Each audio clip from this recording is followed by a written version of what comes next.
வணக்கம் வணக்கம் my dear students. நான் உங்க விஜய் சார். வாய்ஸ் கிளியரா இருக்கா? ஆடியபிளா இருக்கா? ரிப்ளை பண்ணுங்க. Good morning to everyone.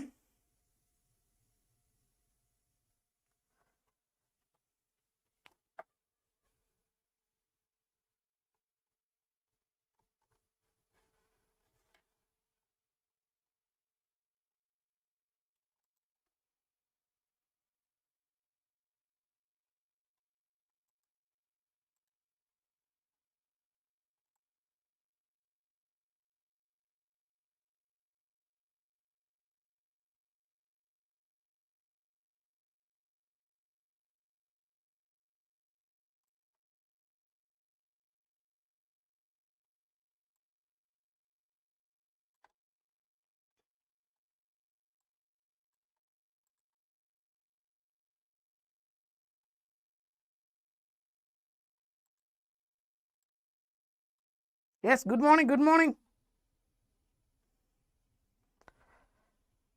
Voice கிளியரா இருக்கா? ஆடிபிளா இருக்கா? வாய்ஸ் ஆடிபிளா இருக்கா?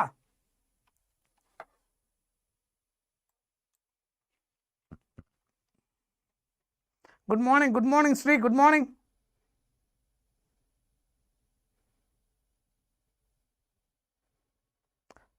குட். ஓகே, வாங்க ஸ்டார்ட் பண்ணலாமா? ரெடியா? ஸோ ஆல்ரெடி நம்ம சொல்லியிருந்தோம், இப்போ ரீநீட் கிராஷ் கோர்ஸ் நிறைய ஸ்டூடெண்ட்ஸ் கேட்டிருந்ததுனால இப்போ நம்ம ரீநீட் கிராஷ் கோர்ஸ் ஸ்டார்ட் பண்ணியிருக்காங்க ஆஃப்லைனில். ஸோ அதுக்கான பேக்கேஜ் என்னென்னு பார்த்தீங்கன்னா 4999. டேட் பார்த்தீங்கன்னா May 18th ஸ்டார்ட் ஆகிருக்கு. ஸோ யாராவது இப்போ ஜாயின் பண்ணாமல் இருந்தீங்க, இப்போ ஜாயின் பண்ணினாலும் நீங்கள் மறக்காமல் போய்ட்டு ஜாயின் பண்ணிக்கோங்க. 18th Mayலேருந்து கிளாஸ் ஸ்டார்ட் ஆகிருக்கு. ஸோ ஐ திங்க் இப்போ 2 days தான் ஆயிருக்குன்னு நினைக்கிறேன். சரியா? இன்றைக்கி 20. ஸோ ஆஃப்லைன் கிராஷ் கோர்ஸ் வேணும் அப்படின்றவங்களுக்கு இது ரொம்ப யூஸ்ஃபுல்லாக இருக்கும். ஸோ அதில் டெய்லி ப்ராக்டிஸ் டெஸ்ட் இருக்குது. அதே மாதிரி 15 ஃபுல் லென்த் டெஸ்ட் இருக்குது. 24 செஷன்ஸ் பெர் வீக் நீங்கள் எக்ஸாம் போகிற வரைக்கும். ஸோ இந்த ரீஜன் எல்லா இடத்துலையும் நம்மளுடைய ஆஃப்லைன் சென்டர்ஸ் இருக்குது, தமிழ்நாடு ரீஜியன். ஸோ இதெல்லாம் நோட் பண்ணி வச்சுக்கோங்க. Right.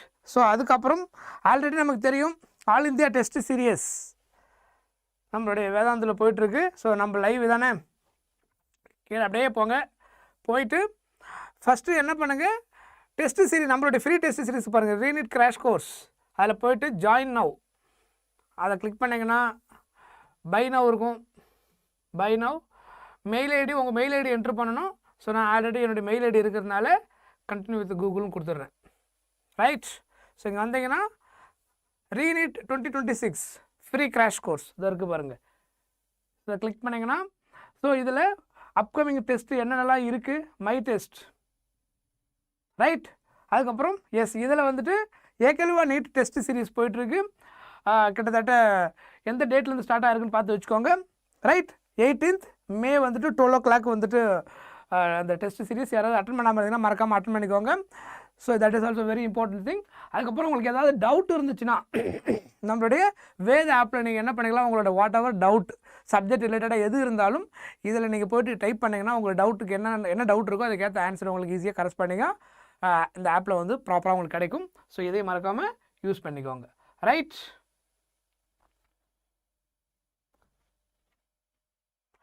So right, question start பண்ணலாமா? Good morning Akshaya. Good morning Jayalakshmi.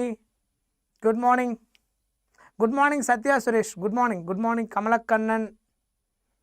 S very good. So நம்ம இன்றைக்கி பார்க்க போகிற சாப்டர் வந்து மாடர்ன் ஃபிசிக்ஸ். ஸோ மாடர்ன் ஃபிசிக்ஸில் வந்துட்டு டூயல் நேச்சரில் கண்டிப்பாக 2 கொஷின் வந்துடும். சரியா? Yes, good morning Tamilarasi. Good morning. Dual நேச்சரில் 2 கொஷின் வந்துடும். ஆல்ரெடி நம்ம சொன்னது ஆட்டம்ஸ் அண்ட் நியூக்ளியில் 2 கொஷின் இருக்கும். பட் இந்த வருஷம் என்ன ஆச்சுன்னா ஆட்டம்ஸ் அண்ட் நியூக்ளியை சேர்த்து 3 கொஷின் வந்துடுது. சர்ப்ரைசிங்காக இந்த வருஷம் அதில் எக்ஸ்ட்ராவாக ஒரு கொஷின் வந்துடுது. டூயல் நேச்சர், ஆட்டம்ஸ் அண்ட் நியூக்ளியை இந்த மாடர்ன் ஃபிசிக்ஸ் சாப்டரில் மட்டும் இந்த வருஷம் எவ்வளோ கொஷின் வந்ததுன்னா 5 கொஷின் வந்துருந்தது. நீங்கள் இப்போ எழுதுனீங்க இல்லையா, ரீசெண்டாக எழுதுன 2026 கொஷின் பேப்பரில் எத்தனை கொஷின் வந்து டோட்டலாக 5 கொஷின் வந்துருந்தது.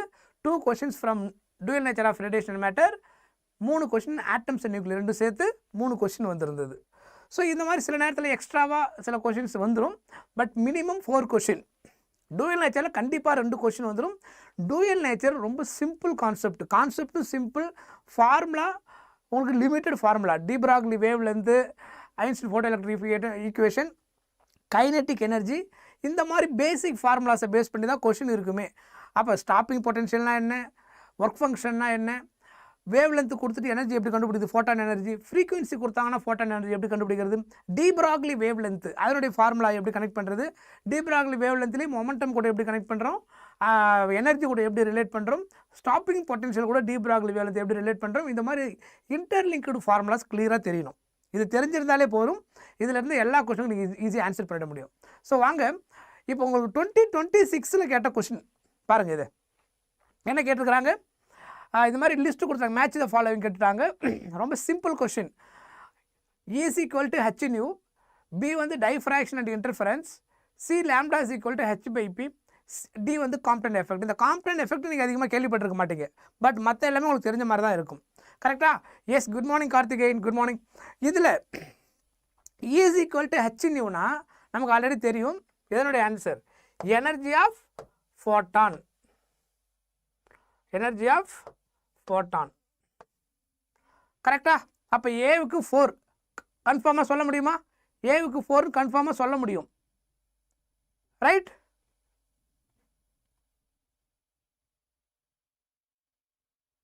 Right, good morning, good morning.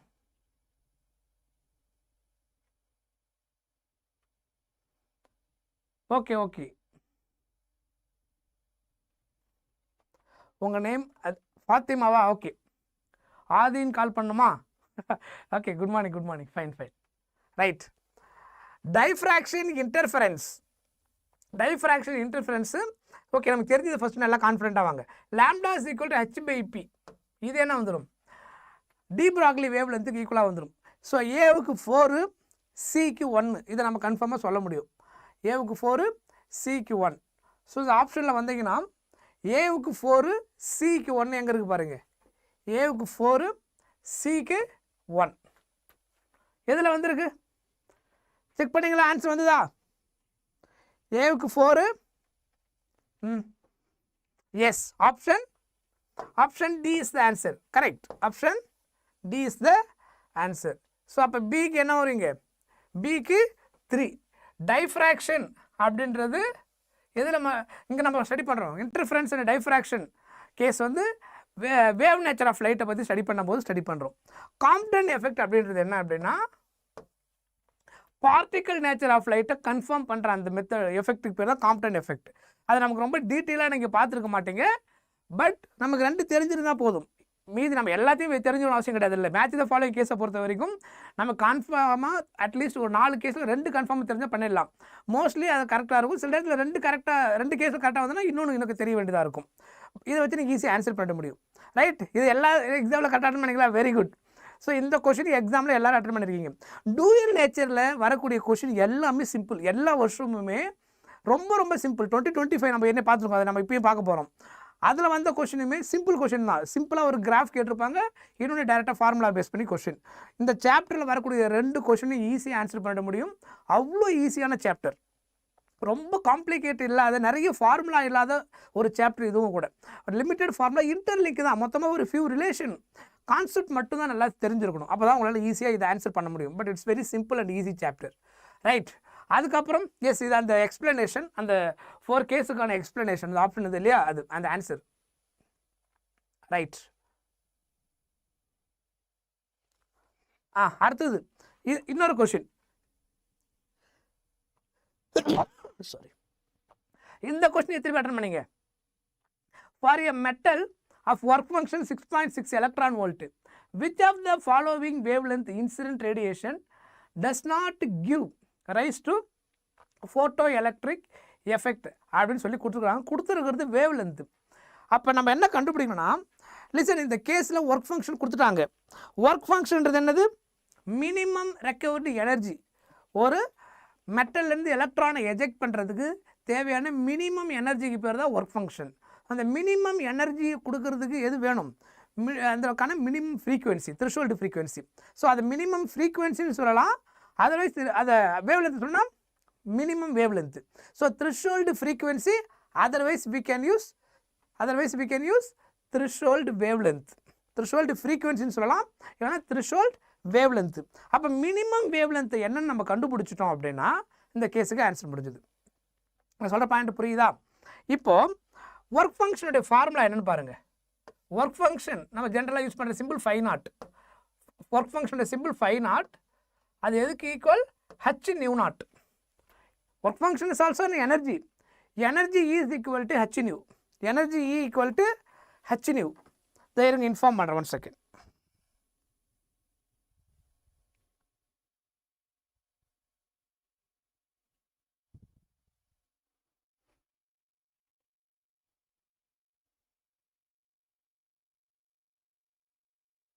ஓகேவா? கொஞ்சம் டைம் ஆகும்னு நினைக்கிறேன்.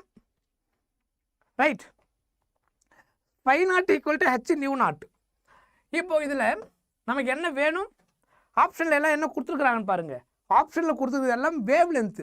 அப்போ நமக்கு என்ன கண்டுபிடிக்கணும்? த்ரிஷோல்டு வேவ் லென்த்தை கண்டுபிடிக்கணும். த்ரிஷோல்டு ஃப்ரீக்வன்சி கொடுத்துருந்தாங்கன்னா இந்த h nu naught கண்டுபிடிச்சி அதில் ஆன்சர் கண்டுபிடிச்சிடலாம். இப்போ நமக்கு தேவையானது த்ரிஷோல்டு வேவ் லென்த். ஸோ இதை வேவ் லென்த்தில் எழுதணும்னா hc பை லேம்டா. h நியூவை வேவ் லென்த்தில் மாற்றிட்டிங்கன்னா hc பை லேம்டா. இங்கே நம்ம என்ன எழுதணும்? லேம்டா நாட்டுன்னு எழுதணும். நான் சொல்கிற பாயிண்ட் புரியுதா? இதுதான் 5 5 work function. Work function is nothing but in energy. Energy of photon formula h nu. இங்கே த்ரெஷோல்டு ஃப்ரீக்வன்சி ஐடென்டிஃபை பண்ணி காமிக்கிறதுக்கு h nu naught யூஸ் பண்ணுறோம். இங்கே கொஷினில் வேவ் லென்த் ஆப்ஷனில் கொடுத்துருக்கிறதுனால நம்ம என்னென்னு மாற்றுறோம்? hc பை லேம்டா நாட்டு. த்ரெஷோல்டு வேவ் லென்த் என்னன்னு தெரிஞ்சாதான் இந்த கேஸில் எந்த வேவ் லென்த்தில் எஜெக்ஷன் நடக்காது அப்படின்னு நம்ம சொல்ல முடியும். ரைட், அப்போது இதான் கேஸு. அப்போ இங்கே 5 கொடுத்துட்டாங்க. என்ன கொடுத்துருக்குறாங்க? 6.6 எலக்ட்ரான் வோல்ட்டில் கொடுத்துருக்குறாங்க. இப்போது இந்த 6.6 எலக்ட்ரான் வோல்ட்டை மாற்றணும். 1 எலக்ட்ரான் வோல்ட் எதுக்கு ஈக்குவல்? 1.6 × 10⁻⁻19 ஜூலுக்கு ஈக்குவல். ஞாபகம் வச்சுக்கோங்க, ஏன்னா இதில் எல்லாமே நானோமீட்டரில் இருக்குது.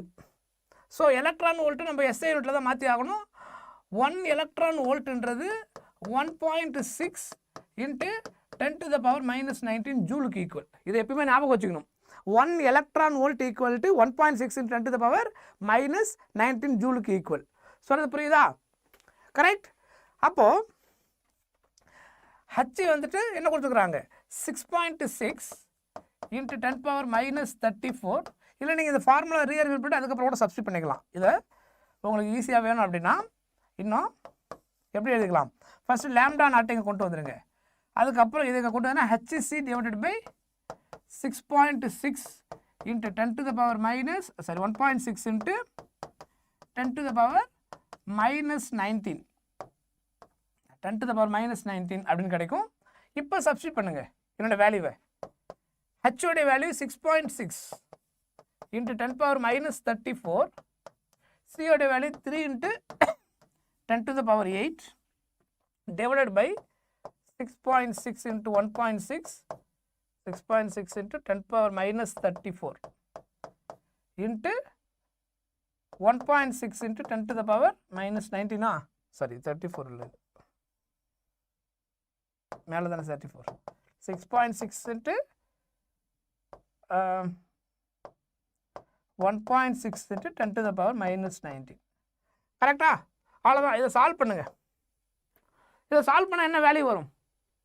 எஸ், அப்ராக்சிமேட்டாக என்ன வருது பாருங்க. இந்த 6.6 இதெல்லாம் நம்ம கேன்சல் பண்ணிடலாம். 1.6 லேம்டா நாட் ஈக்குவல் டு, நான் ஏற்கனவே கொடுத்துருக்குறேன், உங்களுக்கு ஞாபகம் இருக்கான்னு தெரியல. இந்த வேல்யூ இது -19 மேலே கொண்டு போனால் +19 ஆகிடும். ஸோ +19 இந்த 8 சிம்பிளிஃபை பண்ணால் நமக்கு என்ன கிடைச்சிடும்? நமக்கு ஆக்சுவலாக இங்கே எல்லாமே நேனோமீட்டரில் இருக்கிறதுனால நமக்கு நீங்கள் இந்த 10 பவர்லாம் ஒரி பண்ணாதீங்க. இந்த அப்ராக்சிமேட் வேல்யூ மட்டும் என்ன வருதுன்னு பாருங்கள். அதை வச்சு நீங்கள் ஆன்சர் கண்டுபிடிச்சிட முடியும். இப்போ இது 6.6 கேன்சல் ஆகிடுச்சு. 3 டிவைடட் பை 1.6 எதுக்கு ஈக்குவல்? 0.625. 1 டிவைட் பை 1.6 ஞாபகம் இருக்குதா? 1/16 என்னன்னு சொல்லியிருந்தேன்? 0.065. இதெல்லாம் நான் நிறைய தடவை சொல்லியிருக்கிறேன். இந்த வேல்யூவெல்லாம் ஞாபகம் வச்சுக்கணும்னு சொல்லி 1/1.6 இருந்தால் நீங்கள் எப்படி எழுதணும்? அதை 0.625. 625 கண்டிப்பாக வரும். பை 16 இருந்ததுன்னா 625 கண்டிப்பாக கிடைக்கும். 1/16 அப்படின்னா 0.065. 1/1.6ன்றது 0.625. ஸோ இதை சிம்பிளாக நான் ரவுண்ட் ஆஃப் பண்ணி 0.6னே எடுத்துக்கிறேன். ஸோ அப்போ 3 × 6 எவ்வளோ வரும்? 18. கிட்டத்தட்ட 1.8 சம்திங்னு வரும். சிம்பிளிஃபை பண்ணிங்கன்னா ஆன்சர் வந்துட்டு 180 நேனோமீட்டர். சால்வ் பண்ணல, நீங்கள் வெரிஃபை பண்ணி பாருங்கள். புரியுதா? ஏன்னா இது எல்லாமே நேனோமீட்டரில் வர்றதுனால நான் 10 பவரை டேலி பண்ண மாட்டேன். நான் சொல்கிற பாயிண்ட் புரியுதா? எல்லாமே நேனோமீட்டரில் வரதுனால நான் அப்ராக்சிமேட்டாக நான் என்ன பண்ணிவிட்டேன், இதை 1/1.6 0.625 0.6ன்னு எடுத்துக்கிறேன். சிம்பிளாக எனக்கு ரவுண்ட் ஆஃப் மட்டும் பண்ணால் போதும். கிட்டத்தட்ட அப்ராக்சிமேட்டாக, இது எக்ஸாக்ட்லி ஈக்குவல் கிடையாது, அப்ராக்சிமேட்டாக எவ்வளோ வரும்? ரைட், இதையே நான் டேலி பண்ணுறதுக்கு நான் ரீசன் சொல்லிட்டேன். பண்ணிங்கன்னா இது எல்லாமே நேனோமீட்டரில் வரதுனால நமக்கு வரப்போகிற ஆன்சரும் நேனோமீட்டர் ரேஞ்சில் வரும். அந்த 1.8 நேனோமீட்டருக்கு மாதிரி கிட்டத்தட்ட 180க்கு வரும். இப்போது அவங்க கேட்டுக்கிற கொஷின் என்ன பாருங்கள், does not give rise photoelectric effect. இதில் எதில் வந்து photoelectric effect நடக்காதுன்னு கேட்டுக்கிறாங்க. வேவ் லென்த் எனர்ஜி எப்பயுமே இன்வர்ஸ்லி ப்ரப்போர்ஷனல். ஏன்னா நமக்கு ஃபார்முலா தெரியும், பார்த்தோம் இல்லையா? Energy is equal to hc/λ. Energy and wave length இது ரெண்டு என்னது? Inversely proportional. வேவ் லென்த் அதிகமானால் எனர்ஜி குறையும். இப்போ இந்த கேஸில் மினிமம் எனர்ஜி எதுக்கு? 6.6 எலக்ட்ரான் வோல்ட்டு. அந்த மினிமம் எனர்ஜி கொடுக்கறதுக்கான வேவ் லென்த் எவ்வளோ? கிட்டத்தட்ட நியரஸ்ட்டு 180 நேனோமீட்டர். அப்போ இந்த 180 நேனோமீட்டர் அதை விட அதிகமாக போச்சுன்னா வேவ் லென்த்து எனர்ஜி குறையும். எனர்ஜி குறைஞ்சா இப்போ என்ன நடக்காது? ஃபோட்டோ எலக்ட்ரிக் எஃபெக்ட் நடக்காது. ஏன்னா ஃபோட்டோ எலக்ட்ரிக் எஃபெக்ட் நடக்கிறதுக்கு மினிமம் எனர்ஜி ரொம்ப முக்கியம். வேவ் லென்த் அதிகமாக எனர்ஜி குறையும். அப்போ எனர்ஜி வந்து குறையும் போது ஃபோட்டோ எலக்ட்ரிக் எஃபெக்ட் பாசிபிள் கிடையாது. அப்போ இந்த கேஸில் 180 விட அதிகமான வேவ் லென்த்தில் என்ன நடக்காது? எஜெக்ஷன் நடக்காது. ஏன்னா 180 அதிகமாக இருக்கிறது எல்லாமே higher wave length, low energy. அப்போ த்ரிஷோல்டை விட லோ எனர்ஜி, த்ரிஷோல்டு வேவ் லென்த்தை விட கம்மியான அதிகமான வேவ் லென்த் போகிறதுனால எனர்ஜி கம்மியாகுது. எனர்ஜி கம்மியாகிறதுனால ஃபோட்டோ எலக்ட்ரிக் எஃபெக்ட் நடக்காது. புரிஞ்சுதா? இந்த பாயிண்ட் புரியுதா? கிளியர்? எப்படி கொண்டு வந்தாலும் புரியுதா? இது கால்குலேஷன் கொஞ்சம் ஃபாஸ்ட்டாக சிம்பிளாக போட பழகிக்கோங்க. ரொம்ப சிம்பிள் கொஷின் இது. இது லாஜிக்காகவும் நீங்கள் போட முடியும். நீங்கள் ஹையஸ்ட்டு வேவ் லென்த் இருக்கிறதுல கண்டிப்பாக எஜெக்ஷன் நடக்காது நீங்கள் சொல்லிட முடியும். That is a logical thinking. Subject உங்களுக்கு கிளியராக இருந்துச்சுன்னா நீங்கள் என்ன பண்ணிட்டு இருக்க முடியும்? வேவ் லென்த் ரொம்ப அதிகமாக இருக்கும்போது கண்டிப்பாக எஜெக்ஷன் நடக்குது. இந்த ஆப்ஷனில் இதுதான் ஹையர் வேவ் லென்த்து. அப்போ இருக்கிறதுலே லோவஸ்ட் ஃப்ரீக்வன்சி இதுதான். நீங்கள் ஸ்டெப்ஸே யூஸ் பண்ணாமல் ஆன்சர் போட்டுக்க முடியும். எஸ், கரெக்ட் விஷ்வா, பண்ண முடியும். லாஜிக் கொஷின் இது. நீங்கள் நான் உங்களுக்கு புரியுறதுக்காக ஸ்டெப்ஸும் போட்டிருக்கேன். If you are very clear, இந்த ஆப்ஷனில் இருக்கிறதுலையே லோவஸ்ட் எனர்ஜி எதுன்னு பார்த்தீங்கன்னா 200 நேனோமீட்டர். ஸோ கண்டிப்பாக 200 நேனோமீட்டர் லோவஸ்ட்டாக இருக்கும் இந்த இருக்கிற ஆப்ஷன்லே. அப்போ அவங்க கேட்டிருக்கிறது எதில் எஜெக்ஷன் நடக்காதுன்னு கேட்டுருக்குறாங்க.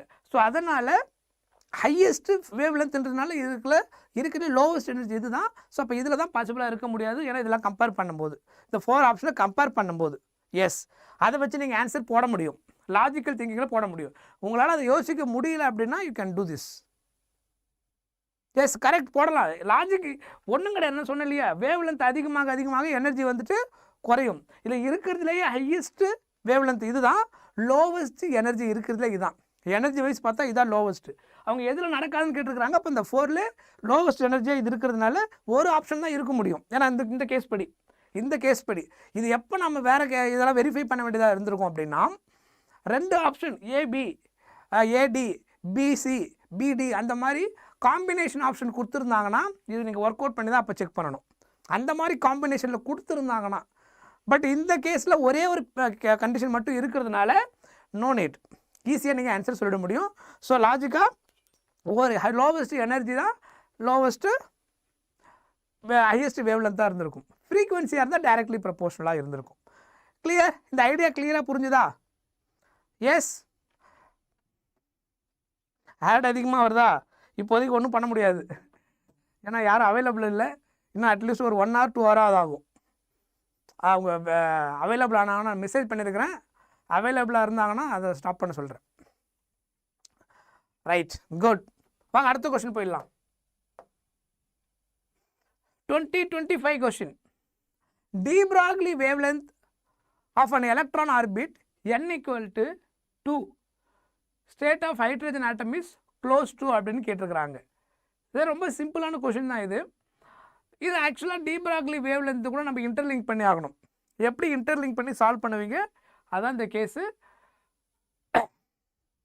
ரைட்,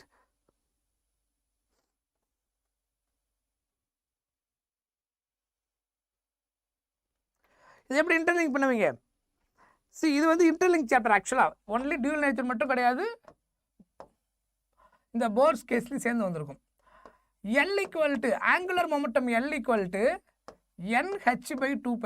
இந்த ஃபார்முலா ஞாபகம் இருக்குது இல்லையா? Angular momentum L equal to NH/2π. இதான் என்னது? போர் மாடலில் வரக்கூடிய standard formula. Angular momentum of nth orbit case எடுக்கும்போது L ஈக்குவல் டு NH/2π. நல்லா ஃபார்முலா நல்லா புரிஞ்சுக்கோங்க. ஆட்டம்ஸ் சாப்டரில் ரொம்ப ரொம்ப முக்கியமான ஃபார்முலா இது. போர்ஸ் பாஸ்டுலேட்டை பேஸ் பண்ணி திரும்ப திரும்ப வரக்கூடிய question. L equal to NH/2π. L வந்து எதுக்கு ஈக்குவல் அப்படின்னா MVRக்கு ஈக்குவல். ஸோ இதை ரெண்டுமே நம்ம யூஸ் பண்ணுவோம், தேவைக்கு ஏற்ற மாதிரி இந்த ஃபார்முலா யூஸ் பண்ணிப்போம். ஓகேவா? L equal to NH/2π. இதுதான் ஆக்சுவலாக அங்கே டேட்டா. அவங்க என்ன கனெக்ட் பண்ணுறாங்க? டி பிராக்லி வேவ் லென்த்தையும் N ஈக்குவல் டு 2 ஸ்டேட் எடுக்கிறப்போ அந்த லேம்டா என்னன்னு கேட்குறாங்க. வேவ் லென்த் இப்போ உள்ளே கொண்டு வரணும். டி பிராக்லி வேவ் லென்த்தோடைய ஃபார்முலா என்ன அதை இங்கே தனியாக எழுதுங்க. De Broglie wave length lambda is equal to H/Pன்னு வரும். H/P mass into velocity. அப்போ H/mvக்கு பதிலாக என்னென்னு எழுத முடியும்? லேம்டான்னு எழுத முடியும். அப்போ இதிலிருந்து லேம்டாவை எப்படி கொண்டு வரலான்னு பாருங்கள். H இங்கே இருக்குது, MV இங்கே இருக்குது. அப்போது இந்த MV இங்கே கொண்டு போயிடுங்க, மீதி டம்ல கிராஸ் மல்டிப்ளை பண்ணிக்கோங்க. 2π × R. இந்த எண்ணை கீழே கொண்டு வந்துடுங்க, டிவைடட் பை N. H மட்டும் அங்கேயே இருக்கட்டும், இந்த MV இங்கே கொண்டு வந்தீங்கன்னா டினாமினேட்டருக்கு வந்துடும். அப்போ H/mv ரீப்ளேஸ்டு பை லேம்டா. அப்போ இதிலிருந்து நம்ம என்ன எழுதலாம்? 2πR divided by N equal to lambda. அவ்வளோதான். 2πRN divided by lambda. இதில் வேல்யூவை சப்ஸ்டிட் பண்ணுங்க, ஆன்சர் முடிஞ்சது. அப்போ லேம்டா ஈக்குவல் டு 2πக்கு பதிலாக 3.14. அதெல்லாம் ரவுண்ட் ஆஃப் பண்ணிக்கலாம், நீங்கள் 3ன்னு எடுத்துக்கலாம், அதெல்லாம் ஒன்றும் பிரச்சனை இல்லை. R என்ன கொடுத்துருக்குறாங்க? 0.052 நேனோமீட்டர். ஸோ அப்போ 0.052 நேனோமீட்டர் 10⁻−19. சரியா? அதுக்கப்புறம் N எவ்வளோ கொடுத்துருக்குறாங்க? 2/2. அப்போது இதை சிம்பிளிஃபை பண்ணால் என்ன வருது பாருங்க. இது ரெண்டும் கேன்சலா? 2 கேன்சல். வேற எதாவது மிஸ் பண்ணியிருக்கோண்ணா? N இல்லை இது R0 வேல்யூ. ஒரு நிமிஷம் இருங்க, இல்லை இன்னொரு வேல்யூ கண்டுபிடிக்கணும். இது அடுத்த ஸ்டெப்பில் போடுங்க. ரேடியஸ் கண்டுபிடிக்கிற ஃபார்முலா R0 × n². இதான் வந்துட்டு nth ஆர்பிட்டோட ரேடியஸ் கண்டுபிடிக்கிற formula Bohr's model of ஆட்டம்ல.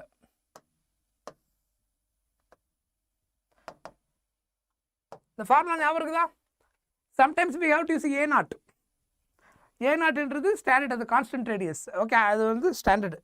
D Broglie wave லென்த்தில் அந்த போர்ஸ் மாடல் ஹைட்ரஜன் ஆட்டம்ல எடுக்கும்போது nth ஆர்பிட்டோட ரேடியஸ் கண்டுபிடிக்கும் போது R0ன்றது constant value into nth orbit. So இங்கே N வந்து 2. ஸோ அதை நம்ம இங்கே சப்ஸ்டிட் பண்ணி ஆகணும். ஸோ அப்போ இந்த ஃபார்முலாவை நான் இப்படி ரீஅரேஞ்ச் பண்ணுறேன். Lambda is equal to 2πR. என்ன லேம்டா ஈக்குவல் டு 2πR/N கிடச்சிருக்கு. 2π ஆருக்கு பதிலாக நான் என்ன போடலாம்? R0n² போடலாம், டிவைடட் பை N. அதனால் இப்போ என்ன ஆகிடும்? இந்த N ஸ்கொயரும் கேன்சல் ஆகிடும். இப்போ இவ்வளோதான் வேல்யூ. 2πR0 × N கிடைக்கும். ஸோ 2 × 3.14 × 0.052 எல்லாம் நீங்கள் நேனோமீட்டர் சப்ஸ்டிட் பண்ண அவசியம் கிடையாது. ஏன்னா ஆப்ஷன் நேனோமீட்டர் தான் இருக்குது எல்லாமே. அதனால் அந்த நேனோமீட்டர் அப்படியே விட்டுருங்க. Nக்கு பதிலாக 2. இப்போ சிம்பிளிஃபை பண்ணுங்கள். இப்போ என்ன வரும்? அப்ராக்சிமேட்டாக இது எல்லாத்தையும் எடுத்துக்கோங்க. இதை 3ன்னு எடுத்துக்கோங்க. 2 × 2 4. இதை 3, இதை 0.05 எடுத்துக்கோங்க. ஸோ அப்போ 3 × 0.05 என்ன வரும்? 3 × 5 15. 0.15 வரும். 0.15 × 4 மல்டிப்ளை பண்ணிங்கன்னா 0.6. அப்ராக்சிமேட்டாக 0.67 நேனோமீட்டர். நான் சொல்கிறது புரியுதா? நான் என்ன பண்ணியிருக்கிறேன்னு, நான் எல்லாமே ரவுண்ட் ஆஃப் பண்ணியிருக்கிறேன். ஆக்சுவல் மெத்தடு போக வேணாம். 2πக்கு மேலே 3.14 போட்டு 3ன்னு எடுத்துக்க வேண்டியதான். அது சிம்பிளாக 3ன்னு எடுத்துக்குவாங்க. R0 0.052 0.05 எடுத்துக்கோங்க. இன்ட்டு 2. இந்த 2 × 2 4.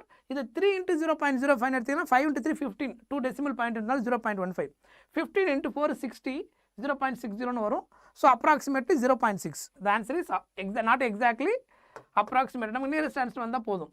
இதில் இந்த ஆன்சர். ஸோ இதில் ஞாபகம் வச்சுக்க வேண்டிய ஃபார்முலா நல்லா புரிஞ்சுங்க. இது ஆக்சுவலாக ஆட்டம்ஸ்லேயும் வரும், இது காமன் சாப்டர், இது ரெண்டு மிங்கிளான சாப்டர்.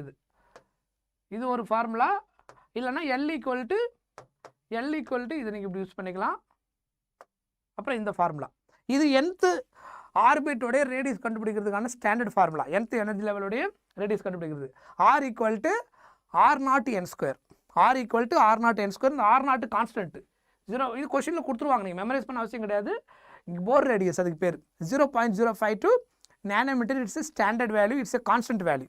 அதனால் நீங்கள் அது ஞாபகம் வச்சுக்கணும். ஃபஸ்ட்டு ஆர்பிட்டாக இருந்துச்சுன்னா N1, செகண்ட் ஆர்பிட்டாக இருந்தால் N2, தேர்ட் ஆர்பிட்டாக இருந்தால் N3. அப்படியே அதை மல்டிப்ளை பண்ணால் அதுதான் இங்கே ரேடியஸ். அப்போ இந்த ஃபார்முலாவை எப்படி இன்டர்லிங்க் பண்ணணும், இது வேணும்னா நீங்கள் எழுதிக்கலாம்.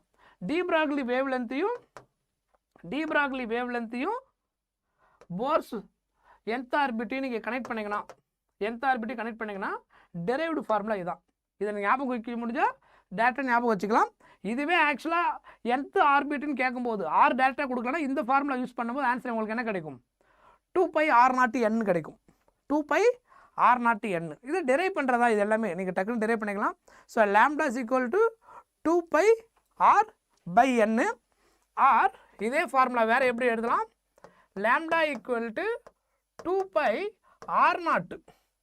R0 n ஸ்கொயர் போட்டு இந்த n கேன்சல் ஆகிடும். ஸோ அப்போ இந்த ஃபார்முலா என்ன ஆகிடும்? 2πr0 × n கிடைக்கும். இதுவும் கரெக்டு. ஸோ இப்போ இந்த ஃபார்முலா எப்போ யூஸ் பண்ணுவீங்க, இது எப்போ யூஸ் பண்ணுவீங்க அப்படின்னு நல்லா பார்க்கணும். nth ஆர்பிட்டோட ரேடியஸை கொஷினில் ஃபுல்லாகவே கொடுத்துட்டாங்க டேரெக்டாகவே. nth ஆர்பிட்டோட ரேடியஸ் வந்துட்டு 0.067 நானோமீட்டர் ஒரு எக்ஸாம்பிளுக்கு. அந்த மாதிரி கொடுத்துட்டு வாட் இஸ் லாம்டா அப்படின்னு கேட்குறாங்க ஒரு எக்ஸாம்பிளுக்கு. அப்படின்னா அப்போ டேரெக்டாக நீங்கள் என்ன பண்ணலாம், இந்த ஃபார்முலா அப்படியே ஆருக்கு அப்படியே ரீப்ளேஸ் பண்ணிட்டு தான் nth ஆர்பிட்டோட ரேடியஸ்னு சொல்லி கொடுத்துட்டாங்கன்னா. போர் ரேடியஸ் மட்டும் தான் கொடுத்துக்கிறாங்க. n வந்து 2, n வந்து 3 அப்படின்னு கேட்குறாங்கன்னா அப்போ நீங்கள் எந்த ஃபார்முலா யூஸ் பண்ணலாம்? 2πr0 × n. நீங்கள் திரும்ப இதை டெரைவ் பண்ண அவசியம் கிடையாது.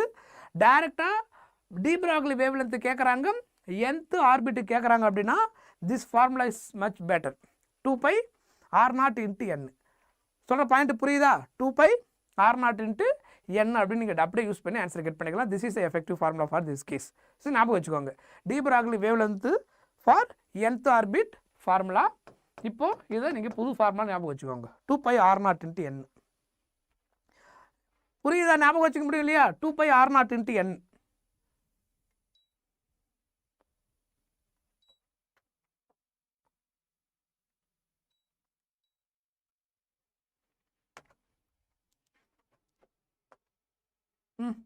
இந்த கொஸ்டின் ஆன்சர் சொல்லுங்கள்.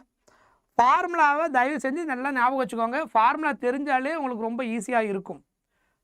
நோட்ஸா இதில் கிடைக்கும் பாருங்கள், கமெண்ட் பாக்ஸில் போயிட்டு பாருங்கள். லைவ் செஷன் முடிஞ்சதுக்கப்புறம் ஒன்று டிஸ்கிரிப்ஷனில் கமெண்ட்டில் போனீங்கன்னா டவுன்லோட் PDF அப்படின்னு ஒரு லிங்க் இருக்கும் உங்களுக்கு. நீங்கள் அதில் போய் டவுன்லோட் பண்ணிக்கலாம் எந்த செஷன் முடிஞ்சாலும். ரைட், அடுத்தது இந்த கொஸ்டின் ஆன்சர் சொல்லுங்கள். Ratio of lambda photon. இங்கே என்ன கொடுத்துக்கிறாங்க? Photon and electron have same எனர்ஜின்னு சொல்லிட்டாங்க. ரெண்டுத்தோடைய எனர்ஜி சேம். இது ரொம்ப ஃபேமஸான கொஸ்டின் தான் இது. எனர்ஜி ஆஃப் ஃபோட்டான் கேஸ் கெடுங்க. Energy of photon is equal to wavelength கூட கனெக்ட் பண்ணும்போது ஃபார்முலா என்ன வரும்? hc/λ. எனர்ஜி ஆஃப் ஃபோட்டானை ஃப்ரீக்குவென்சி கூட கனெக்ட் பண்ணிங்கன்னா is equal to hν. Wavelength கூட கனெக்ட் பண்ணினா hc/λ. You remember this formula. Energy is equal to hc/λ. இந்த லாம்டாவுக்கு பதிலாக நான் என்ன எழுதுகிறேன்? லாம்டா ஃபோட்டான் பதிலாக பீன் போட்டுக்கிறேன் டிஃப்ரென்ஸ் காமிக்கிறதுக்காக. Lambda B represents wavelength of photon. Energy is equal to hc/λ. இதை அப்படியே வச்சுக்கோங்க. டி பிராக்லி வேவ்லென்த் எடுக்கிறீங்க. டி பிராக்லி வேவ்லென்த் எடுத்தீங்கன்னா டி பிராக்லி வேவ்லென்த்துடைய formula lambda is equal to h/p இல்லைனா h/mv. எனர்ஜி கூட ரிலேட் பண்ணிங்கன்னா h/√2m × kinetic energy. Kinetic energy we can say simply energy. So அப்போ லாம்டா டி என்னன்னு சொல்லலாம்? நம்ம இந்த கேஸ் எனர்ஜி கூட ரிலேட் பண்ணும்போது 2m × kinetic energy is the energy. Kinetic energy தான் இங்கே என்னது? எனர்ஜி. சொல்கிறது புரியுதா? Yes, good morning Ananya, good morning. புரியுதா? Lambda D is equal to h. இது ஃபார்முலா. இதான் டி பிராக்லி எழுதுகிற formula. Lambda is equal to h/p. p mass into வெலாசிட்டிக்கு ஈக்குவல். இதே கேஸ் நீங்கள் எனர்ஜி கூட ரிலேட் பண்ணிங்கன்னா பிக்கு பதில் என்ன எழுதலாம்? √2m × kinetic energy. இது ஃபார்முலா. மொமெண்டமுக்கும் கைனடிக் எனர்ஜி உள்ள relation. Kinetic energy is called energy in this case. இங்கே எனர்ஜின்றது டி பிராக்லி வேவ்லென்த்தில் எனர்ஜின்றது கைனடிக் எனர்ஜி தான். சரியா? இங்கே கனெக்ட் பண்ணும்போது எனர்ஜின்றது இந்த கைனடிக் எனர்ஜின்றது நம்ம ரிலேட் பண்ணிப்போம். ஸோ அப்போ lambda D is equal to h/2m√e. அப்போது இந்த கேஸில் லாம்டா பி கண்டுபிடிங்க first. Lambda B is equal to hc/e. கரெக்டா? இது ரெண்டுத்துக்கு ரேஷியோ எடுங்க. அவங்க என்ன கேட்டிருக்கிறாங்க? இந்த ரெண்டு வேவ்லென்த்துக்கு ரேஷியோ கேட்டிருக்காங்க. லாம்டா ஃபோட்டானுக்கும் de Broglie wavelength, sorry photon electron. De Broglie வேவ்லென்த்ன்றது தான் என்னது? எலக்ட்ரான். அதை வேணால் நீங்கள் கன்வீனியண்ட்டாக இருக்கணும்னா இங்கே லாம்டா ஈன்னு மாற்றிக்கோங்க. டி பிராக்லி வேவ்லென்த் ஆஃப் எலக்ட்ரான்னா lambda E. De Broglie wavelength of electron.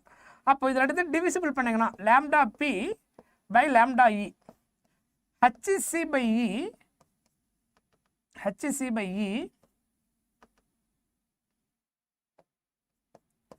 Reciprocal இல்லையா?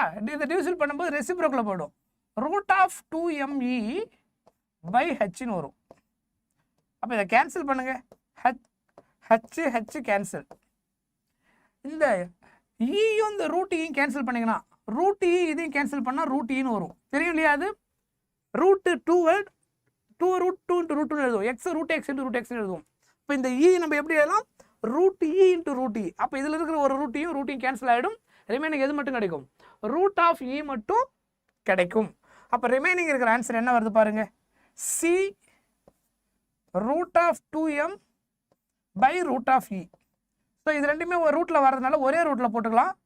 c × 2m by e. c × √2m by e. Option A is the answer. இந்த ஆன்சர் வந்துதா எல்லாருக்கும்? புரியுதா? இது ரொம்ப முக்கியமான கொஸ்டின். டி பிராக்லி வேவ்லென்த்துக்கு எனர்ஜி ஈக்குவல் சொல்லியிருப்பாங்க. இதுதான் கண்டிஷன். ரெண்டு சேம் எனர்ஜி சொன்னால் தான் இதை நம்ம ரிலேட் பண்ண முடியும். எனர்ஜி டிஃப்ரெண்ட்டாக இருந்ததுன்னா நம்ம E1 E2 எடுக்க வேண்டியதாக இருக்கும். சேம் எனர்ஜியாக இருந்தால் மட்டும்தான் we can use like this. ரெண்டுமே நம்ம ஈன்னு எடுத்து சால்வ் பண்ண முடியும். புரியுதா? Clear? So very important question. So இது 2025 கேட்ட question. It's not a difficult question. இது ஏற்கனவே நீட்டில் கேட்ட கொஸ்டின். நீட்டில் கேட்ட கொஸ்டின் தான் ரிப்பீட் பண்ணியிருக்கிறாங்க. த ரிலேஷன் பிட்வீன் இல்லை த ரேஷியோ டி பிராக்லி வேவ்லென்த்துக்கும் ஃபோட்டானுக்கும் நீங்கள் சிம்பிளிஃபை பண்ணும்போது கிடைக்கக்கூடிய ஆன்சர். ஸோ இதே கொஸ்டின் தான். இதே கொஸ்டின் 2016 எப்படி கேட்டுக்கிறாங்க பாருங்கள் நீட்டில். And electron of mass m and a photon have same energy. Clue என்ன கொடுத்தாங்க? இதுலேயும் சேம் எனர்ஜி ஈன்னு சொல்லிட்டாங்க. The ratio of de Broglie wavelength போன கேஸ் தான். ரேஷியோ ஆஃப் டி பிராக்லி வேவ்லென்த்துக்கும் ஃபோட்டானுக்கு என்னன்னு கேட்டிருக்காங்க, மாற்றி கேட்டுட்டாங்க. ஸோ டி பிராக்லி வேவ்லென்த்னா லைக் இப்போ electron lambda E by lambda P. நான் சொல்ல பாயிண்ட் புரியுதா? போன கேஸில் ஃபோட்டானுக்கும் டி பிராக்லி வேவ்லென்த் ரேஷியோ கேட்டிருந்தாங்க. இதில் என்ன கேட்டிருக்காங்க? த ratio of de Broglie wavelength associated with them அப்படின்னா டி பிராக்லி வேவ்லென்த்துக்கும் ஃபோட்டானுடைய வேவ்லென்த்துக்கு ரேஷியோ எடுத்தான்னு கேட்டிருக்காங்க. இப்போ நம்ம என்ன பண்ணணுமோ அதே ஆன்சர் தான். அது அப்படியே ஸ்டெப்ஸ் அதே தான். பட் ரெசிப்ரோக்கலில் வரும். Lambda B by lambda e இதை நம்ம கண்டுபிடிச்சோம். என்ன வந்திருக்கு? c × √2m by e. இப்போ lambda E by lambda p எடுத்தீங்கன்னா reciprocal.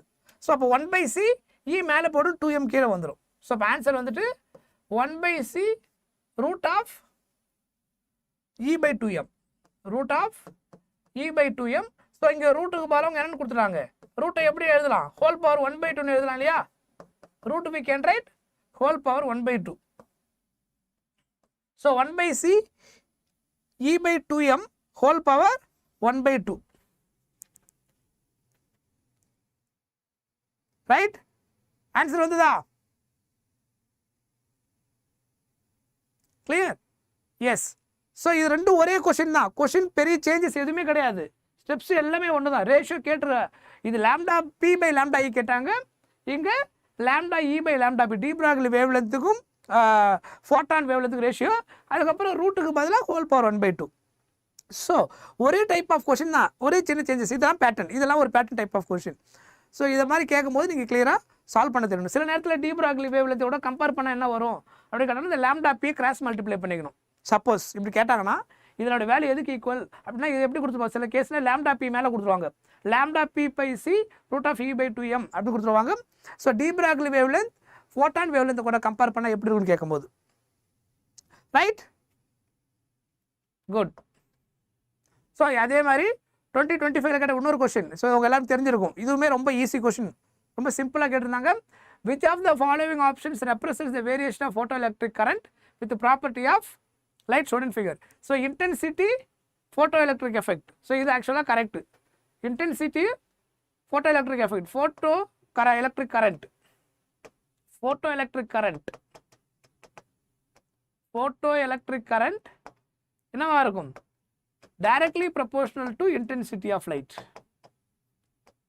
directly proportional to intensity of light. மற்றதெல்லாம் நீங்கள் செக் பண்ணி பார்க்கும்போது ஃபோட்டோ கரண்ட்டு இதுவும் தப்பு வராது. ஃப்ரீக்வன்சி இதுவும் டைரக்ட்லி ப்ரொபோர்ஷனல் கிடையாது. ஃபோட்டோ கரண்ட்டுக்கு அதுவும் சம்மந்தமே கிடையாது. ஃப்ரீக்வன்சி ரெண்டுமே கிடையாது. ஃப்ரீக்வன்சிக்கும் ஃபோட்டோ எலக்ட்ரிக் கரண்ட்டுக்கும் எந்த ரிலேஷனும் கிடையாது. இன்டென்சிட்டி தான் அது டிபெண்ட் பண்ணியிருக்கும். So option C, A only is the answer. ஞாபகம் இருக்கா? இதெல்லாம் ஞாபகம் இருக்கா?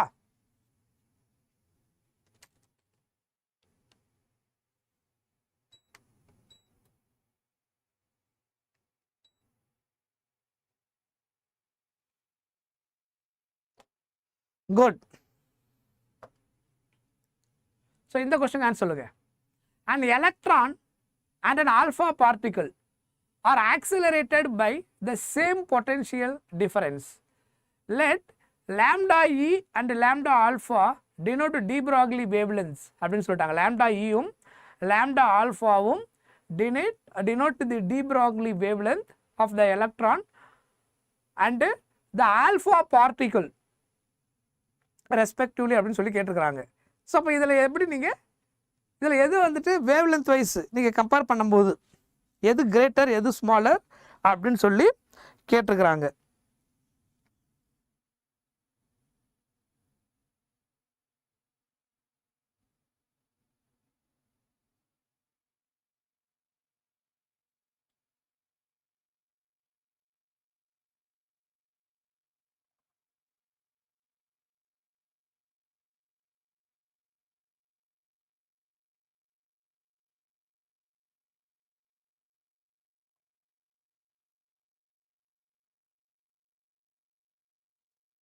என்ன ஐடியா? இது எப்படி சால்வ் பண்ணுவீங்க?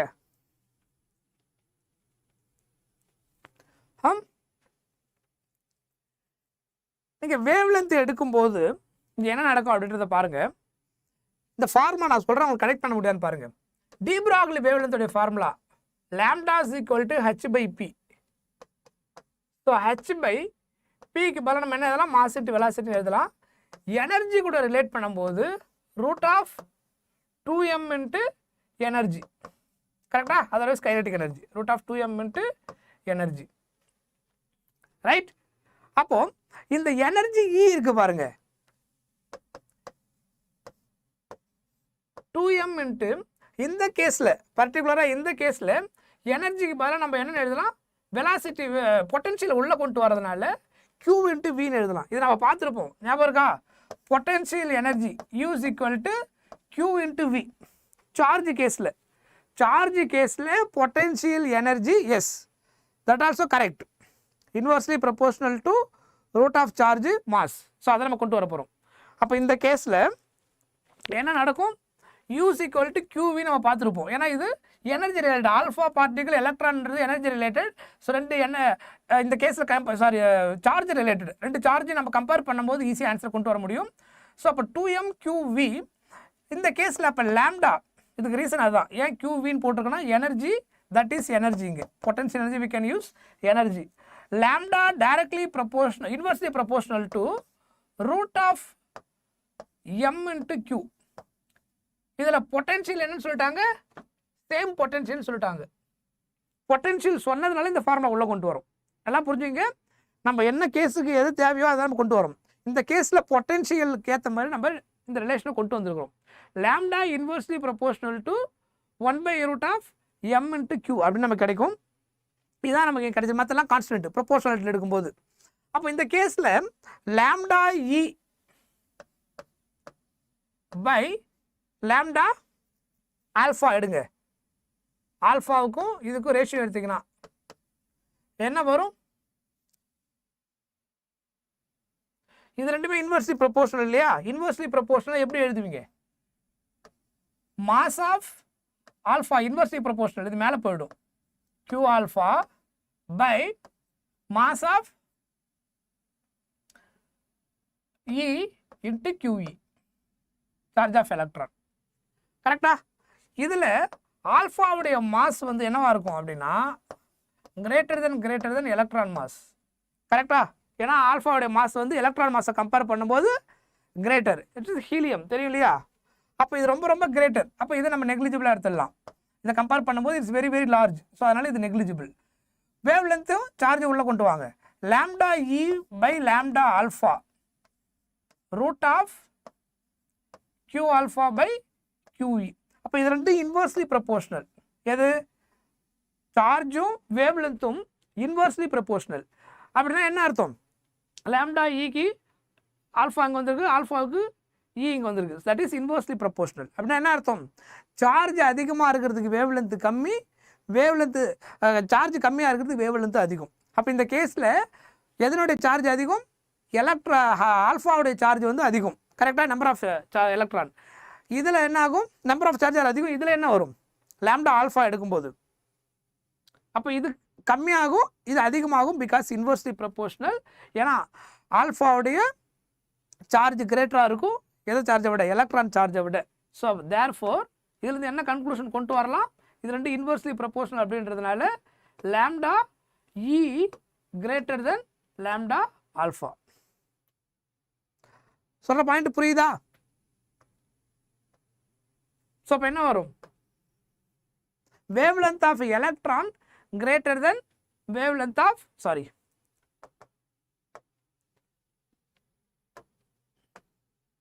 wavelength of electron greater than wavelength of alpha. Right? புரியுதா? இந்த ஸ்டெப் புரியலையா? ஒன்றும் இல்லை. Inversely proportional. இன்வர்ஸ்லி ப்ரொபோர்ஷனல் என்ன அர்த்தம்? அதிகமாக இருக்கக்கூடிய அந்த இங்கே எந்த டேட்டா இன்வர்ஸ்லி ப்ரொபோர்ஷனலோ இதில் எது அதிகமாக இருக்குதோ அதுக்கு வேவ் லென்த்து கம்மி, இதில் எது வேவ் லென்த்து கம்மியாக இருக்குதோ அது அதிகம். That is the meaning of inversely proportional. சிம்பிளாக சொல்லணும்னா லாம்டா இதிலிருந்து நம்ம ரிலேட் பண்ணியிருக்க முடியும். லாம்டாவும் சார்ஜ் இன்வர்ஸ்லி ப்ரொபோர்ஷனல். சார்ஜ் அதிகமாக இருந்துச்சுன்னா வேவ் லென்த்து குறையும். எலக்ட்ரான்ன்றது ஒரே ஒரு சார்ஜ். கரெக்டாக? ஆல்ஃபான்றது என்னது? He2+ஆ தானே? He2+ helium. ஸோ அப்போ அதில் வந்து இதை விட சார்ஜ் வந்து அதிகமாக இருக்கும். இதில் ஹீலியமில் நான் ஒரு சிங்கிள் எலக்ட்ரானை விட. அதனால் கம்பேர் பண்ணும்போது சார்ஜ் அதிகமாக இருக்கிறதுக்கு வேவ் லென்த்து கம்மியாக இருக்குது. Because of inversely proportional. Wavelength charge கம்மியாக இருக்கிறதுக்கு வேவ் லென்த் அதிகமாக இருக்கும். அப்போ எலக்ட்ரானோட சார்ஜ் வேல்யூ கம்மி, ஹீலியமோட சார்ஜ் வேல்யூ அதிகம். ஸோ அதனால் inversely proportional. Right? Yes. Option A is the answer. Right? இந்த கொஸ்டின் சொல்லுங்கள். இதெல்லாம் ரொம்ப simple question. If phi is the work function. Listen, நான் உங்களுக்கு ஒரு சில விஷயங்கள்லாம் நான் ரொம்ப தெளிவாக சொல்லிடுறேன். என்ன அப்படின்னா இந்த ஒர்க் ஃபங்க்ஷன் விஷயத்தில் ரொம்ப தெளிவாக இருங்க. நான் உங்களுக்கு சில கான்செப்ட் இங்கே நடத்திடுறேன். என்ன அப்படின்னா இந்த எனர்ஜியோடைய ஃபார்முலா, ஒர்க் ஃபங்க்ஷன் இதெல்லாம் ரொம்ப தெளிவாக இருக்கணும். எனர்ஜியோடைய ஃபார்முலா ஃபோட்டானுடைய எனர்ஜி. எனர்ஜி ஆஃப் ஃபோட்டான், பொதுவாக எந்த ஒரு ஃபோட்டானுடைய எனர்ஜி நம்ம என்னன்னு சொல்லுவோம் அப்படின்னா is equal to H into nu. Frequency கூட சொல்லும் போது இதுதான் ஃபார்முலா. இதையே நீங்கள் வேவ் லென்த் கூட சொன்னோன்னா HC பை லாம்டா. இது basic standard formula of energy of any photon. ஒரு ஃப்ரீக்குவென்சி, ஒரு பர்டிகுலர் ஃப்ரீக்குவென்சி வந்து நீங்கள் ஸ்டடி பண்ணுறீங்க, அதனுடைய எனர்ஜி கால்குலேட் பண்ணணும்னா என்ன வேல்யூ தெரியும் எனர்ஜி கண்டுபிடிக்கிறதுக்கு? H into new. சொல்கிறது புரியுதா? H into new. ஸோ அதுக்கப்புறம் இதனுடைய HC பை லாம்டா. இது ஸ்டாண்டர்ட் ஃபார்முலா ஃபர்ஸ்ட் ஒன். அடுத்தது இந்த கேஸில் ஒர்க் ஃபங்க்ஷன் என்ற வார்த்தை நம்ம அடிக்கடி பயன்படுத்துகிறோம் இல்லையா? ஒர்க் ஃபங்க்ஷன்னா என்ன? இதெல்லாம் கிளாரிட்டி இருந்தால் தான் உங்களுக்கு ஈஸி ஆன்சர் பண்ண முடியும். ஜென்ரலாக நம்ம இதுக்கு 5 நாட் யூஸ் பண்ணணும். We can use 5 also. கொஸ்டினில் அவங்களே ஏதாவது சிம்பிள் யூஸ் பண்ணியிருந்தாங்க, நம்ம அதை யூஸ் பண்ணிக்க வேண்டியதான். ஒர்க் ஃபங்க்ஷன்னா என்ன அர்த்தம்? Minimum energy. Minimum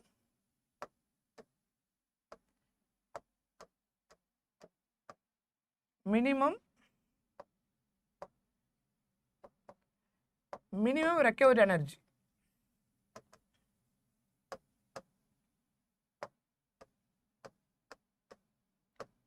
Minimum recovered energy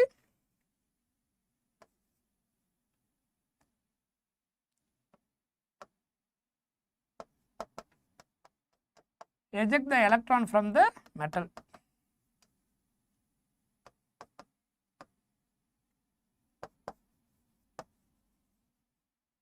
so இதான் சிம்பிளாக ஒர்க் ஃபங்க்ஷன்ன்றது மினிமம் ரெக்கவர்டு எனர்ஜி.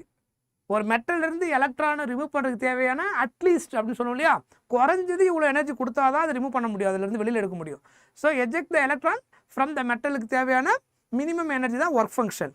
அப்போ இந்த மினிமம் எனர்ஜி கேஸுக்கான ஃபார்முலா என்ன அப்படின்னா, இட் இஸ் ஆல்சோ எனர்ஜி. நல்லா புரிஞ்சுங்க, இதுவும் எனர்ஜி தான். அப்போ இதை நம்ம எப்படி யூஸ் பண்ண போகிறோம், ஃப்ரீக்வன்சி கூட சொல்லும் போது phi is equal to h nu naught, otherwise hc by lambda naught. புரியுதா? phi not equal to h nu naught அப்படின்னு சொல்லலாம். நியூ நாட்னா என்ன அர்த்தம்? What is nu naught? Nu நாட்னா என்ன அர்த்தம்? த்ரெஷோல்டு ஃப்ரீக்வன்சின்னு அர்த்தம்.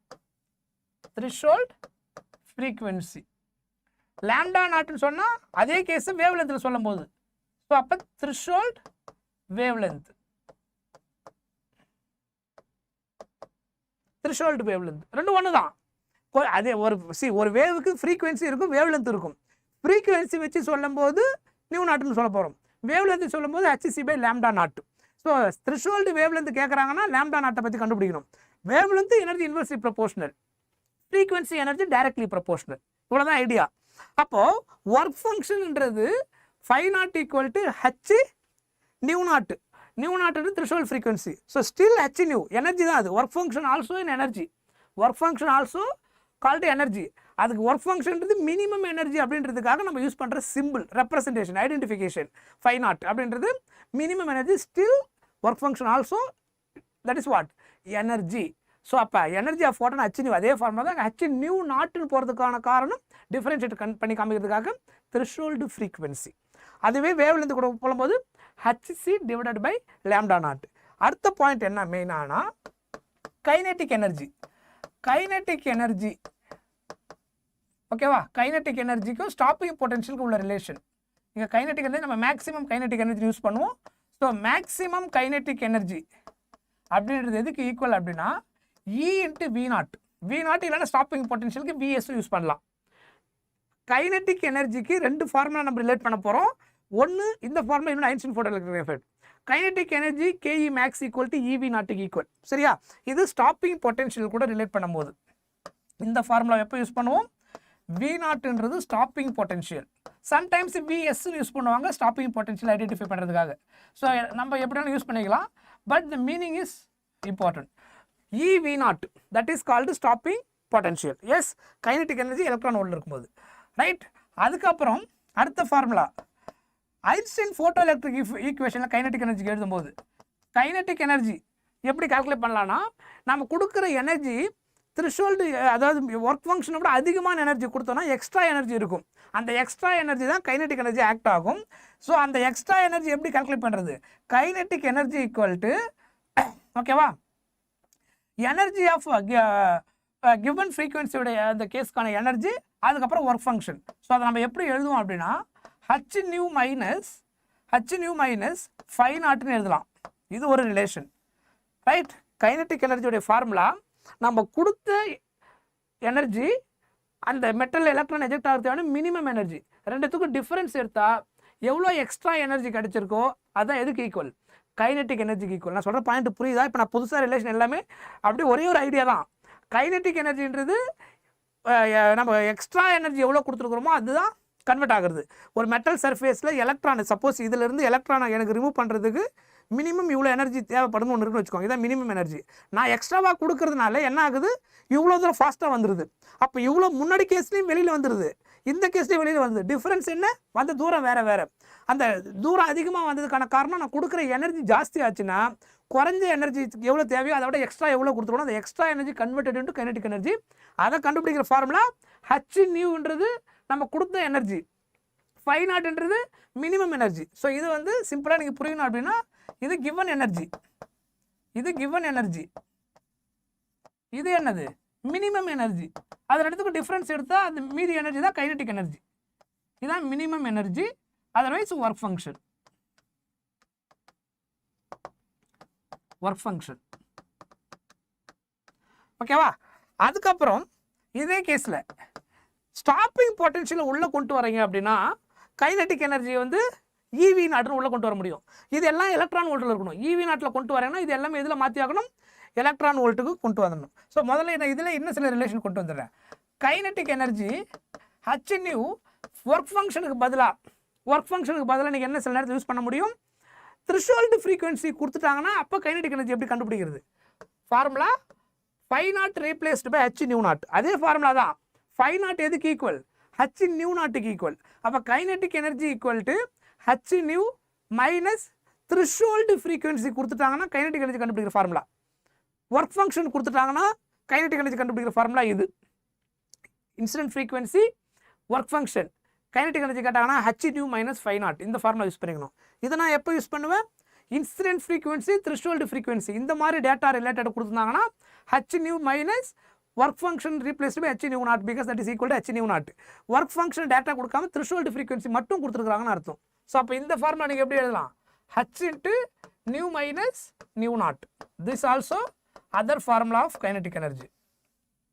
இது in terms of threshold frequency கூட சொல்லும் போது. இதே kinetic energy threshold wave length கூட கேட்குறாங்க அப்படின்னு வச்சுக்கோங்க. கைனெட்டிக் எனர்ஜி ஈக்குவல் டு ரெண்டு கேஸுமே வேவ் லென்த்தில் கம்பேர் பண்ணுறாங்க. எது? இன்சிடென்ட் லைட் ஃபோட்டானுடைய எனர்ஜியை எது கூட கம்பேர் பண்ணுறாங்க? ஃப்ரீக்வன்சி கொடுக்காம வேவ் லென்த்தில் கொடுத்துட்றாங்க அப்படின்னா so still energy we can calculate h c by lambda. Frequency கொடுத்தா ஹெச் நியூ, வேவ் லென்த் கொடுக்கும்போது எனர்ஜி கண்டுபிடிக்கிற ஃபார்முலா ஹெச்சி பை லேம்டா. அப்போ இன்சிடென்ட் லைட்டோடைய ஃபோட்டானுடைய வேவ் லென்த் கொடுத்துட்றாங்க, த்ரெஷோல்டு வேவ் லென்த் மைனஸ் இதில் என்ன கொடுத்துட்றாங்க? ஃப்ரீக்வன்சி கொடுத்தா h nu naught, h nu naught இல்லை ஃபை நாட்டு வேவ் லென்த் கொடுத்துட்டாங்க, ஒர்க் ஃபங்க்ஷன் கொடுத்துருக்குறாங்க அப்படின்னா இந்த ஃபார்முலா யூஸ் பண்ணி சால்வ் பண்ண முடியும். இது ஒரு கேஸ். நான் சொல்கிற பாயிண்ட்லாம் புரியுதா? குழப்பறதுக்கு ஒன்றுமே கிடையாது. இது எப்போ யூஸ் பண்ணுவீங்க? இன்சிடென்ட் எனர்ஜியோடைய வேவ் லென்த் கொடுத்துட்றாங்க, ஒர்க் ஃபங்க்ஷன் டேரெக்டாக கொடுத்துட்றாங்க H C by lambda minus phi naught work function.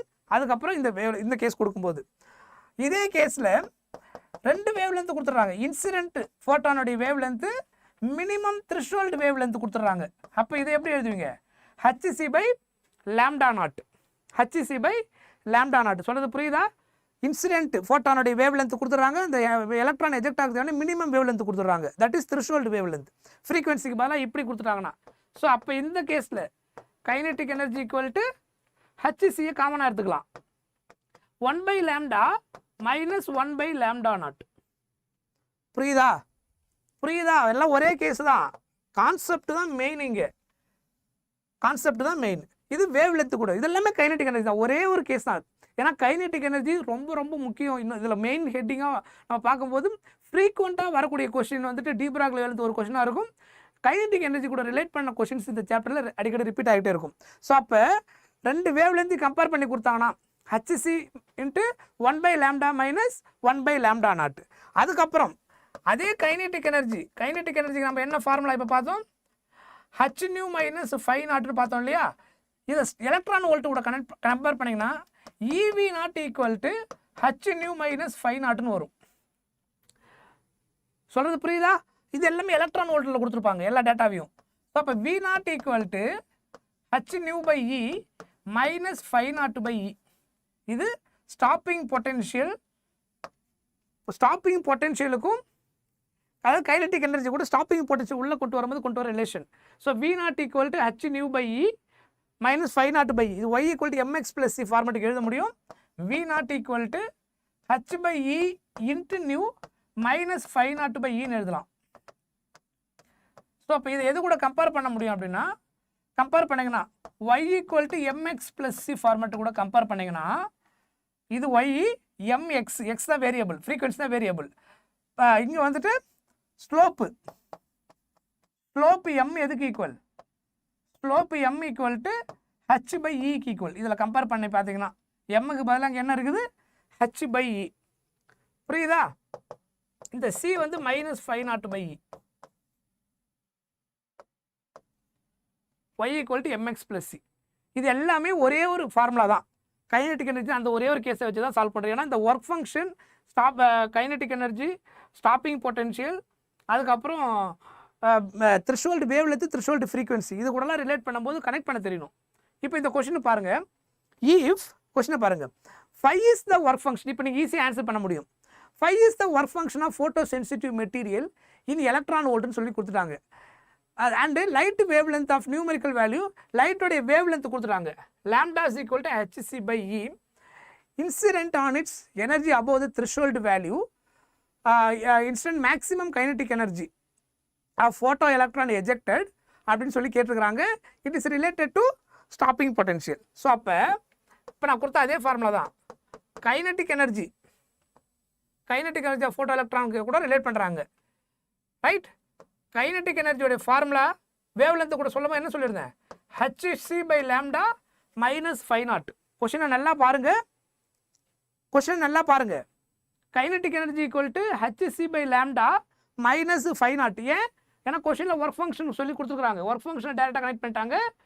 Incident ஆகிற வேவ் லென்த் வந்து த்ரெஷோல்டு ஃப்ரீக்வன்சியோட தேவையான வேவ் லென்த்தை விட அது எனர்ஜியோட அதிகமாக இருக்குது. அந்த வேவ் லென்த் வந்து கம்மியாக இருக்கணும். அப்போ த்ரெஷோல்டு ஃப்ரீக்வன்சி எவ்வளோ இருக்கணுமோ அது இருக்குதோ அதை விட ஜாஸ்தியாக இருக்குது. வேவ் லென்த்தை சொல்லும் போது இதை விட கம்மியான வேவ் லென்த்தாக இருக்கணும். த்ரெஷோல்டு வேவ் லென்த்தை விட கம்மியாக இருந்துச்சுன்னா எனர்ஜி அதிகம். எஜெக்ஷன் நடக்கிறதுக்கு தேவையான வேவ் லென்த், அதான் அந்த வார்த்தை யூஸ் பண்ணுறாங்க. அவங்க என்ன சொல்கிறாங்க, the wave length of numerical value hc/E metre incident with energy above its threshold value. Threshold வேல்யூக்கு தேவையான அந்த எனர்ஜிக்கு விட அதிகமான தேவையான வேவ் லென்த் அதில் இருக்குது அப்படின்னு சொல்லிட்டாங்க. அப்போ kinetic energy equal to wave length கூட சொல்லும் போது hc/λ மைனஸ் ஒர்க் ஃபங்க்ஷனை கனெக்ட் பண்ணும்போது φ0. இப்போ நான் முன்னாடி சொல்லியிருந்தேன் hc எப்படி கனெக்ட் பண்ணணும்னு.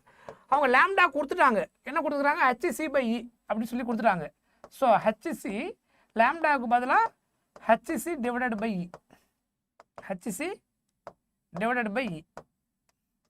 மைனஸ் φ0.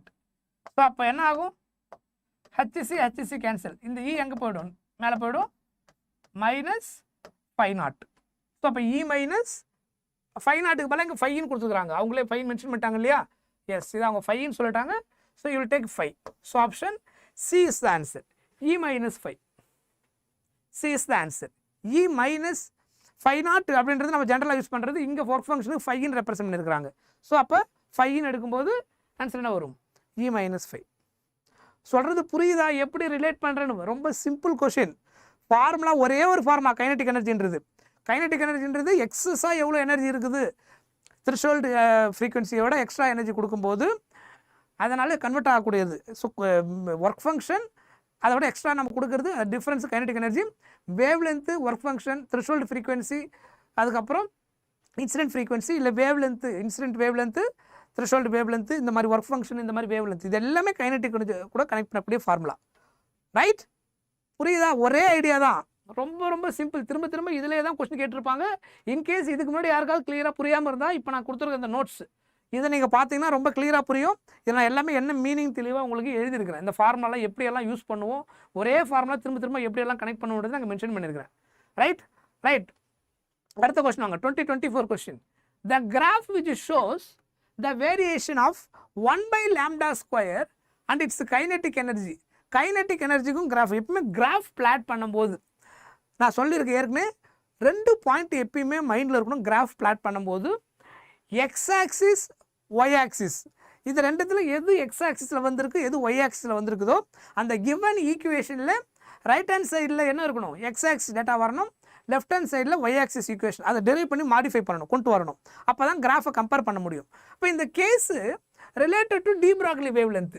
டி ப்ராக்லி வேவ் லென்த்தோடைய ஃபார்முலா எனர்ஜி கூட ரிலேட் பண்ணும்போது h/2me. இதை நம்ம பார்த்தோம். கைனட்டிக் எனர்ஜின்னு சொல்லியிருந்தாலும் சரி, எனர்ஜின்னு சொல்லியிருந்தாலும் ஒன்று தான். இங்கே lambda is equal to h/2me. சொல்கிறது புரியுதா? ரைட்.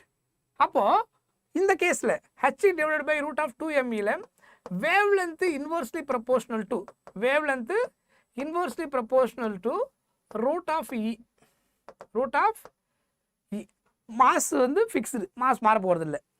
ஹச் இதெல்லாம் கான்ஸ்டன்ட், 2 கான்ஸ்டன்ட். கிராஃப் வந்துட்டு வேவ் லென்த்துக்கும் எனர்ஜிக்கும் தான் ரிலேட் பண்ணியிருக்கிறாங்க. அப்போ இந்த கேஸில் lambda inversely proportional to root of e. Squaring on both sides பண்ணுங்க. எனக்கு 1/λ² வேணும். அப்போ lambda square inversely proportional to என்ன கிடைக்கும், ஈன்னு கிடைக்குமா? ஸ்கொயரிங் ஆன் போத் சைட்ஸ் பண்ணிங்கன்னா என்ன ஆகும்? இங்கே லாம்டா ஸ்கொயரு, இது 1 ஸ்கொயரு ரூட் ஹோல் ஸ்கொயர் பண்ணால் லாம்டா ஸ்கொயர் பை இ. எனக்கு லெஃப்ட் ஹேண்ட் சைடில் என்ன வரணும்? 1 by lambda square. Right hand சைடில் ஈன்னு வரணும். அப்போ இதை ரீஅரேஞ்ச்மெண்ட் பண்ணுங்கள். Take reciprocal on both sides. 1 by lambda square 1 by lambda square directly proportional to என்ன ஆகிடும்? ரெசிப்ரோக்கல் எடுத்திங்கன்னா கிராஸ் மல்டிப்ளை பண்ணக்கூடாது. ஏன் நான் முதல்ல சொல்லிட்டேன், கிராஃப் பிளாட் பண்ணும்போது கிராஃபில் எது எக்ஸ் ஆக்சில் இருக்குதோ அது ரைட் ஹேண்ட் சைடில் இருக்கணும். அந்த டேட்டா எது ஒய் ஆக்சில் இருக்குதோ லெஃப்ட் ஹேண்ட் சைடில் இருக்கணும். புரியுதா? ஸோ நமக்கு ஒய் ஆக்சிஸ் ஈக்குவேஷன் தான் மெயினாக கொண்டு வரணும். அது இது வந்து முன்ன பின்ன இருக்கலாம். நமக்கு இது எந்த வேல்யூ வேணாலும் இது இ ஸ்கொயராக இருக்கலாம், ஈயாக இருக்கலாம், எதுவும் பிரச்சனை கிடையாது. ஒய் ஆக்சிஸ் ஃபார்மேட்டுக்கு இதை கொண்டு வரணும். இதை கொண்டு வந்தால் தான் இது எது டிபெண்ட் பண்ணியிருக்கோ அதை பொறுத்து இந்த வேல்யூ மாறும். நான் சொல்கிற பாயிண்ட் புரியுதா?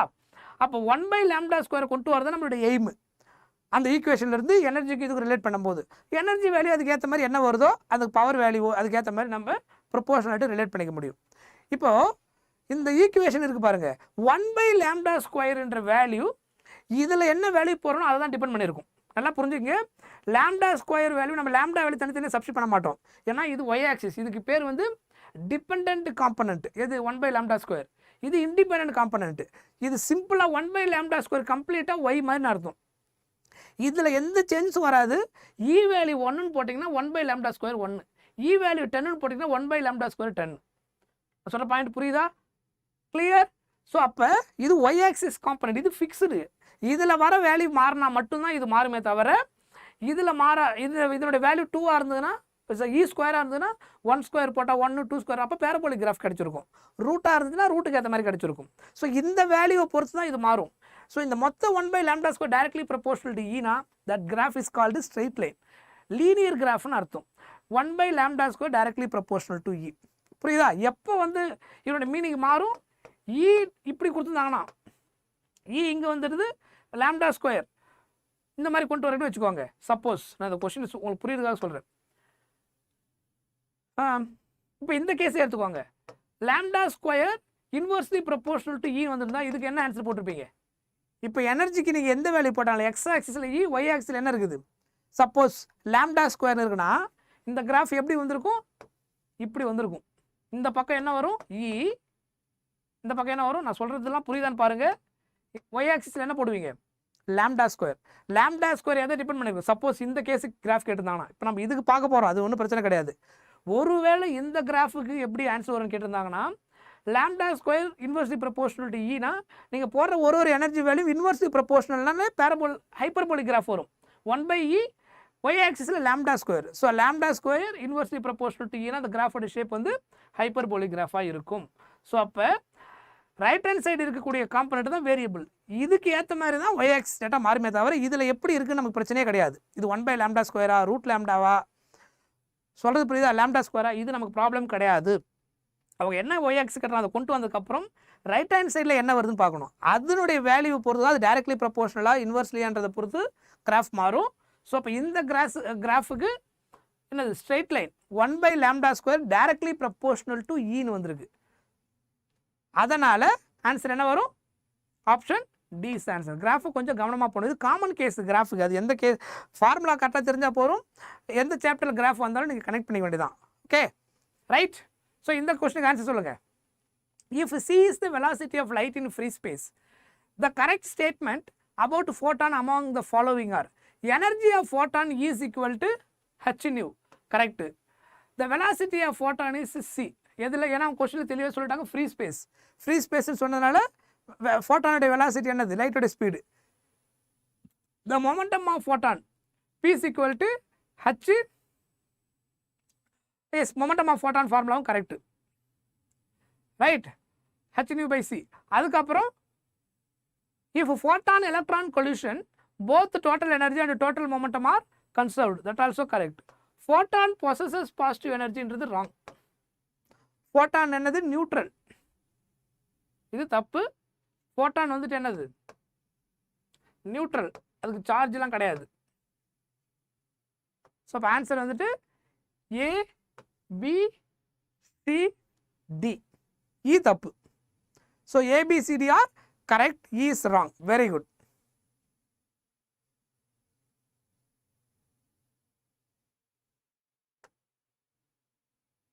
ரைட். அடுத்த கொஸ்டின் வாங்க, இதுக்கு ஆன்சர் சொல்லுங்கள். The work function of cesium, potassium, sodium, அது என்னோட ஒர்க் ஃபங்க்ஷன் கொடுத்துறாங்க. நம்ம ஏற்கனவே சொல்லிட்டோம் ஒர்க் ஃபங்க்ஷன் என்ன அர்த்தம், மினிமம் எனர்ஜி, எலக்ட்ரான் எஜெக்ட் பண்ணுறதுக்கு தேவையான மினிமம் எனர்ஜி எல்லாம் எலக்ட்ரான் வோல்ட்டில் கொடுத்துட்டாங்க. ஒரு photon incident electro magnetic wave incident ஆகுது, அதனோட எனர்ஜி 2.20 எலக்ட்ரான் வோல்ட் அப்படின்னா மினிமம் எனர்ஜிக்கு மேலே எவ்வளோ எனர்ஜி கொடுத்தாலும் எஜெக்ஷன் நடக்கும். மினிமமுக்கு கம்மியாக இருந்தால் நடக்க போகிறதில்ல. ஒரு 3 மெட்டீரியல் கொடுத்துருக்குறாங்க, சீசியம், பொட்டாசியம், சோடியம். இதனுடைய ஈச் மினிமம் எனர்ஜி கொடுத்துட்டாங்க. அப்போது நான் கொடுத்துக்கிற எனர்ஜி வந்து 2.2 அப்படின்னா இது நான் 3த்துலேயும் பாஸ் பண்ணனா, சீசியம், பொட்டாசியம், அதுக்கப்புறம் சோடியம், இது 3த்துலேயும் நான் இந்த பாஸ் பண்ணும்போது இதில் எந்த கேஸில் மினிமம் எனர்ஜியை விட இது ஜாஸ்தியாக இருக்குதோ அதில் எஜெக்ஷன் நடக்கும். மினிமம் எனர்ஜியை விட இது கம்மியாக இருந்தால் அதில் எஜெக்ஷன் நடக்காது. அப்போ 2.75ன்றது இதை விட அதிகம், அப்போ அதில் எஜெக்ஷன் நடக்க போகிறதில்ல, அப்போது அது பாசிபிள் இல்லை, சோடியமாக நடக்க போகிறதில்ல. 2.30ன்றதும் 2.30 விட அதிகம், அப்போ மினிமம் எனர்ஜியை விட இது கம்மி, இது நடக்க போகிறதில்ல. 2.14ன்றது இதை விட கம்மி, அப்போது மினிமம் எனர்ஜி 2.14, நான் கொடுத்துருக்கிறது 2.14 கிரேட்டராக இருந்தாலும் கண்டிப்பாக அதில் எஜெக்ஷன் நடக்கும். மினிமம் விட எவ்வளோ கொடுத்தாலும் எஜெக்ஷன் நடக்கும். ஸோ அப்போ சிசிஎம்மில் மட்டும்தான் என்ன நடக்கும், எஜெக்ஷன் நடக்கும். ஸோ இதெல்லாம் கிளியர் இல்லையா, இதெல்லாம் எல்லாருக்கும் புரிஞ்சிருக்குல்ல, ஞாபகம் இருக்குல்ல, ரைட்? இந்த கொஸ்டின் வாங்க. The de Broglie wavelength associated with an electron accelerated by potential difference of 81 V. See, the de Broglie wavelength தயவு செஞ்சு கொஞ்சம் நல்லா புரிஞ்சு வச்சுக்கோங்க, அதையும் நான் இங்கே நடத்திடுறேன். de Broglie wavelengthல முக்கியமாக ஞாபகம் வச்சுக்க வேண்டியது de Broglie wavelength. ஏன்னா இதில் திரும்ப திரும்ப ஃபார்முலாஸ் நம்ம யூஸ் பண்ணுவோம், ஏன்னா மெயின் ஹெட்டிங்கும் கூட இதில் முக்கியமான ஹெட்டிங் மாடர்ன் ஃபிசிக்ஸில் வரதுனால. Lambda equal to h by p, de Broglie wavelength lambda is equal to h by p. அதுக்கப்புறம் h pக்கு பதிலா mass into velocity root of energy கூட சொல்லும்போது 2m இன்ட்டு ஈன்னு சொல்லலாம், அதர்வைஸ் கைனட்டிக் எனர்ஜின்னு சொல்லலாம், எல்லாம் ஒன்று தான். சொல்கிறது புரியுதா? 2m into kinetic energy or energy. So அதை கன்ஃபியூஸ் பண்ணிக்க தேவையில்லை, you can use energy or kinetic energy. அதே வேவ் லென்த்து இன்னும் நீங்கள் ஸ்டாப்பிங் பொட்டென்ஷியல் கூட சொல்கிறீங்கன்னா, ஸோ அது இங்கேயே எழுதிக்கோங்க. ஸ்டாப்பிங் பொட்டென்ஷியல் கூட கனெக்ட் பண்ணும்போது 1.227 by root of V nanometer. ஆங்ஸ்ட்ராங்கில் சொல்லணும் அப்படின்னா 12.27 அப்படின்னு சொல்லலாம். வேறு எப்படி சொல்லலாம் அப்படின்னா 12.27 பை ரூட் ஆஃப் வி எப்போ ஆங்ஸ்ட்ராங் யூனிட்டில் சொல்லும்போது. இது எல்லாமே லாம்டாவுக்கான ஃபார்முலா. de Broglie வேவ்லென்த்துக்கு முக்கியமாக நம்ம யூஸ் பண்ணக்கூடிய ஃபார்முலாஸ் இது எல்லாமே மெயின் ஃபார்முலா. இது lambda is equal to h by p basic formula. Mass into வெலாசிட்டியாக இருந்தால் mv, 2m into kinetic energy or energy கொடுக்கும்போது. இது வேவ் லென்த்து கொடுக்கும்போது நம்ம யூஸ் பண்ண இந்த கேஸில் நேனோமீட்டர் கேஸில் சொல்லும்போது 1.227 சொல்லுவோம், ஆங்ஸ்ட்ராங்கில் சொல்லும்போது 12.27. இப்போ இந்த கேஸுக்கு வாங்க, அவங்க பொட்டென்ஷியல் டிஃப்ரென்ஸை கொடுத்துட்டாங்க, ரைட்? பொட்டென்ஷியல் டிஃப்ரென்ஸை கொடுத்துட்டாங்க. அப்போ லாம்டா ஈக்குவல் டு நேனோமீட்டரில் எல்லா ஆப்ஷனும் இருக்குது, அப்போ நான் 1.227 எடுத்துக்கிறேன் by root of V nanometre. அப்போ 1.227 பை ரூட் ஆஃப் 81, அது நேனோமீட்டர் லாஸ்ட்டாக போட்டுக்கோங்க. அப்போ 1.227 பை 81 ரூட் எடுத்தால் 9, 81 ரூட் எடுத்தால் 9. ஸோ இப்போ இதை கேன்சல் பண்ணால் அப்ராக்சிமேட்டாக என்ன வரும், 0.1 கரெக்டாக, ஐ திங்க் 0.13 கிட்ட வரும். ஸோ அப்போ option D is the answer, 0.136. எல்லாத்தையும் கால்குலேட் பண்ண தேவையில்லை, புரியுதா? எல்லாத்தையும் எனக்கு கால்குலேட் பண்ண தேவையில்லை, 0.136 நேனோமீட்டருக்கு மாற்றணும். ஆங்ஸ்ட்ராங்கில் இருந்தால் எனக்கு நேனோமீட்டருக்கு மாற்ற வேண்டியதாக இருக்கும், அப்போ தான் ஆன்சர் வரும், இல்லைன்னா ஆன்சர் வராது. கிளியர்? இந்த கொஸ்டின் ஆன்சர் சொல்லுங்கள். The maximum kinetic energy of emitted photoelectric effect independent of எதை டிபெண்ட் பண்ணியிருக்காது, மேக்ஸிமம் கைனட்டிக் எனர்ஜி எதை டிபெண்ட் பண்ணியிருக்காது, work function of the material அதை டிபெண்ட் பண்ணியிருக்கோம், ரைட்? அவங்க வந்து இண்டிபெண்ட் கேட்டுக்கிறாங்க. அதுக்கப்புறம் intensity of incident rate, kinetic எனர்ஜிக்கும் இன்டென்சிட்டிக்கும் சம்பந்தம் கிடையாது, சொல்றதா? இண்டிபெண்ட் கேட்டுக்கிறாங்க, இண்டிபெண்ட். ஞாபகம் இருக்கா அந்த பாயிண்ட்?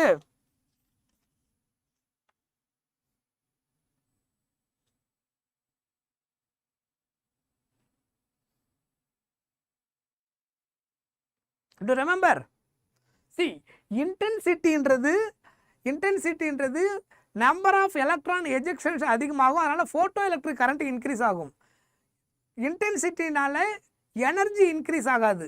ஒரு லைட்டுடைய இன்டென்சிட்டின்றது அதனுடைய நம்பர் ஆஃப் ஃபோட்டான்ஸ் எவ்வளோ இன்சிடென்ட் ஆகுதோ அதை தான் டிசைட் பண்ண போகுது தவிர எனர்ஜி ஆஃப் ஒரு ஃபோட்டான் சேம் மாற போகிறதில்ல. 100 ஃபோட்டான் இன்சிடென்ட் ஆனாலும் ஒரு ஃபோட்டானோட எனர்ஜி சேமாக தான் இருக்கும். ஃப்ரீக்குவென்சி மாறுச்சுன்னா தான் எனர்ஜி மாறும், கைனெட்டிக் எனர்ஜி மாறும். Kinetic energy related to frequency. இன்டென்சிட்டிக்கும் கைனெட்டிக் எனர்ஜிக்கும் சம்மந்தம் கிடையாது. ஏன்னா பார்த்துக்கோ, kinetic energy independent of the intensity. Kinetic energy depends on the frequency. Frequency மாறுச்சுன்னா எனர்ஜி மாறுதுன்னு அர்த்தம். இன்டென்சிட்டி அதிகமாகுதுன்னா எனர்ஜி மாறல, நம்பர் ஆஃப் ஃபோட்டான்ஸ் தான் அதிகமாக மாறுதுன்னு அர்த்தம். அதனால கைனெட்டிக் எனர்ஜி மாறாது. எலக்ட்ரான் எஜெக்ஷன் அதிகமாகும், அதனால் கரண்ட் இன்க்ரீஸ் ஆகும். பட் ஃப்ரீக்குவென்சி அதிகமாகிறதுனால எஜெக்ஷன்லாம் அதிகமாக போகல, கரண்ட் இன்க்ரீஸ் ஆகாது, கைனெட்டிக் எனர்ஜி இன்க்ரீஸ் ஆகும். ஸோ அப்போ kinetic energy directly depends on what? Frequency இல்லைனா வேவ் லென்த்து. ஃப்ரீக்குவென்சின்னு சொல்லலாம், இல்லை வேவ் லென்த்து நீங்கள் சொல்ல முடியும். Frequency otherwise also what? Wave லென்த்தாக இருந்தால் inversely proportional, but it's also depend. Inversely proportional h நியூன்னு வரும், hc பை லாம்டா இல்லையா? வேவ் லென்த்தும் என்ன kinetic energy inversely proportional, but it's depend. Inversely ப்ரொபோஷனலாக இருக்கும் அதுக்கு ஏற்ற மாதிரி, பட் இட்ஸ் டிபெண்ட். இதில் இது மாறதுக்கு ஏற்ற மாதிரி இதுவும் மாறும். பட் இன்டென்சிட்டிக்கு சம்மந்தம் கிடையாது. ஃபோட்டோ எலக்ட்ரிக் கரண்ட் இருக்கு இல்லையா? ஃபோட்டோ கரண்ட் தான் எது டிபெண்ட் பண்ணியிருக்கும்? Directly proportional to intensity. Intensity இதை மட்டும் தான் டிபெண்ட் பண்ணியிருக்கும். ஃபோட்டோ கரண்ட் மட்டும் தான் இதை டிபெண்ட் பண்ணியிருக்கும், வேறு எதுக்கும் சம்மந்தம் கிடையாது. எனர்ஜியை பொறுத்த வரைக்கும் ஃப்ரீக்குவென்சி தான். அதனால் இதை கன்ஃபியூஷன் பண்ணிக்க கூடாது. புரியுதா? ஓகே ஹரிதா, பாய்.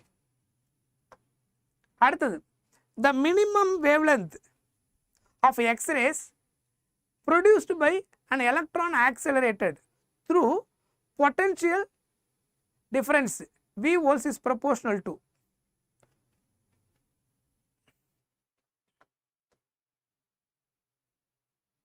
Okay.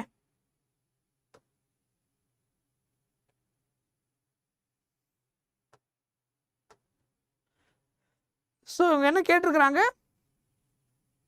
நோ பியை கண்டுபிடிச்சிங்க. எப்படி வந்தது பி? அவங்க கேட்டிருக்கிறது minimum wave length of X ray. நீங்கள் டி ப்ராக்லி வேவ் லென்த்துக்கு போனீங்க. எக்ஸ்ரேன்றது என்னது? What is X ray? X ray related to photon wave length, not de Broglie wave length. கொஷினை கவனமாக பாருங்கள், கொஷினை கவனமாக பார்க்கணும். டக்குன்னு பார்த்துட்டு இதான் ஆன்சர் நீங்கள் போட்டக்கூடாது.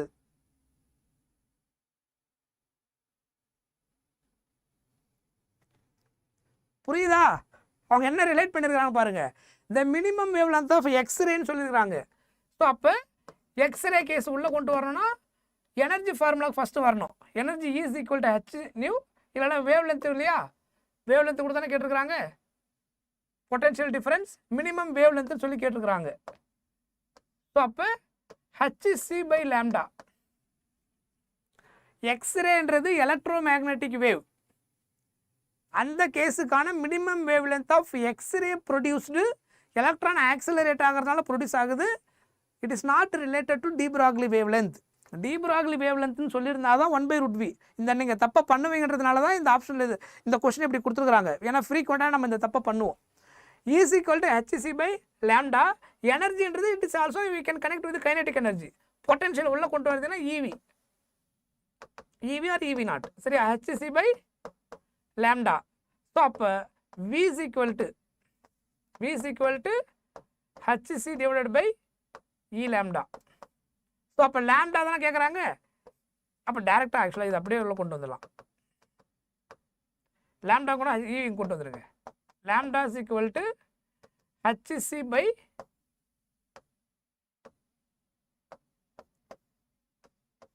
EV அப்படி கீழே கொண்டு வந்துருங்க. h constant, c constant, E constant. lambda inversely proportional to v. Proportional தான் கேட்டிருக்கிறாங்க. சரியா? நீங்கள் கவனக்குறைவாக இந்த தப்பை பண்ணுவீங்கிறதுனால தான் கேட்டிருக்கிறாங்க. நான் ஏற்கனவே சொல்லியிருக்கிறேன், நம்ம பார்த்த உடனே டக்குன்னு நமக்கு ஒன்று தோணும், நம்ம படிச்சிருக்கோம் அப்படியே கேட்டிருக்காங்கன்னு. அந்த மாதிரி நீங்கள் ஃப்ரீக்வெண்ட்டாக ஆன்சரை போடுவீங்கன்றதுனால இந்த மாதிரி கொஸ்டின் கேட்பாங்க. நான் என்ன சொல்லியிருக்கேன், பார்த்த உடனே நம்ம ஆன்சர் கண்டுபிடிக்க முடியுதுனாலே கொஸ்டினில் ஏதோ ட்விஸ்ட் இருக்குது, அது ஆன்சர் இல்லைன்னு அர்த்தம். அது திரும்பவும் நல்லா சொல்கிறேன், இதான் க்ளூ. பார்த்த உடனே நமக்கு ரிப்பீட்டடாக பார்த்த ஒரு ஃபார்முலா டேரெக்டாக கொஸ்டின் கேட்குறேன். நீட்டில் எப்பயுமே அப்படியே பார்த்த உடனே டிக் அடிக்கிற மாதிரி ஒரு கொஸ்டின் கூட கொடுக்க மாட்டாங்க. ஞாபகம் வச்சுக்கோங்க, ஒரு கொஸ்டின் கூட கொடுக்க மாட்டாங்க.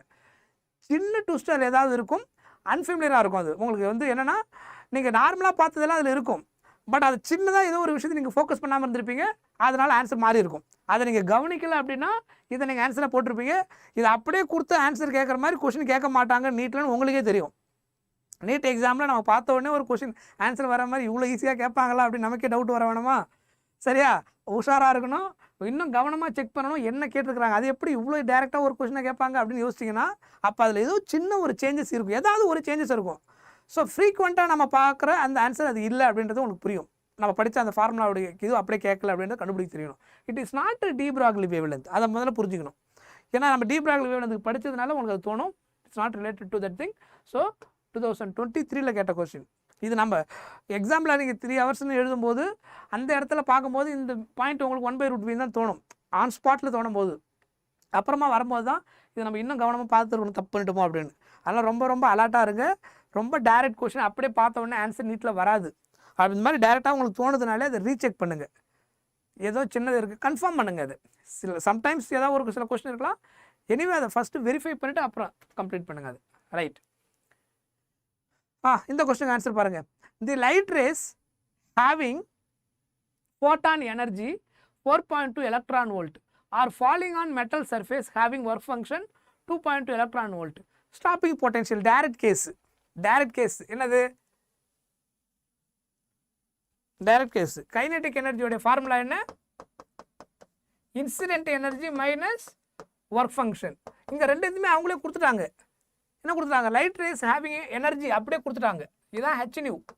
இன்சிடென்ட் எனர்ஜி வந்து 4.2 எலக்ட்ரான் வோல்ட், 4.2 எலக்ட்ரான் வோல்ட்னு கொடுத்துட்டாங்க. எனர்ஜின்னு கொடுத்துட்டாங்க. சொல்கிறது புரியுதா? அவங்க 4.2 எலக்ட்ரான் வோல்ட்ன்றது மொத்த எனர்ஜி, hν தான் எனர்ஜி. இன்சிடென்ட் எனர்ஜி கொடுத்துட்டாங்க, ஒர்க் ஃபங்க்ஷனை 2.2 எலக்ட்ரான் வோல்ட்னு சொல்லி அதையும் கொடுத்துட்டாங்க. அப்படின்னா கைனெட்டிக் எனர்ஜி எவ்வளோ வந்திருக்கும்? ரெண்டுத்துக்கும் டிஃப்ரென்ஸ் எடுத்துட்டா 2 எலக்ட்ரான் வோல்ட், 2 எலக்ட்ரான் வோல்ட்டு. அவங்க ஸ்டாப்பிங் பொட்டன்ஷியல் கேட்டுக்கிறாங்க. இது கைனெட்டிக் எனர்ஜி. அவங்க கேட்டுக்கிறது என்னது? Stopping potential. அப்போ kinetic energy is equal to, kinetic energy எதுக்கு ஈக்குவல்? EV நாட்டுக்கு ஈக்குவல். ஸோ அப்போ ஈயும் இந்த ஈயும் கேன்சல் ஆகிடும். கேன்சல் ஆச்சுன்னா stopping potential V naught equal to 2 volt. புரியுதா? 2 வோல்ட். ஸோ ரொம்ப கவனமாக இருக்கணும். 2 எலக்ட்ரான் வோல்ட் ஆன்சர் கிடையாது. கொஸ்டினில் கேட்டிருக்கிறது ஸ்டாப்பிங் பொட்டன்ஷியல். ஸ்டாப்பிங் பொட்டன்ஷியல் மட்டும் கேட்டிருக்காங்கன்னா V நாட் மட்டும்தான். Kinetic energy replaced by EV naught. EV நாட்டுன்றது கைனெட்டிக் எனர்ஜிக்கும் stopping potential relation. V naught மட்டும் கேட்குறாங்கன்னா டினாமினேட்டர் கொண்டு வந்துடணும், இல்லை கேன்சல் பண்ணிக்கணும். இங்கே EVன்னு இருக்கிறதுனால அது கேன்சல் ஆகிடும். இப்போ V naught equal to 2 volt. சரியா? ஸோ அதனால் மறந்து இதை ஆன்சர் பண்ணிடாதீங்க. 2 எலக்ட்ரான் வோல்ட். கைனெட்டிக் எனர்ஜி என்னன்னு கேட்டிருந்தாங்கன்னா இது ஆன்சர் கரெக்ட். இந்த கொஸ்டினில் இந்த ஆன்சர் எப்போ யூஸ் பண்ணியிருப்பீங்க? 2 எலக்ட்ரான் வோல்ட்ன்றது what is the kinetic energy அப்படின்னு கேட்டிருந்தாங்கன்னா அப்போ அது கரெக்டு. ஸ்டாப்பிங் பொட்டன்ஷியல்னு கேட்கும்போது அதோட யூனிட் வோல்ட் தான். SI unit of volt potential என்னது? Potential difference volt. ஸோ அதனால் ஆன்சர் இஸ் வோல்ட். அதில் தான் வரணும். கைனெட்டிக் எனர்ஜி கேட்டாங்கன்னா கைனெட்டிக் எனர்ஜி இங்கே வந்து ஜூல் ஜென்ரலாக எஸ்ஐ யூனிட்டு, இங்கே வந்து எலக்ட்ரான் வோல்ட்டு எனர்ஜிக்கு நம்ம யூஸ் பண்ணுற யூனிட். சரியா? ஸோ இப்போ யூனிட்டை வச்சு கண்டுபிடிக்க தெரியணும். கொஸ்டினில் கேட்டிருக்கிறது கைனெட்டிக் எனர்ஜி கிடையாது, கேட்டிருக்கிறது ஸ்டாப்பிங் பொட்டன்ஷியல். இப்போ ஸ்டாப்பிங் பொட்டன்ஷியல் கண்டிப்பாக வோல்ட்டு தான் வரணும். அதனால் பி கண்டிப்பாக ஆன்சர் கிடையாது. பின்றது எனர்ஜியோட யூனிட், எலக்ட்ரான் வோல்ட்டுன்றது. It's not a unit of energy, kinetic energy. Sorry, இது பொட்டன்ஷியல் எனர்ஜி கிடையாது, இது எனர்ஜியோட யூனிட். எலக்ட்ரான் வோல்ட்டுன்றது எனர்ஜி யூனிட். நல்லா ஞாபகம் வச்சுக்கோங்க, குழப்பிக்காதீங்க. இது கண்டிப்பாக ஆன்சர் கிடையாது. நீங்கள் பார்த்த உடனே கன்ஃபார்ம் பண்ணிட முடியும், சால்வே பண்ணாமல். அதுக்கு ரீசன் என்ன? ஸ்டாப்பிங் பொட்டன்ஷியல் கேட்டிருக்கிறாங்க. என்னோட யூனிட் எதில் வரணும்?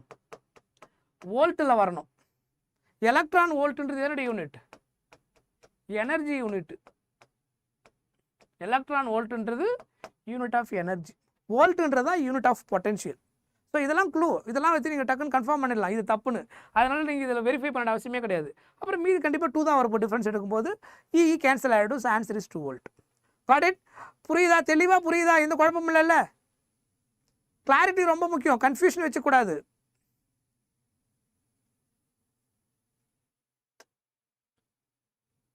ஓகே, இந்த கொஸ்டின் ஆன்சர் சொல்லுங்க. The threshold frequency of photoelectric metal nu naught, அது V naught கிடையாது, nu naught frequency symbol. சரியா? If light of frequency 4 nu naught is incident on this metal, maximum kinetic energy of emitted electron, அவ்வளோதான். So இது நமக்கு already இப்போ பார்த்த formula தான். Energy kinetic energy equal to நம்ம என்ன பார்த்தோம்? த்ரெஷோல்டு ஃப்ரீக்வன்சி கொடுத்துட்டாங்கன்னா நம்ம என்ன ஃபார்முலா பார்த்தோம்? ஒர்க் ஃபங்க்ஷனுக்கு பதிலாக h nu naught மாற்றிக்கணும். த்ரெஷோல்டு ஃப்ரீக்வன்சியோட ரிலேட் பண்ணாங்கன்னா incident energy minus threshold frequency கூட எனர்ஜி 5 நாட்டுக்கு பதிலாக h nu naught மாற்றிக்க வேண்டியதான். ஹெச்சை காமனாக எடுத்துட்டா என்னன்னு சொல்லியிருந்தேன்? New minus nu not. So அவங்க என்ன கொடுத்துட்டாங்க? த்ரெஷோல்டு ஃப்ரீக்வன்சி நியூ நாட்னு கொடுத்துட்டாங்க. ஸோ அது நியூ நாட் தான். இன்சிடென்ட் ஃப்ரீக்வன்சி வந்து த்ரெஷோல்டோட 4 டைம்ஸ் இருக்குன்னு சொல்லியிருக்காங்க.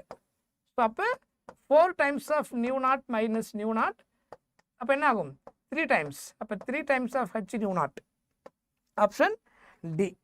இதான் என்னது? Kinetic energy. இது தட் இஸ் எக்ஸஸ் எனர்ஜி. இதுதான் எக்ஸஸ் எனர்ஜி, அதனால கைனடிக் எனர்ஜியாக மாறுது. Very good. Option D is the answer. So நான் முதல்ல சொன்னதான், இந்த சாப்டரே ரொம்ப simple chapter. Kinetic energy, work function, threshold frequency, threshold voltage, wave length, இது கூடலாம் அழகாக எப்படி கரெக்டாக ஃபார்முலா கனெக்ட் பண்ணி இன்டர்லிங்க் பண்ணணும், அப்புறம் ஸ்டாப்பிங் பொட்டன்ஷியலோட எப்படி இன்டர்லிங்க் பண்ணணும், இது தெளிவாக இருந்தாலே ஆன்சர் ஈஸியாக பண்ணிட முடியும். ரொம்ப சிம்பிளான chapter. Right? Yes. Good morning Gomathi, good morning. இந்த கொஸ்டின் சொல்லுங்கள். த கிராஃப், இப்போ தான் சொன்னேன் இல்லையா, கிராஃப் எப்படி ஃபாலோ பண்ணணும்னு சொல்லியிருந்தேன் இல்லையா? The graph which shows variation of de Broglie wave length தெளிவாக கொடுத்துருக்காங்க. ஸோ டி ப்ராக்லி வேவ் லென்த்துக்கும் மொமெண்டமுக்கு என்ன வரும்? Lambda is equal to h/p. Y ஆக்சிஸில் லாம்டா, எக்ஸ் ஆக்சிஸில் பி. அப்போது ஒய் ஆக்சிஸ் என்ன வருதோ அது ப்ராப்பராக இருக்கணும், ஒய் ஆக்சிஸ் டேட்டா ப்ராப்பராக இருக்கணும். அதுக்கு ஏற்ற மாதிரி எக்ஸ் ஆக்சிஸ் என்ன வருதோ ரீஅரேஞ்ச் பண்ணுங்க, அது நமக்கு பிரச்சனை கிடையாது. ஒய் ஆக்சிஸில் லாம்டானா லாம்டா கொண்டு வரணும், ஒய் ஆக்சிஸ் லாம்டா ஸ்கொயர்னா லாம்டா ஸ்கொயர் கொண்டு வரணும். ரெண்டு பக்கமும் சிம்பிளிஃபை பண்ணி ஆகணும். ஒய் ஆக்சிஸ் வந்துட்டு 1/λனா 1/λ, 1/λ ஸ்கொயர்னா 1/λ ஸ்கொயர். இந்த டேட்டாவை நம்ம கொண்டு வரணும். அதுக்கு ஏற்ற மாதிரி கரஸ்பாண்டிங்காக இங்கே சேஞ்சஸ் ஆகிட்டே வரும். ஒன்ஸ் இதை கன்ஃபார்ம் பண்ணதுக்கப்புறம் இப்போ நீங்கள் கிராஃப் பிளாட் பண்ண முடியும். Y axis lambda, x axis p. அப்போ வேவ் லென்த்தும் லாம்டா இங்கே என்ன வந்திருக்கு? மொமெண்டம் இன்க்ரீஸ் ஆச்சுன்னா வேவ் லென்த்து டிக்ரீஸ் ஆகும். அதுக்கப்புறம் inversely proportional. So it is a hyperbolic graph. எதுவுமே இன்வெர்ஸ்லியாக இருந்துச்சுன்னா இந்த டேட்டா, இந்த பக்கம் இருக்கிற டேட்டா வந்து இன்வெர்ஸ்லி டு 1/p ஸ்கொயர், இந்த மாதிரி இன்வெர்ஸ்லி ப்ரப்போஸ் p கியூப் வரும்போது அந்த கிராஃப் எப்பயுமே எப்படி இருக்கும்? ஹைப்பர்போலிக் கிராஃபாக இருக்கும். ஸோ இது நம்ம எலக்ட்ரிக் ஃபீல்டில் பார்த்துருக்கோம். E inversely proposed to r square, potential V inversely proposed to r. அது எல்லாத்தோட ஷேப், கிராஃபோட ஷேப் இப்படி தான் இருக்கும். That is called hyperbolic graph. கரெக்டா? ஞாபகம் இருக்கா? Very good. அடுத்த கொஸ்டின் வாங்க. when two monochromatic lights of a frequency கொடுத்துட்டாங்க நியூ அண்ட் நியூ பை 2, சரி அது வியில் நியூன்னு எடுத்துக்கோங்க. Frequency nu and nu by 2 are incident on a photo electric metal, their stopping potential becomes Vs/2 and Vs ரெஸ்பெக்டிவ்லின்னு கொடுத்துட்டாங்க. The threshold frequency of this metal என்ன கேட்டிருக்காங்க? சொல்கிறது புரியுதா? ரைட்? ஆப்ஷன் பியில் வர கிராஃபா? எந்த கிராஃப்? அது இந்த கேஸ் கிடையாது. அது வந்து உங்களுக்கு லீனியர்லி டிக்ரீசிங் கிராஃப்னு வரும், நெகட்டிவ் சைன் வரும். ஒய் ஈக்குவல் டு உங்களுக்கு லீனியர்லி டிக்ரீசிங் கிராஃப்னு வரும் இல்லையா? இது லீனியர்லி இன்க்ரீசிங் கிராஃப். இது நெகட்டிவ் சைனில் வரும்போது லீனியர்லி டிக்ரீசிங் கிராஃப் அப்படின்னு அர்த்தம். சரியா? அப்போ அந்த கேஸ் வரும் உங்களுக்கு. அது நாங்கள் உங்களுக்கு அந்த கேஸ் வருமா நான் காமிக்கிறேன். டிக்ரீசிங் கிராஃப்னு அர்த்தம் லீனியர் கேஸ்லேயே. இதில் இப்படி போட்டால் இன்க்ரீசிங், இப்படி வந்தால் டிக்ரீசிங். லீனியராக தான் வரும், லீனியராக இன்க்ரீஸ் ஆகுறது, லீனியராக டிக்ரீஸ் ஆகுறது. ரைட்? இப்போ இந்த கேஸுக்கு வாங்க. நமக்கு ஆல்ரெடி ஃபார்முலா தெரியும். அவங்க என்ன கேட்டிருக்கிறாங்கன்னா த்ரெஷோல்டு ஃப்ரீக்வன்சி தான் கொஸ்டினாக கேட்டிருக்கிறாங்க. Kinetic energy threshold frequency formula h nu minus h nu naught. இதான் நமக்கு தெரிஞ்ச ஃபார்முலா. கரெக்டாக? Kinetic energy K is equal to h nu minus h nu naught. இப்போ அவங்க ஃபஸ்ட்டு 2 கேஸ் கொடுத்துருக்குறாங்க. மொதல் கேஸுக்கு வாங்க. 2 மோனோக்ரோமேட்டிக் லைட்டு, ஃபர்ஸ்ட் ஒன்னுடைய ஃப்ரீக்வன்சி நியூ, செகண்ட் ஒன்னுடைய ஃப்ரீக்வன்சி நியூ நாட்டு. அப்போது நான் ஃபஸ்ட்டு கேஸ் எடுக்கிறேன்.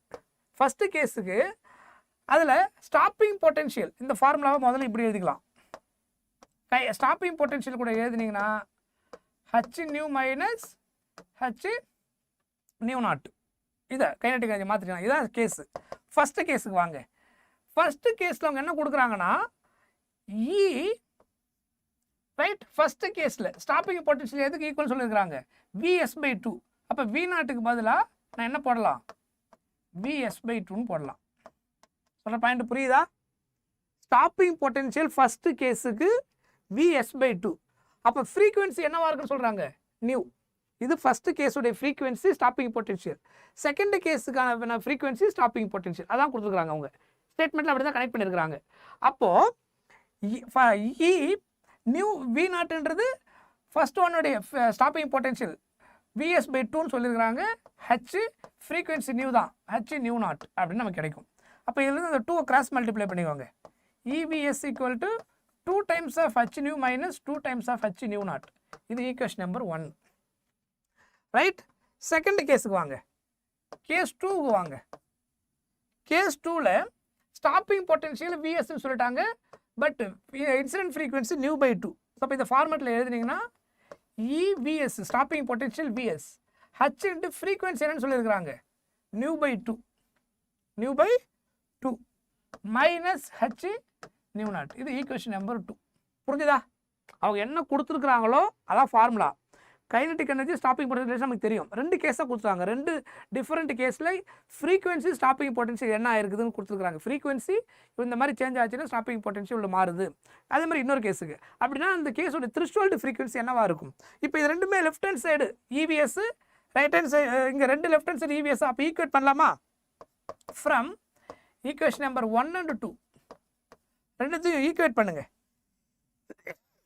இதை எடுத்து வந்து இதில் சப்ஸ்டிட் பண்ணுங்க. 2h நியூ இது ரெண்டு ஈக்குவேட் பண்ணிங்கன்னா 2h நியூ மைனஸ் EVSக்கு பதிலாக 2h நியூ நாட். கரெக்டா? இதுக்கு பதிலாக ஈக்குவல் டு h நியூ/2 மைனஸ் h நியூ நாட். இதில் h நியூ நாட்டில் ஒரு சைடு கொண்டு போங்க, h நியூ ஒரு சைடு கொண்டு வாங்க. ஸோ அப்போ இந்த கேஸை இங்கே கொண்டு வாங்க. 2h new minus h நியூ/2. h new நாட்டை கொண்டு போய் plus 2h nu naught minus h new not. சொல்கிற பாயிண்ட் புரியுதா? நியூ நாட்டெல்லாம் ஒரு சைடு கொண்டு போகிறேன், நியூலாம் ஒரு சைடு கொண்டு வந்துடுறேன். ஸோ இப்போ இதை சிம்பிளிஃபை பண்ணுங்க. 4h new minus h new என்ன வரும்? 3 times of h nu /2. 2h nu naught minus 1h என்ன வரும்? 2 டைம்ஸ் பண்ணால் h நியூ நாட்னு வரும். ஸோ இப்போ இதில் h கேன்சல் ஆகிடும். h இங்கே கூட கேன்சல் பண்ணுறாங்களா? ஒன்றும் பிரச்சனை கிடையாது. h அப்போ இதுலேருந்து நியூ நாட் என்ன கிடைச்சிருக்கு? ஃபைனலாக 3/2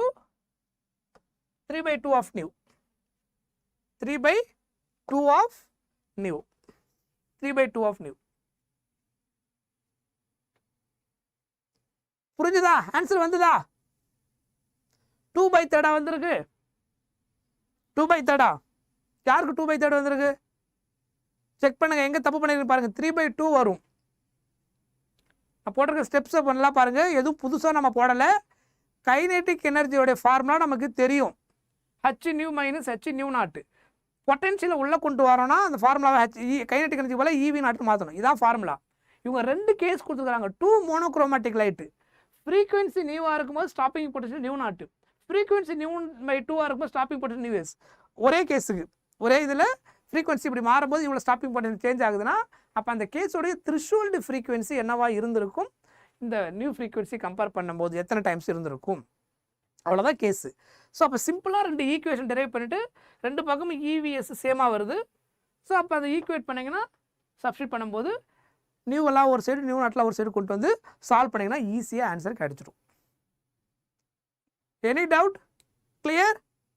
S, good morning. Good morning.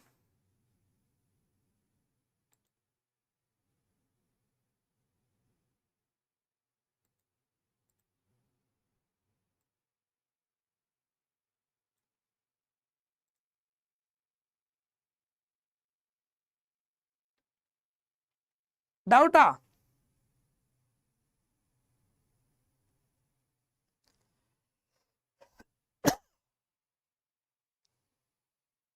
சொல்லுங்க, என்ன டவுட்டு?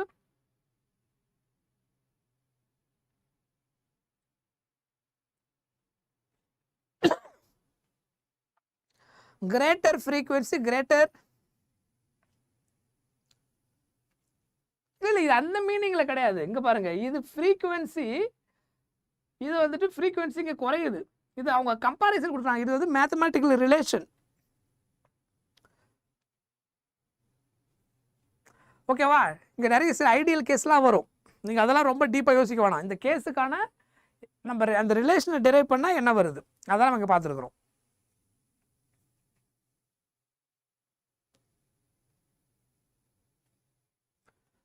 ரைட். நெக்ஸ்ட் இந்த கொஸ்டின் ஆன்சர் சொல்லுங்க. The number of photons per second on an average emitted by the source of monochromatic light of wavelength 600 nanometer when it delivers the power of 3.3 into 10 power minus 3 watt.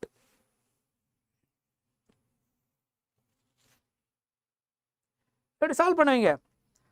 பவருடைய formula என்ன? Yes, conceptual அந்த doubt வந்து உங்களோட doubt correct தான் அது. But it's a mathematical relation. அதில் நம்ம இந்த ரிலேஷனை டெரைவ் பண்ணும்போது வில் கெட் திஸ் ஆன்சர். சரியா? ரைட்.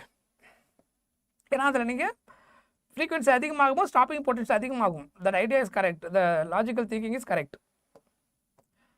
ரைட். பவருடைய ஃபார்முலா என்ன? Power equal to energy by time. That's a formula of power. பவருடைய formula P is equal to energy by time. இது நமக்கு ஆல்ரெடி தெரியும். ஒர்க் டன் பை டைம் இல்லைனா energy divided by time. இங்கே energy என்ன கொடுத்துருக்குறாங்க அப்படின்னு பார்க்கணும். ரெண்டாவது, ஒரு ஃபோட்டானுடைய எனர்ஜி தான் H nu are HC by lambda. ஒரு ஃபோட்டான் எனர்ஜி எதுக்கு equal? H nu are HC by லேம்டான்னு அர்த்தம். இப்போ நிறைய ஃபோட்டான்ஸ் இருந்தால் இப்போ டோட்டல் பவர் கண்டுபிடிக்கும் போது energy of one photon into என்னால் மல்டிப்ளை பண்ணால் நமக்கு என்ன கிடைச்சிடும்? டோட்டல் பவர் கிடைச்சிடும். ஸோ அப்போ டோட்டல் பவர் கால்குலேட் பண்ணும்போது n into E by T இந்த சாப்டரில் சொல்கிறது பாயிண்ட் புரியுதா? இதுதான் பவருக்கான ஃபார்முலா.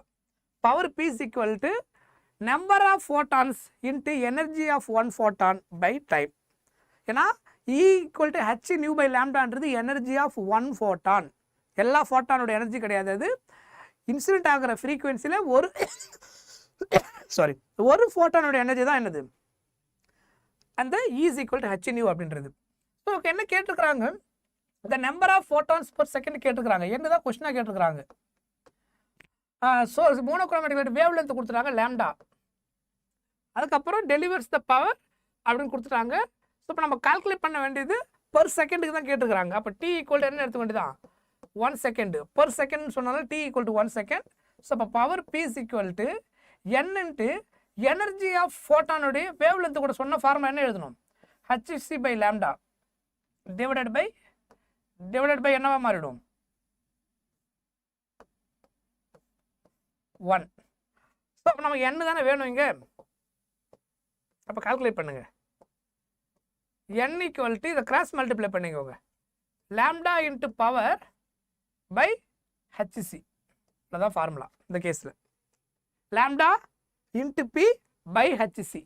அவங்க நம்பர் ஆஃப் ஃபோட்டான்ஸ் தான் எவ்வளோன்னு கேட்டிருக்கிறாங்க. சப்ஸ்டியூட் பண்ண ஆன்சர் முடிஞ்சிடும். இது 600 நானோமீட்டர். ஸோ அப்போ 600 into 10 to the power minus 9. Power எவ்வளோ கொடுத்துருக்குறாங்க? 3.3 into 10 to the power minus 6 by ஹெச்சோட value 6.6 into 10 power minus 34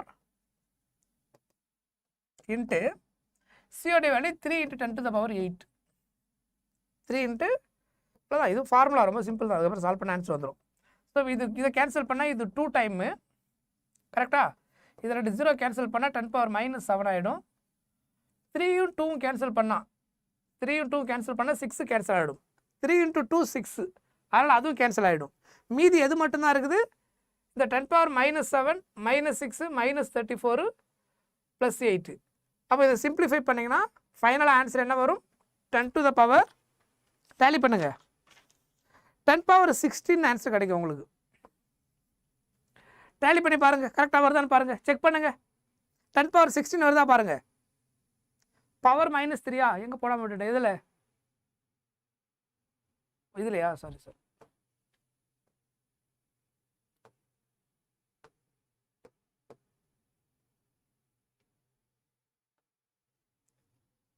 answer வருதா? இதுக்கப்புறம் அதை காம்பன்சேட் பண்ணி சிம்பிளிஃபை பண்ணிங்கன்னா உங்களுக்கு ஆன்சர் வந்துட்டு 10⁻⁻16 கிடைக்கும். ரொம்ப சிம்பிள். இது எப்படி கேன்சல் பண்ணுவீங்க? இந்த 10⁻⁻6 -3 -10. அப்போ இந்த டேர்மை கேன்சல் பண்ணால் 10⁻⁻24 ஆகிடும். இங்கே வந்துட்டு -24 கரெக்டா? -24லேருந்து +8 கேன்சல் பண்ணால் 10⁻⁻16. ஸோ 10⁻⁻16 மேலே போனால் 10⁻+16 அவ்வளோதான். So answer is 10⁻+16. ஸோ இந்த ஃபார்முலா ஞாபகம் வச்சுக்கோங்க. ஒருவேளை டைம் வந்து 1 கொடுக்காம வேறு ஏதாவது வேல்யூ கொடுத்தாங்கன்னா நீங்கள் அதை போட்டாகணும். 2 3 கொடுத்தாங்கன்னா 2 செகண்ட் 3 செகண்ட் சொன்னால் we have to substitute t value.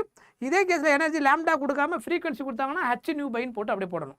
n × h/v/tன்னு வரும். சொல்கிறது புரியுதா? பவருடைய ஃபார்முலா எப்படியெல்லாம் எழுதுவீங்க?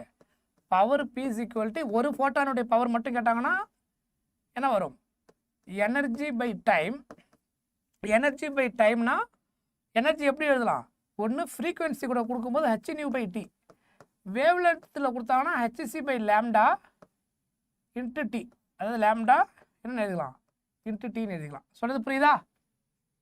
hc/λt.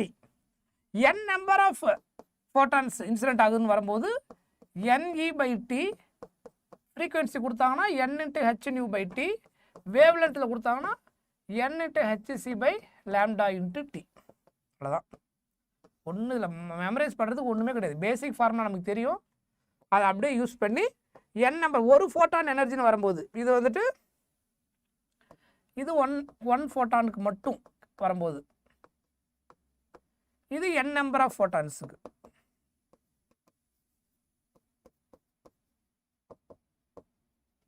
n number of photons வரும்போது இந்த ஃபார்முலா யூஸ் பண்ணிக்கணும்.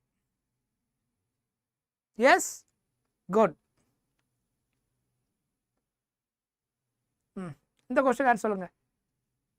An electromagnetic wave of wavelength lambda is incident on photosensitive material surface of negligible work function if mass m is photoelectron emitted from the surface de Broglie wavelength lambda ன்னு கேட்டிருக்காங்க. de Broglie wavelengthையும் ஃபோட்டானுடைய வேவ்லென்த்தையும் interlink பண்ணிங்கன்னா என்ன வரும் அப்படின்னு கேட்குறாங்க. அப்போ இது எப்படி? இதனுடைய வேவ்லென்த் எலக்ட்ரோமேக்னெட்டிக் வேவ்லென்த் லாம்டான்னு சொல்லிட்டாங்க. ஸோ நமக்கு எனர்ஜியோடைய ஃபார்முலா தெரியும். Energy is equal to energy தான் ரீப்ளேஸ் பண்ணி ஆகணும். எனக்கு எனர்ஜி ஈக்குவல் சொல்லலை. நம்ம முன்னாடி ஒரு கேஸ் சால்வ் பண்ணியிருக்கிறோம். அந்த கேஸில் 2 எனர்ஜி ஈக்குவல் சொல்லியிருந்தாங்க. இங்கே எனர்ஜி ஈக்குவல்லாம் சொல்லலை. எனர்ஜி தான் நம்ம ரீப்ளேஸ் பண்ணி ஆகணும். ஏன்னா ஃபார்முலா எங்கேயுமே எனர்ஜி வரல பாருங்க. அப்போ எனர்ஜி ரீப்ளேஸ் பண்ணணும். Is equal to hc/λ. அப்போ lambda is equal to hc divided by ஈன்னு கிடைக்கும். சரியா? இது அப்படியே வச்சுக்கோங்க. இது வந்துட்டு இஎம் வேவ்ஸுக்கு. de Broglie வேவ்லென்த்துக்கு வாங்க. எனர்ஜி இல்லை lambda is equal to h divided by √2m × e. இதை de Broglie வேவ்லென்த்துக்கு டீன்னு சொல்லியிருக்காங்க. லாம்டா டின்னு எடுத்துப்போம் இந்த கேஸில். இப்போது இந்த எனர்ஜி எடுத்து வந்து இங்கே சப்ஸ்டிட் பண்ணி ஆகணும். அப்போ தான் de Broglie வேவ்லென்த்தை உள்ளே கொண்டு வர முடியும். ஏன்னா லாம்டா தான் கேட்டிருக்கிறாங்க. ஸ்கொயரிங் ஆன் போத் சைட்ஸ் பண்ணுங்க.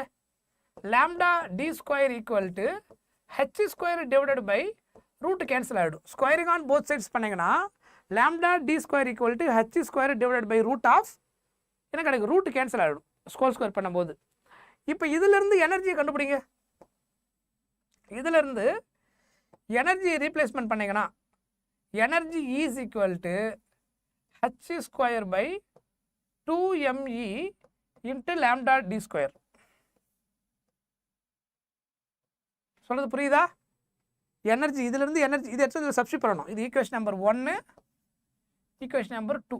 2 எடுத்து வந்து சப்ஸ்டிட் பண்ணுங்க எனர்ஜிக்கு பதிலாக. அப்போ தான் எடுத்து இன்டர்லிங்க் பண்ண முடியும். எனர்ஜி இங்கே வரக்கூடாது. சொல்கிறது புரியுதா? ஸோ அப்போ is equal to hc/e is equal to h² divided by 2me lambda d². இதை எடுத்து சப்ஸ்டிட் பண்ணுங்க. சப்ஸ்டிடியூட் ரொம்ப சிம்பிள், அவ்வளோதான். 2 in 1. ஏன்னா நமக்கு என்ன தேவையோ அதை கொண்டு வரதுக்காக. Lambda equal to hc divided by ஈக்கு பதிலாக இது சப்ஸ்டிட் பண்ணுங்க. இங்கே hc டிவைட இது அப்போ ரெசிப்ரோக்கல் இல்லையா? அப்போ டினாமினேட்டரில் இருக்குது. ஸோ அப்போ டேரெக்டாக நம்ம எப்படி எழுதிக்கலாம்? அது டிவிஷன் பை டிவிஷனில் இருக்கிறதுனால ரெசிப்ரோக்கல் எழுதுங்க. ஈக்கு பதில் சப்ஸ்டிட் பண்ணால் 2me lambda ஸ்கொயர் 2m இ வராதுன்னு சாரி ஒரு மிஸ்டேக் இல்லையா. இ மட்டும் கொண்டு போயிட்டால் 2m lambda ஸ்கொயர் மட்டும் வரும். lambda d square 2m lambda d ஸ்கொயர் டிவைடட் பை h ஸ்கொயர்னு வரும். அப்போ என்ன நடக்கும் இங்கே h ஸ்கொயரும் ஹெச்சும் கேன்சல் ஆகிடும். கரெக்டா? மீதி இருக்கிறத மட்டும் எழுதுங்க. 2m into c by h into lambda d square. கரெக்டா? 2m c by h into lambda d square equal to lambda. So அப்போ இங்கே எங்கே இருக்குது பாருங்கள், lambda equal to 2mc by h lambda d square. Option D is the answer. புரியுதா? Option D is the answer. இல்லை அப்படின்னா no no no இங்கே சில ப்ரொசீஜர்ஸ் ரூல்ஸ்லாம் இருக்குது. ஸோ அதனால் அதெல்லாம் it's not possible. What ever doubt you can mail. சரியா?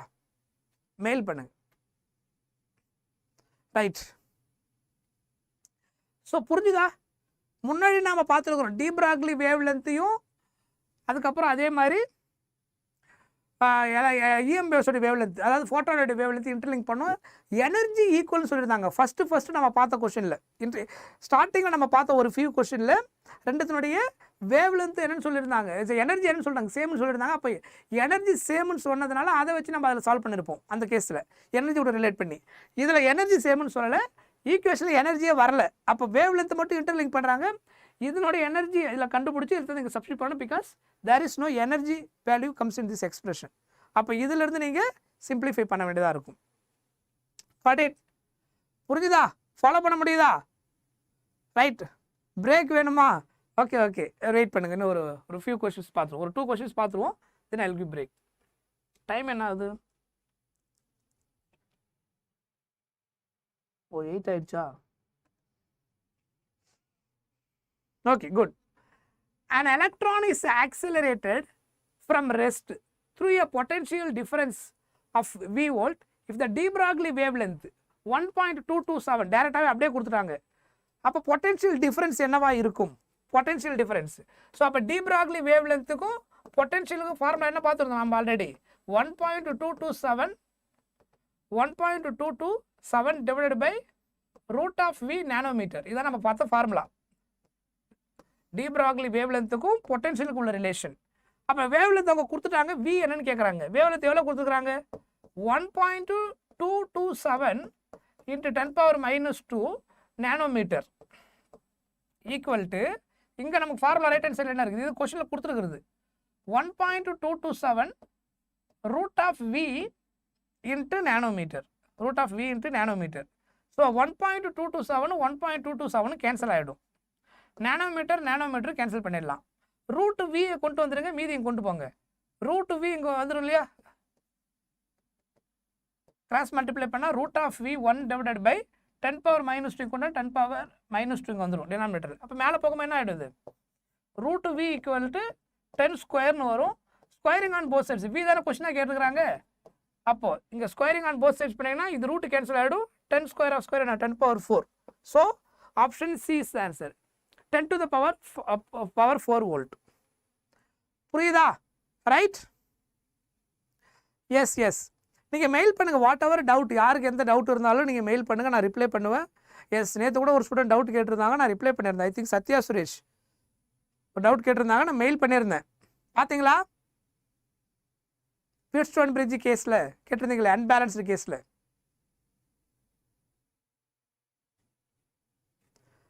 Okay right.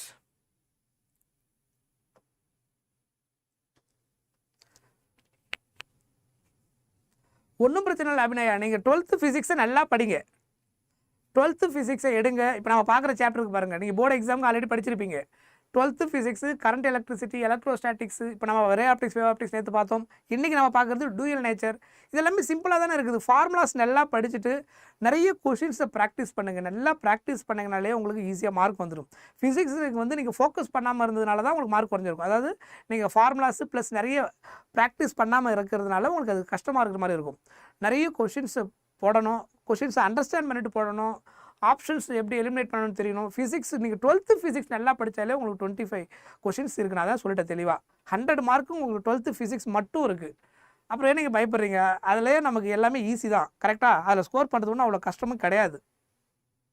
அதனால் தைரியமாக இருங்க, நல்லா எஃபர்ட் போடுங்க, ப்ராக்டிஸ் நிறைய பண்ணுங்கள். ப்ராக்டிஸ் இருந்தால் மட்டும்தான் உங்களுக்கு ஆன்சர் வரும், பண்ண முடியும், ஈஸியாக ஃபாஸ்ட்டாக வரும். இல்லைனா ரொம்ப கஷ்டமாக இருக்கும், டைம் எடுக்கும். ஒரு கொஸ்டின் யோசிச்சு போட்டிங்கன்னா. Right, good.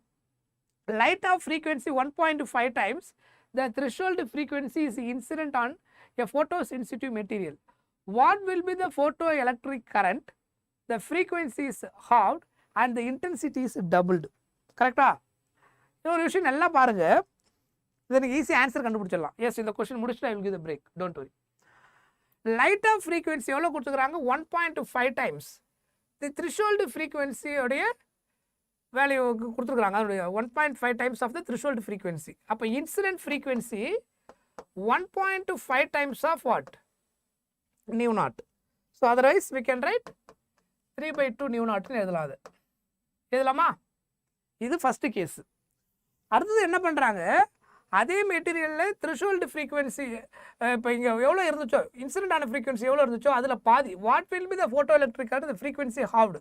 நியூ ஃப்ரீக்வன்சி வந்துட்டு முன்னாடி இன்சிடென்டான ஃப்ரீக்வன்சியை விட பாதி, அதாவது 1.5 நியூ நாட்டில் பாதி. அப்படின்னா என்ன அர்த்தம்? 3/2 நியூ நாட் பை 4/2 3/4 ஆகிடும். 3/4னா என்ன அர்த்தம்? 0.75 நியூ நாட். ஸோ 0.75 நியூ நாட்ன்றது less than nu naught, 1 times of less than 1. Incident ஃப்ரீக்வன்சியை விட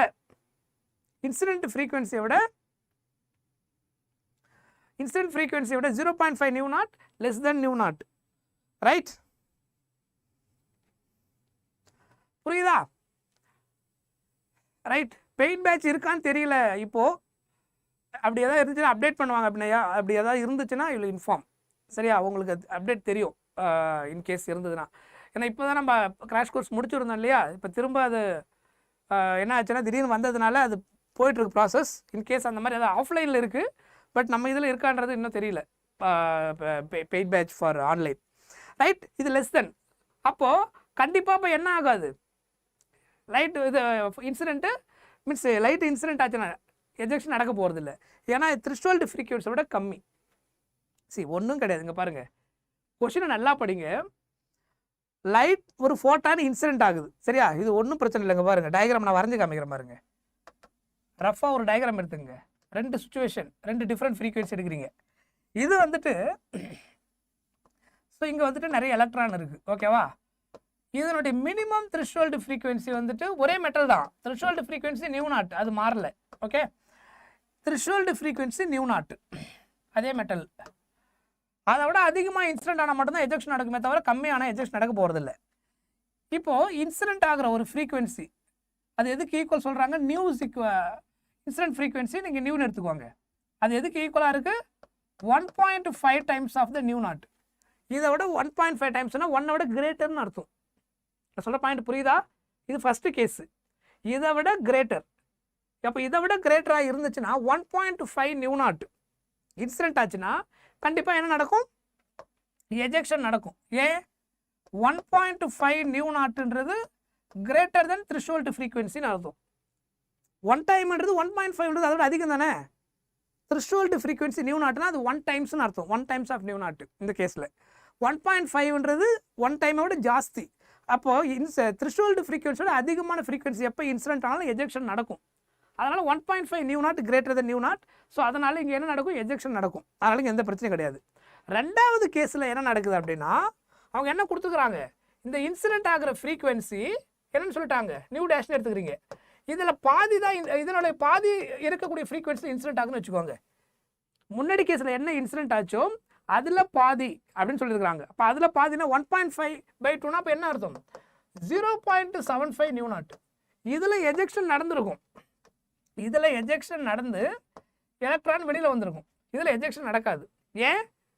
0.5 நியூ நாட் அப்படின்றது மினிமம் ஃப்ரீக்வன்சியை விட கம்மி. 0.7ன்றது கம்மி இல்லையா, ஒன்னோட கம்மி இல்லை. 0.7 0.75 nu naught less than nu naught, இதில் கிரேட்டர். ஸோ அதில் இங்கே எலக்ட்ரான் எஜெக்ஷன், எலக்ட்ரான் எஜெக்ட் ஆகும்.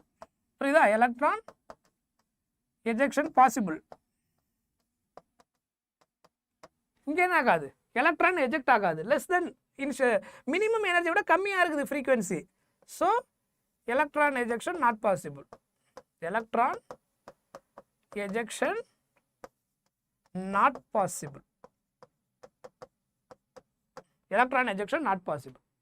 இப்போ புரிஞ்சுதா? கிளியர்? யார் டவுட் கேட்டது? அக்ஷயாவா டவுட் கேட்டது? நீங்க தானே? எஸ். இப்போ கிளியரா புரிஞ்சுதா?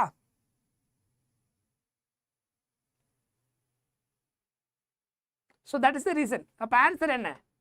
எஜெக்ஷன் நடக்காது. இஃப் நோ எஜெக்ஷன், அவங்க என்ன கேட்டிருக்காங்க, இந்த ஃபோட்டோ கரண்ட் என்னன்னு கேட்டிருக்காங்க. ஃபோட்டோ கரண்ட்னா என்ன அர்த்தம்? எவ்வளோ எலக்ட்ரான் எஜெக்ட் ஆகுதோ அதுக்கேற்ற மாதிரி ப்ரொடியூஸ் ஆகும் ஃபோட்டோ கரண்ட். இங்கே தான் எஜெக்ஷன் நடக்கலையே. எஜெக்ஷன் நடந்தால் தான் இன்டென்சிட்டிக்கு ஏற்ற மாதிரி என்ன நடக்கும் நம்ம செக் பண்ண முடியும். முதல்ல எலக்ட்ரான் எஜெக்ஷன் நடக்கணும், அதுக்கப்புறம் இன்டென்சிட்டி டபுள் ஆகுது அப்படின்னா, எஜெக்ஷன் நடந்துச்சுன்னா இன்டென்சிட்டி நீங்கள் டபுள் ஆகுதுன்னா எலக்ட்ரான் எஜெக்ஷன் என்ன ஆகும்? கண்டிப்பாக டபுள் ஆகும். அப்போ ஃபோட்டோ கரண்ட்டு டபுள்னு சொல்ல முடியும். ஆனால் முதல்ல எது நடக்கணும்? எஜெக்ஷன் நடக்கணும். அப்புறம் தான் இன்டென்சிட்டி டபுள் ஆகுதான்றதை செக் பண்ணி பார்க்கலாம், இல்லை குறையுதான்றதை பொறுத்து பார்க்கலாம். மினிமம் எனர்ஜியை விட முதல்ல அது அதிகமாக இருக்குதான்னு பார்க்கணும். மினிமம் எனர்ஜியோட கம்மியாகிடுச்சுன்னா அது நடக்காது. ஸோ மினிமம் எனர்ஜியை விட இப்போ இது கம்மி, அதனால் இந்த கேஸில் அது நடக்காது. ஸோ அண்டர்ஸ்டாண்டிங் ரொம்ப முக்கியம். இதை வச்சு நீங்கள் ஈஸியாக ஆன்சர் பண்ண முடியும். ரைட்? ஓகே, இது இந்த ஒரு கொஸ்டின் இது முடிச்சு நான் பிரேக் விட்டுறேன். நான் மறந்துட்டேன் அந்த கொஸ்டின், அது முன்னாடி பிரேக் விடுறேன்னு சொல்லல இல்லையா? Okay, anyway, an electron is accelerated through a potential difference 10,000 volt. It's a de Broglie wavelength.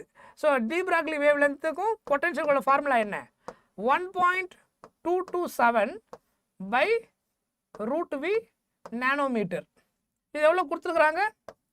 10,000 volt, 10⁴ வோல்ட்னு எழுதிக்கலாமா? அதை 10⁴ வோல்ட். ஸோ அப்போ 1.227 divided by root of 10⁴ nanometre. So அப்போ 1.227 ரைட், 10⁻⁻9 எடுத்துக்கோங்க. ஏன்னா இங்கே நானோமீட்டர் ஆப்ஷன் கொடுக்கல, சிம்பிளிஃபை பண்ணியிருக்கிறாங்க. 10⁻⁻9 மீட்டர், 10⁴ ரூட் எடுத்தால் 10². 10² மேலே போனால் 10⁻⁻2 ஆகிடும். ஸோ இப்போ என்ன வரும்? 1.227 10⁻⁻2 மேலே போச்சுன்னா 10⁻⁻11 அப்படின்னு ஆகிடும். கரெக்டா? -11 நானோமீட்டர். ஆப்ஷனில் எல்லாமே 12 பாயிண்டில் கொடுத்துருக்குறாங்க. ஆப்ஷனில் எல்லாமே என்ன இருக்குது? 12 பாயிண்ட். அப்போது இப்படி ஒரு டெசிமலை ஷிஃப்ட் பண்ணிங்கன்னா இப்போ என்ன ஆகிடும்? 12.27 × 10⁻⁻12 ஆகிடும். நீங்கள் இந்த பக்கம் ஷிஃப்ட் பண்ண 10 பவர் நெகட்டிவ் ஆட் பண்ணிட்டே போகணும். ரைட் ஹேண்ட் சைடில் பாயிண்ட் ஷிஃப்ட் பண்ணால் 10 பவர் நெகட்டிவ் ஆட் ஆக ஆரம்பிக்கும். ஸோ அப்போ 12.227 சார் 12.27 10 பவர் 12.2 மட்டும் தான் கொடுத்துருக்குறாங்க. சரி, இது மட்டும் தான் எடுத்துக்கிறாங்க. So option A is the answer. Clear? Yes, good. So will see after the break.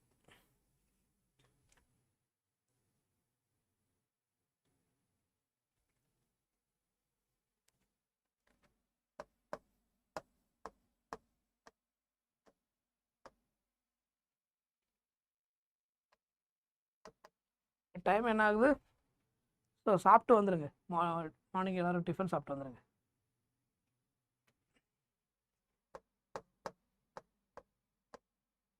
ஓகேவா?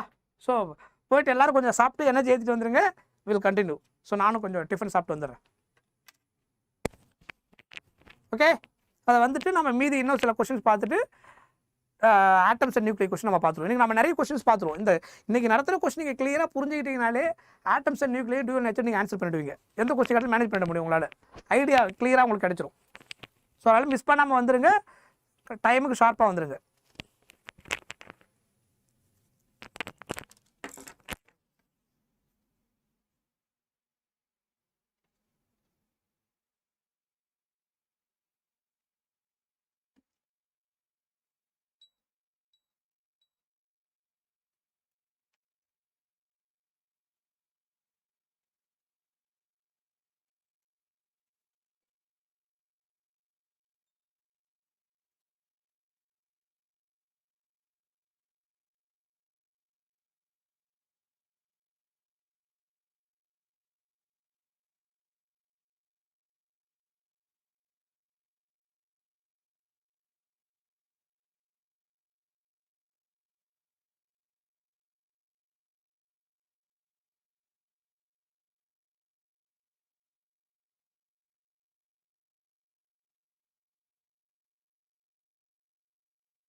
Yes, yes. Hi, hi, hi.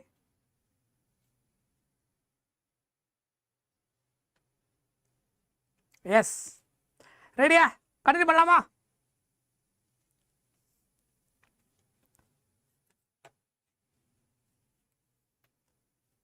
Okay, right. So இந்த கொஷின் பாருங்கள், இது ரொம்ப ஓல்டாக கேட்ட கொஷின். இது கொஞ்சம் ஒர்க் அவுட் பண்ணுற மாதிரி இருக்கும். பட் எனிவே இந்த கொஷின் நம்ம பார்த்துக்கலாம். ஏன்னா நீட்டில் கேட்டதுனால இந்த கொஷினை நம்ம எப்படி சால்வ் பண்ணுறதுன்னு பார்த்துப்போம். இட்ஸ் நாட் ஈஸி கொஷின், கொஞ்சம் கால்குலேஷன் போட்டு ஒர்க் அவுட் பண்ணுற மாதிரி இருக்கும் இது.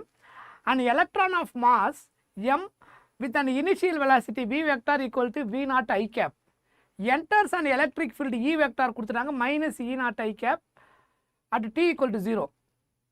If lambda naught is it's a de Broglie wavelength initially, then it's a de Broglie wavelength at time t ன்னு கேட்டுக்கிறாங்க. ஓகேவா? என்ன அப்படின்னா lambda at any time period, de Broglie wavelength at any instant time, அதான் கேட்டுருக்காங்க. lambda is equal to h by mass into velocity. இதான் ஆக்சுவலாக இந்த கேஸில் நம்ம யூஸ் பண்ண வேண்டிய ஃபார்முலா. de Broglie wavelength இது ஒரு வித்தியாசமான கொஸ்டின். இது இன்டர்லிங்க் கேஸ். இது என்னென்னா கூலும்ப்ஸ் லா ஃபோர்ஸ் உள்ளே கொண்டு சால்வ் பண்ண வேண்டியதாக இருக்கும். lambda t equal to h by m into vt. இதுதான் ஆக்சுவலாக இந்த கேஸு. வேவ் லென்த்து வெலாசிட்டி நம்ம இப்போ உள்ளே கொண்டு வந்தாகணும். வெலாசிட்டி தெரிஞ்சால் தான் இப்போ இந்த கேஸுக்கான ஆன்சர் நம்ம என்னென்னு இன்டர்லிங்க் பண்ண முடியும். சொல்கிறது புரியுதா? ரைட். ஸோ இப்போ இந்த கேஸில் ஃபஸ்ட்டு நம்ம என்ன கால்குலேட் பண்ணணும் பாருங்களேன். இந்த கொஷினை இப்போ நம்ம இந்த விடியை கால்குலேட் பண்ணணும். அதுக்கு முன்னாடி நம்ம என்ன கால்குலேட் பண்ணி ஆகணும்னா ஆக்சலரேஷன் கால்குலேட் பண்ணி ஆகணும். அது எதுலேருந்து கால்குலேட் பண்ணணும்? ஃபோர்ஸ்லேருந்து கால்குலேட் பண்ணணும். F vector equal to q into E vector. இந்த ஃபார்முலா ஞாபகம் இருக்குதா? Relation between force and electric field. F vector equal to q into E vector. இங்கே q வந்துட்டு எலக்ட்ரான் அப்படின்னு சொல்லியிருக்கிறாங்க, எலக்ட்ரான். ஸோ இது வெக்டார் குவான்டிட்டி எழுதுறதுனால நெகட்டிவ் சைன். E vector என்ன கொடுத்துக்கிறாங்க? Minus E naught, minus E naught I cap, minus E naught I cap சொல்லிட்டாங்க. அப்போ மைனஸ் இன்ட்டு மைனஸ் ப்ளஸ் ஆகிடும். E into E not, E into E naught I cap. இதுதான் ஆக்சுவலாக என்னது? F vector. Force F vector is equal to E into E naught I cap. இது force கண்டுபிடிச்சாச்சு. இப்போ நம்ம இதிலிருந்து என்ன கண்டுபிடிச்சாகணும்? ஆக்சிலரேஷன் கண்டுபிடிச்சாகணும். இதில் ஆக்சிலரேஷன் யூஸ் பண்ணி கைனமேட்டிக்ஸ் ஈக்குவேஷன் உள்ளே கொண்டு வர வேண்டியதாக இருக்குது இந்த கேஸில். இப்போ acceleration F vector equal to என்ன கண்டுபிடிச்சிருக்கிறோம் அதை அப்படியே எழுதிக்கோங்க. E naught I cap. Acceleration எதுக்கு equal? Force F is equal to mass into ஆக்சிலரேஷனா? So m into a vector E நாட் into I cap அப்படின்னு கிடைக்கும். அப்போ a vector equal to E not by m into I cap. இதான் acceleration. இப்போ kinematics equation எழுதுங்க. at any instant time kinematics equation v is equal to u plus at. இதான் kinematics equation.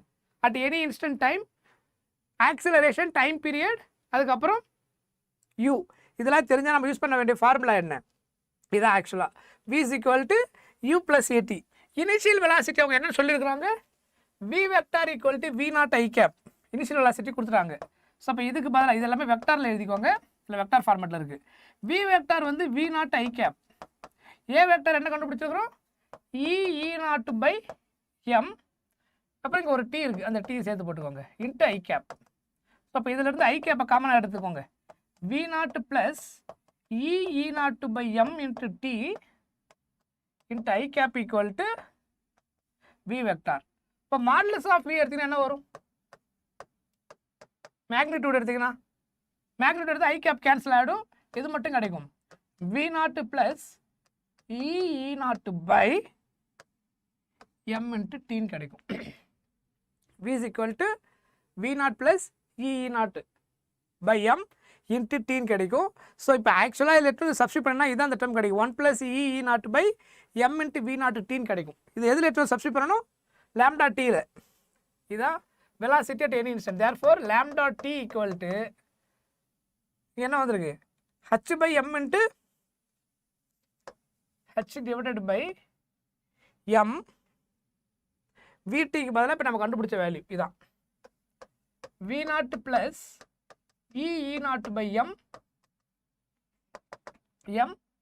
into T into T. ஓகேவா? So அப்போ இதிலேருந்து V நாட்டை common ஆகிடுங்க. V நாட்டை காமன் ஆகிடுதுன்னா m into V நாட். அப்போ இது 1 ஆகிடும். இங்கே V நாட் இல்லாத நம்ம காமன் ஆகிடுதா டினாமினேட்டர் மல்டிப்ளை பண்ணிக்கணும்.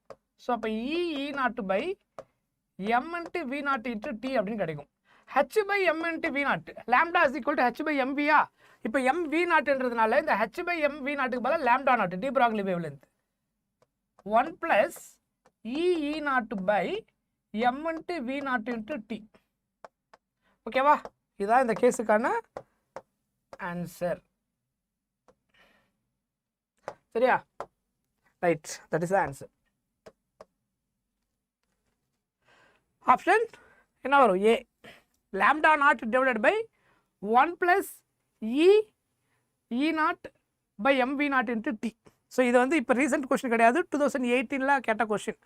ஸோ எப்பயாவது இந்த மாதிரி சொல்லியிருக்கேன் இல்லையா, ஏதாவது ஒரு கொஸ்டின் ரொம்ப ஸ்டெப்ஸ் நிறைய லென்த்து அதிகமாக இருக்கிற மாதிரி கனெக்ட் பண்ணி விட்டுருவாங்க. பட் இது நீங்கள் லாஜிக்கலாக சால்வ் பண்ணியிருக்க முடியும். எப்படி சால்வ் பண்ணலாம் அப்படின்னா, நீங்கள் இந்த டேட்டா கண்டுபிடிச்சிருந்தா போதும். நம்ம இதை சிம்பிளிஃபை பண்ணிவிட்டு நம்ம வெலாசிட்டி கண்டுபிடிக்கும் போது வெலாசிட்டி டினாமினேட்டரில் தான் வரும். கரெக்டாக? lambda is equal to h by mv. So அப்போ வெலாசிட்டிக்கு தான் நம்ம இந்த ரிலேஷனை உள்ளே கொண்டு வந்திருக்கிறோம். ஸோ அப்போ அதை வச்சு கால்குலேட் பண்ணும்போது lambda naught by velocity term டினாமினேட்டரில் வரும், நாட் ப்ராடக்ட் டேர்மில் வராது. இன்ட்டு T வராது. வெலாசிட்டி கொண்டு வந்தாகணும் உள்ள, எலக்ட்ரிக் ஃபீல்டு உள்ளே வந்தாகணும். ஸோ எலிமினேஷன் படி இது வர முடியாது, இது வர முடியாது, இது ப்ராடக்ட்டில் இருக்குது. lambda டிவைடட் பை சொன்ன இல்லையா அந்த formula m divide by vt. So அப்போ வெலாசிட்டி நம்ம கண்டுபிடிக்கும் போது நம்ம formula v is equal to u plus 18 போடும்போது ஆக்சலரேஷன் உள்ளே கொண்டு வந்தாலும் ஃபோர்ஸ் ஃபார்முலாவை எலிமினேஷனை வச்சு நீங்கள் பண்ணியிருக்க முடியுது. இப்போ நான் போட்டிருக்கிறது ஸ்டெப்ஸ் ஆக்சுவலாக எப்படி வந்துச்சுன்னு சொல்லிட்டு. But in this case you can find by using elimination de Broglie wavelength at any instant time h by mass into velocity into time. So அந்த வெலாசிட்டி தான் இங்கே ரீப்ளேஸ் பண்ணியிருக்கிறாங்கன்றதை கண்டுபிடிக்க தெரிஞ்சால் போதும். வெலாசிட்டிக்கு கொண்டு வந்த எக்ஸ்பிரஷன் தான் இது. So you can find by using elimination also. Right, அடுத்த கொஸ்டின் பாருங்க. when the light of frequency 2 nu naught, அது threshold frequency சொல்லிட்டாங்க, is incident on metal plate, the maximum velocity of electron is v1 ன்னு சொல்லி கொடுத்துட்டாங்க velocity when the frequency of incident radiation is 5 nu naught. The maximum velocity of electron emitted from the same plate is v2. அப்படின்னா the ratio of v1 to v2 என்னவா இருந்திருக்கும் அப்படின்னு கேட்டிருக்கிறாங்க. So nu நாட்ன்றது threshold frequency. ரொம்ப simple case, இது ஒன்றும் கிடையாது. என்ன அப்படின்னா கைனெட்டிக் எனர்ஜியோடைய ஃபார்முலா நமக்கு தெரியும், h nu minus h new not. இதான பேசிக் ஃபார்முலா. இந்த ஃபர்ஸ்ட் கேஸுக்கு வாங்க. when the light of frequency incidents 2 times of nu naught. அப்போ இன்சிடென்ட் ஃப்ரீக்வன்சி என்ன வந்திருக்குது? 2 times of nu naught minus the work function threshold frequency. Incident frequency 2 times of nu naughtன்னு சொல்லிட்டாங்க. the maximum velocity of velocity connect பண்ணியிருக்கிறாங்க இது கூட v1 கூட. அப்போ velocity kinetic எனர்ஜியோட ஃபார்முலா என்ன? half mv². இந்த இடத்துல வெலாசிட்டி கூட கனெக்ட் பண்ணியிருக்காங்க. வெலாசிட்டிக்கு ரேஷியோ எடுக்க சொல்லியிருக்காங்க. அப்போ கைனெட்டிக் எனர்ஜியோட ஃபார்முலா half mv² இல்லையா? இங்கே ஃபர்ஸ்ட் ஒனுக்கு v1 சொன்னாலும் half mv1². சிம்பிளிஃபை பண்ணுங்க இது. 2h nu naught minus h new naught என்ன வரும்? half of m v1² equal to 2h nu naught minus h new naught h nu நாட்னு வரும். இது ஈக்குவேஷன் நம்பர் 1. ரெண்டாவது கேஸுக்கு வாங்க. செகண்ட் கேஸுக்கு velocity half of m v2². Second கேஸோட வெலாசிட்டி v2ன்னு சொல்லிட்டாங்க. இன்சிடென்ட் ஃப்ரீக்வன்சி எது? 5 நியூ நாட்டுக்கு ஈக்குவல். ஸோ அப்போ h into 5 times of nu naught minus the minimum energy h new naught. அப்போ 5h nu naught minus h new naught என்ன வரும்? 4 times. 4 times of h new naught equal to half of m v2². Equation number 2. அவங்க என்ன கேட்டுக்கிறாங்க? v1க்கு v2க்கு ratio எடுக்கிறாங்க. அப்போ டிவைடட் பை ஈக்குவேஷன் நம்பர் 1/2 டிவிசல் பண்ண v1/v2 கிடைச்சிடும். half m v1² h nu நாட்டா இங்கே left hand side half m v2² இங்கே h நியூ நாட் இங்கே ரைட் ஹேண்ட் சைடில் by 4 times of h new not. So அப்போ என்ன ஆகும்? h nu naught cancel, half cancel, m cancel. அப்போ v1/v2 ரெண்டுமே ஸ்கொயர் எடுத்தனால ஹோல் ஸ்கொயர் ஈக்குவல் டு 1/4. அப்போ இதிலிருந்து ரூட் எடுத்தீங்கன்னா v1/v2 ஈக்குவல் டு ஸ்கொயர் அங்கே போனால் ரூட் ஆகிடும். ஆன்சர் என்ன வரும்? 1/2. ஸோ இப்போ ஆன்சர் வந்துட்டு 1:2. Option A is the answer. 1:2 வந்தது. ஆன்சர் வந்தது எல்லாருக்கும் கிளியரா? Question simple. நம்ம இந்த கேஸில் நார்மலாக வெலாசிட்டி கேட்டாங்க. கைனடிக் எனர்ஜிக்கு நம்ம ஸ்டாப்பிங் பொட்டன்ஷியல் யூஸ் பண்ணுவோம். K = EV0. அது நார்மலாக யூஸ் பண்ணுறது. ஸோ இந்த கேஸில் வெலாசிட்டிக்கு எடுத்துக்கு ஒரு வேளை அதனுடைய ஸ்பீடு கூட ரேஷியோ எடுத்துக்கு என்ன ஒரு கேட்டால் as usual kinetic energy formula 12mv². So அதனால் மாசுலாம் இங்கே கான்ஸ்டன்ட்டு. ஏன்னா அதே அதில் இருக்கிற ஒரு எலக்ட்ரானுடைய மாசு மாற போகிறது கிடையாது. ஸோ 12mv1² ஸ்பீடு மாறும், depends on the kinetic energy இந்த மாறதுனால, ஏன்னா ஃப்ரீக்வன்சி மாறதுனால. That's all. ஸோ இதெல்லாம் சிம்பிள் கொஸ்டின். இதெல்லாம் அப்போ கேட்ட சில கொஸ்டினில் இதெல்லாம் கொஞ்சம் சிம்பிள். இந்த கொஸ்டின் பாருங்க. when a metallic surface is illuminated with radiation of wavelength lambda, ஓகேவா? இனி ஒரு வேவ்லென்த் கொடுத்துட்டாங்க லாம்டான்னு, ஸ்டாப்பிங் பொட்டன்ஷியல் வீண் கொடுத்துட்டாங்க. if the same surface is illuminated with radiation 2 lambda, the stopping potential வந்துட்டு v/4. அப்போ threshold frequency of the metallic surface என்னவா இருக்குன்னு கேட்டிருக்காங்க. இதையும் நான் ஏற்கனவே சொல்லியிருந்தேன். எப்படி சொல்லியிருந்தேன்? Formula kinetic energy stopping potential உள்ள வந்து கைனடிக் எனர்ஜி ஃபார்முலா உள்ள கொண்டு வந்துட்டு தான். ஹச் இங்கே வேவ் லென்த் கூட கனெக்ட் பண்ணிக்கிறதுனால இந்த ஃபார்முலா நான் எப்படி எழுதுன்னு சொல்லியிருந்தேன். hc/λ divided by hc/λ0. ஞாபகம் இருக்கா? ஸ்டார்டிங்கில் சொல்லியிருந்தேன். ஃப்ரீக்வன்சியாக இருந்தால் hν incident frequency minus work function minimum energy hν0 threshold frequency கூட கனெக்ட் பண்ணும்போது. இது த்ரெஷோல்டு வேவ் லென்த் கூட சொல்லும்போது incident wave length hc/λ minus hc divided by λ0 minimum energy. இது வேவ் லென்த்தில் சொல்லும்போது இதுதான் இந்த கேஸு. அப்போது இங்கே ஸ்டாப்பிங் பொட்டன்ஷியல் கூட கனெக்ட் பண்ணோன்னா EV0. இதுலேருந்து hc காமனாக எடுத்துருங்க. 1/λ மைனஸ் 1/λ0. 1/λ0 இதுதான் ஃபார்முலா. இந்த பர்டிகுலர் கேஸுக்கான ஃபார்முலா இதுதான். இதை வச்சு தான் நம்ம 2 கேஸ் எடுக்கணும். மொதல் கேஸில் wave length incident wave length lambda, stopping potential V0. அப்போ இதுதான் ஃபஸ்ட்டு கேஸு. கரெக்டாக? ஸ்டாப்பிங் பொட்டன்ஷியல் வீன்னு சொல்லியிருக்கிறாங்க. அப்போ நீங்கள் ஃபஸ்ட்டு ஒன்று எடுத்தீங்கன்னா ஸ்டாப்பிங் பொட்டன்ஷியல் வீன்னு சொல்லிட்டாங்க. இங்கே வந்துட்டு hc 1/λ மைனஸ் 1/λ0. கரெக்டா? hc இன்சிடென்ட் ஃப்ரீக்வன்சி லாம்டாவுக்கு ஈக்குவல் சொல்லிட்டாங்க. ஸோ அதனால் 1/λ மைனஸ் 1/λ0. இது ஈக்குவேஷன் நம்பர் 1. ரெண்டாவது கேஸ் என்ன கொடுத்துருக்குறாங்க பாருங்கள். அதே ஃபார்முலாவுக்கு wave length 2 lambda incident wave length, stopping potential v/4. அப்போ இந்த ஃபார்முலாவில் விக்கு பதிலாக v/4, E × v/4 hc into லாம்டாவுக்கு பதிலாக என்ன சொல்லியிருக்காங்க? இன்சிடென்ட் வேவ் லென்த் வந்து செகண்ட் கேஸில் 2 lambdaன்னு வரும்னு சொல்கிறாங்க. இது மினிமம், இது மாறாது. கிளியரா? அவ்வளோதான். இது ரெண்டுத்தையும் சால்வ் பண்ண இப்போ ஆன்சர் முடிஞ்சுது. இப்போ இது ரெண்டுத்தையும் சிம்பிளிஃபை பண்ணால் என்ன வரும்னு பாருங்கள். ஃபஸ்ட்டு இது நார்மல் இதில் கேன்சல் பண்ணலாம். இந்த 4 கிராஸ் மல்டிப்ளை பண்ணிட்டு இது உள்ளே கொண்டு வாங்க.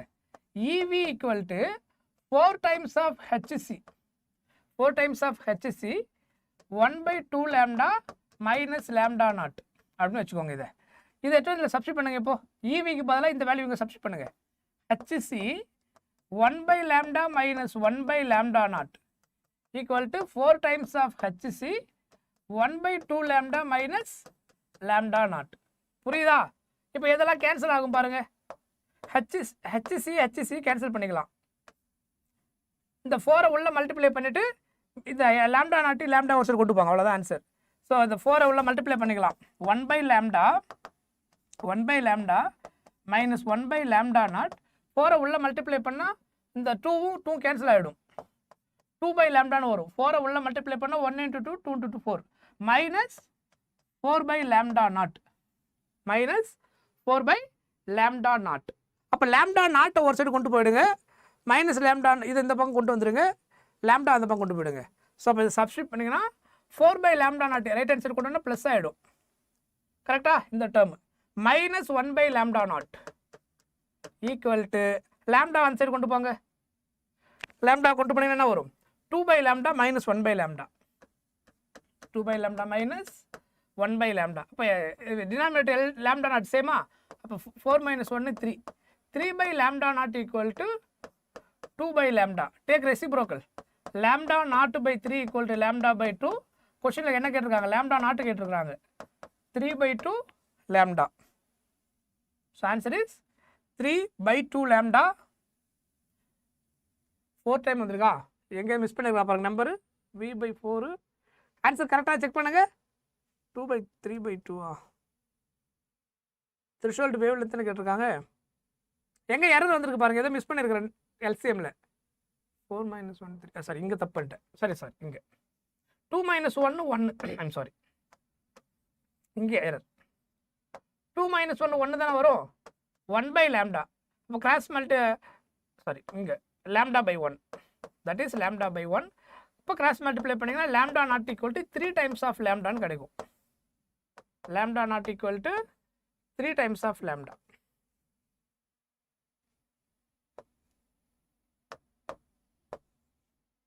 Three lambda. Yes, 3 lambda is the answer. Correct.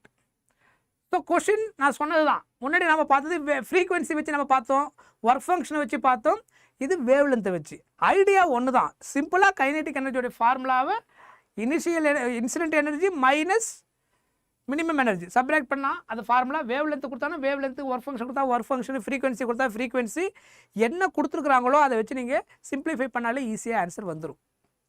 Very very simple concept. Clear?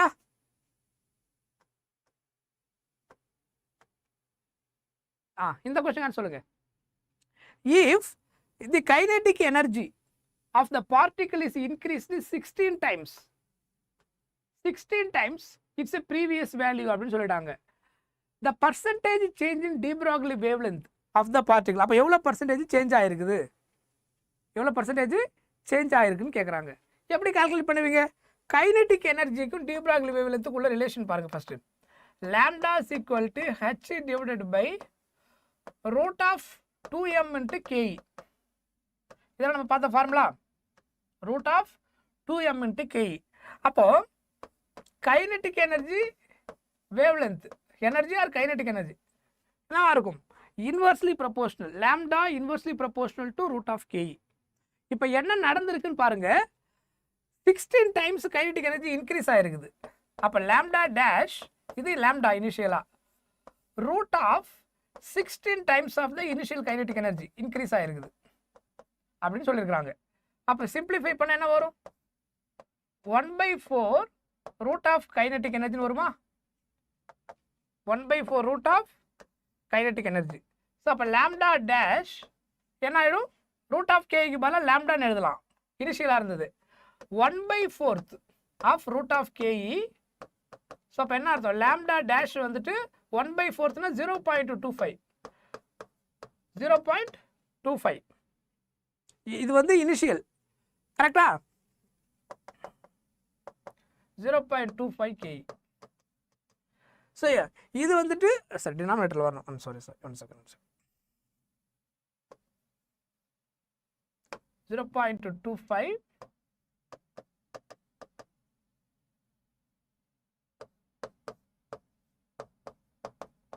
like this. So அப்போ 1/4 உடைய வேல்யூ வந்துட்டு 0.25. ஸோ அப்போ 0.25 டைம்ஸ் என்ன இருக்குது? கைனெட்டிக் எனர்ஜி கிடைச்சிருக்குது. அவங்க என்ன கேட்டிருக்கிறாங்க? எவ்வளோ பர்சன்டேஜ் சேஞ்ச் ஆகிருக்கும், அப்போ எவ்வளோ ரெடியூஸ் ஆகிருக்குது?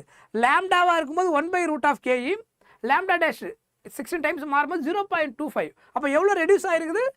எவ்வளோ ரெடியூஸ் ஆகிருக்குது? 1 - 0.25 எவ்வளோ? 0.75% ரெடியூஸ் ஆகிருக்குது. அதுதான் சேஞ்சு. அப்போ பர்சன்டேஜில் பண்ணிங்கன்னா 0.75 × 100 எவ்வளோ வரும்? 75% சேஞ்ச் ஆகிருக்குது. எவ்வளோ ரெடியூஸ் ஆகிருக்கு? சேஞ்ச் ஆகிருக்குது 75%. இப்போ இருக்கிறது 25%. எஸ், டிக்ரீஸ் ஆனது 25%. கிளியர்? ஸோ அந்த ஃபார்முலாவை கரெக்டாக கனெக்ட் பண்ணிவிட்டு ஜென்ரலாக இனிஷியலாக என்ன இருந்தது பர்சன்டேஜ் கால்குலேட் பண்ணும்போது இப்போ எவ்வளோ வந்திருக்குன்னு கண்டுபிடிச்சோம்னா மீதி எவ்வளோ குறைஞ்சிருக்குதோ அது லாஸ், அதான் டிக்ரீஸ், சேஞ்ச் ஆகிருக்குன்னு அர்த்தம். புரியுதா? ஸோ அப்போ இன்டர்லிங்க் நீங்கள் ஈஸியாக இந்த மாதிரி ஃபார்முலா வச்சு கனெக்ட் பண்ணிட முடியும். ரொம்ப simple question, it's not difficult question. But ஆனால் 25 போட்டக்கூடாது. 25ன்றது இப்போ இருக்கிறது ஆஃப்டர் 16% சேஞ்ச் ஆனதுக்கப்புறம் இந்த நியூ கைனெட்டிக் எனர்ஜி ப்ரீவியஸ் என்னோட இவ்வளோ தூரம் வந்திருக்குன்னு அர்த்தம். அப்போ எவ்வளோ குறைஞ்சிருக்குதோ அதான் change, that is change in percentage. இல்லை ஃப்ராக்ஷனில் கொடுத்துருந்தாங்கன்னா 0.75 சேஞ்ச். இல்லை இது ரெண்டுக்கு ரேஷியோ கேட்டிருந்தாங்கன்னா அப்போ நீங்கள் என்ன வந்திருக்கும்? 0.25. இது ரெண்டுக்கு ரேஷியோ எடுத்திருந்தீங்கன்னா 1/4 அப்படின்னு நீங்கள் போட்டிருக்கலாம்.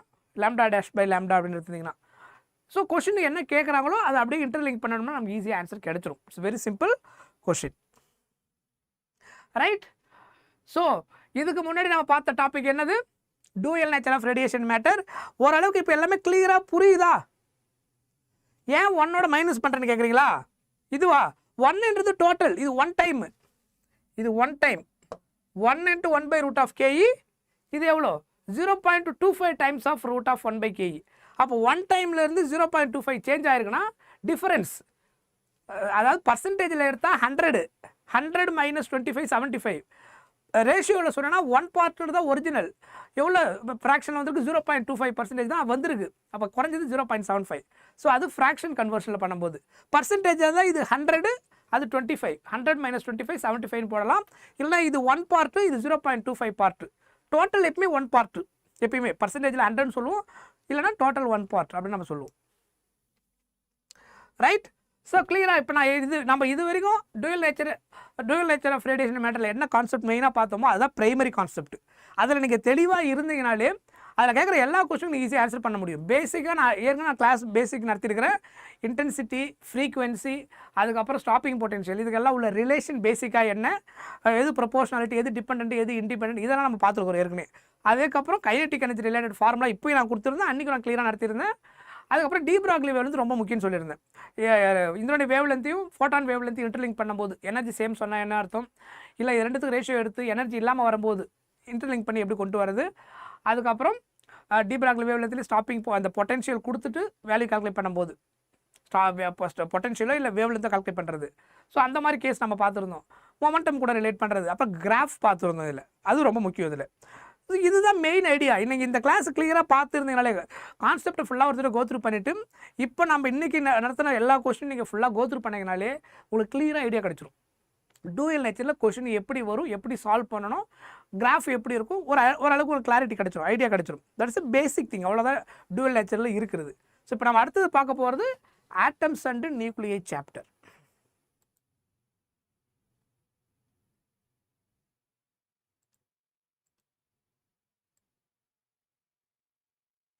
ரெடியா? போலாமா?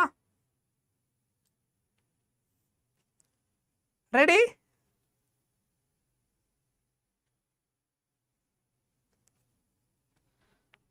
Right. So first question, if the first excited state 2026 இந்த வருஷம் 3 கொஸ்டின் கேட்டான்னு சொன்னேன் இல்லையா, ஆட்டம்ஸ் அண்ட் நியூக்ளியை சேர்த்து மொத்தமாக வந்த கொஸ்டின் வந்துட்டு 3. ஃபர்ஸ்ட் கொஸ்டின் பாருங்க. இதில் if the first excited state of hydrogen atom, the energy of its electron is minus 3.4 electron volt, the radial distance of the electron from the hydrogen nucleus in this case அப்படின்னு கேட்டிருக்கிறாங்க. So radial distance கேட்டிருக்கிறாங்க. So இதை எப்படி solve பண்ணுவீங்க? Formula ஞாபகம் இருக்கா?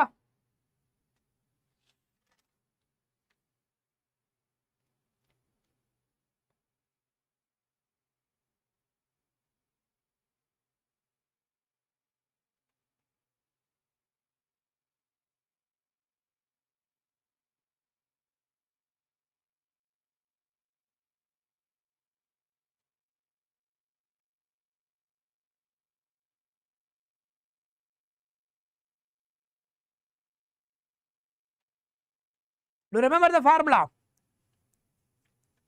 Listen, நாங்கள் ஃபார்முலா முதல்ல தெரிஞ்சு வச்சுக்கோங்க.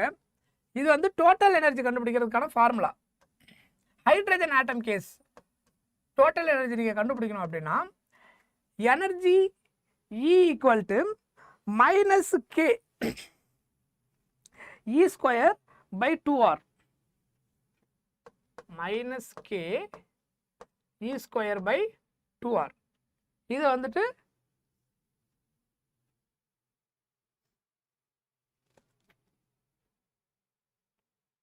Right En. இது டோட்டல் எனர்ஜிக்கு நான் கொடுக்குற எல்லா ஃபார்முலா நோட் பண்ணிக்கோங்க. இதில் கைனெட்டிக் எனர்ஜி வரும்போது இதில் அப்படியே பாசிட்டிவ் சைடில் வரும். டோட்டல் எனர்ஜி இது kinetic energy plus K E square by 2 times of RL. இது வந்து nth ஆர்பிட்டோட எனர்ஜி லெவலுக்கான formula.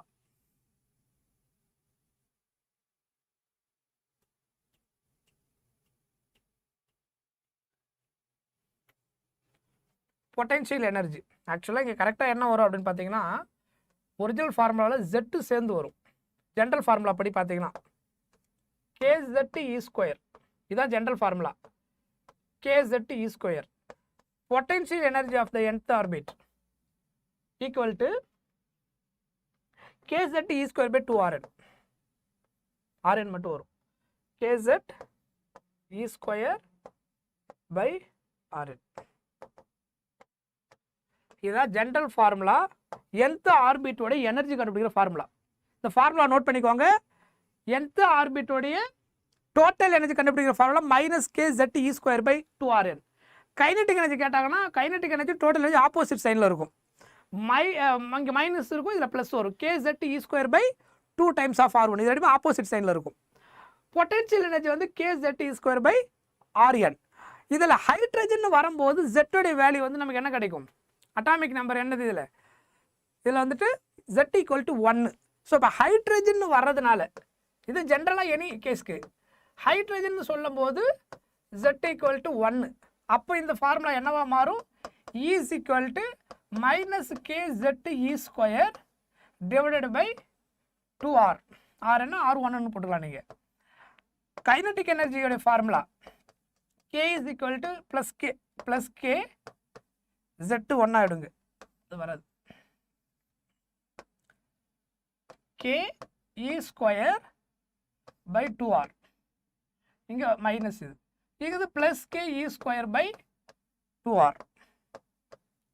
Potential energy equal to என்ன வரும்? K E square by R. K E square by R.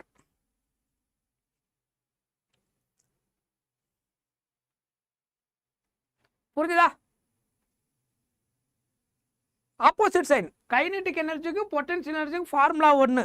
இங்கே நெகட்டிவ் சைன் வரும், இங்கே பாசிட்டிவ் சைன் வரும். இதில் நெகட்டிவ், இதில் positive. So kinetic energy potential energy ரெண்டும் ஃபார்முலா ஒரே மாதிரி இருக்கும். சைன் மாறும், சைன் சேஞ்ச் ஆகும், சைன் சேம் கிடையாது. இவ்வளோ தான் ஃபார்முலா. இது ஜென்ரலாக எனி கேஸ் எனி ஆர்பிட்டோட எனர்ஜி கண்டுபிடிக்கிறதுக்கான ஃபார்முலா. இதில் நீங்கள் சப்ஸ்டிட் பண்ணிங்கன்னா ஈஸியாக உங்களுக்கு ஆன்சர் கிடைச்சிரும் இதில். சரியா? இப்போ இந்த கேஸ் நம்ம பார்க்கும்போது minus KZ E square by 2R. இப்போ இந்த கேஸில் the first excited state of hydrogen atom the energy என்ன கொடுத்துட்டாங்க? மைனஸ் 3.4 எலக்ட்ரான் வோல்ட்னு கொடுத்துட்டாங்க.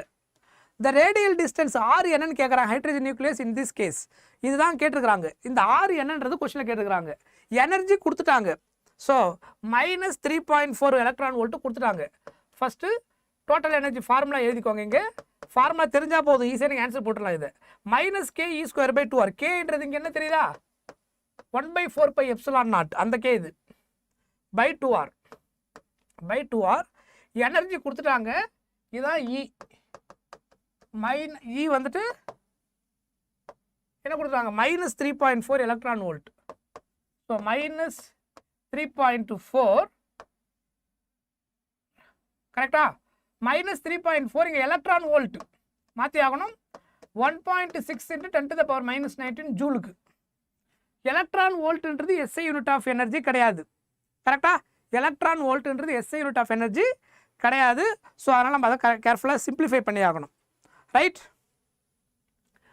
அதுக்கப்புறம் இல்லைன்னா நீங்கள் அதை ரீஅரேஞ்ச்மெண்ட் பண்ணிட்டு அடுத்த ஸ்டெப்பில் கூட போட்டுக்கோங்க, ஈஸியாக இருக்கும்.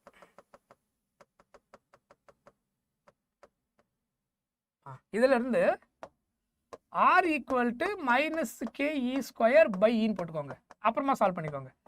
கேவுக்கு பதிலாக 9 × 10⁹ 1/4 பை எப்சிலான் நாட். K எதுக்கு ஈக்குவல்? 1/4 பை எப்சிலான் நாட்டுக்கு ஈக்குவல் 9 × 10⁹ அந்த வேல்யூ. E ஸ்கொயர்னா 1.6 × 10⁻−19 into 1.6 × 10⁻−19. இல்லை, இது நீங்கள் அடுத்த ஸ்டெப்பில் இப்படியும் போடலாம். அதை இதில் இங்கே K வேல்யூ போட்டுட்டு இப்படி கூட நீங்கள் போட்டுக்கலாம். அடுத்த ஸ்டெப்பில் நான் இன்னும் ஈஸியாக காமிக்கிறேன் பாருங்க. இதோட வேல்யூ மைனஸ் 3.4 எலக்ட்ரான் வோல்ட். கரெக்டா? இதில் இருக்கக்கூடிய எலக்ட்ரானையும் இந்த ஈயும் கேன்சல் பண்ணிட்டீங்கன்னா இப்போ இருக்கிறது சால்வ் பண்ணுங்கள். மைனஸ் மைனஸ் கேன்சல் ஆகிடும். இப்போ 9 × 10⁹ ரிமைனிங் இங்கே என்ன இருக்குது? ஈயோட வேல்யூ 1.6 × 10⁻−19 டிவைடட் பை 3.4 மட்டும். டிவைடட் பை 3.4 இவ்வளோதான். இப்போ இதை சால்வ் பண்ணிங்கன்னா இந்த கேஸுக்கு ஈஸியாக ஆன்சர் கிடைச்சிரும். இதில் எது அப்ராக்சிமேட்டாக வருதோ அது ஆன்சராக நீங்கள் எடுத்துக்கலாம். ஸோ இப்போ இதை சால்வ் பண்ணும்போது இந்த 3.4 இருக்கு இல்லையா, ஸோ அந்த 3.4 சிம்பிளிஃபை பண்ணால் என்ன வருதுன்னு பாருங்கள்.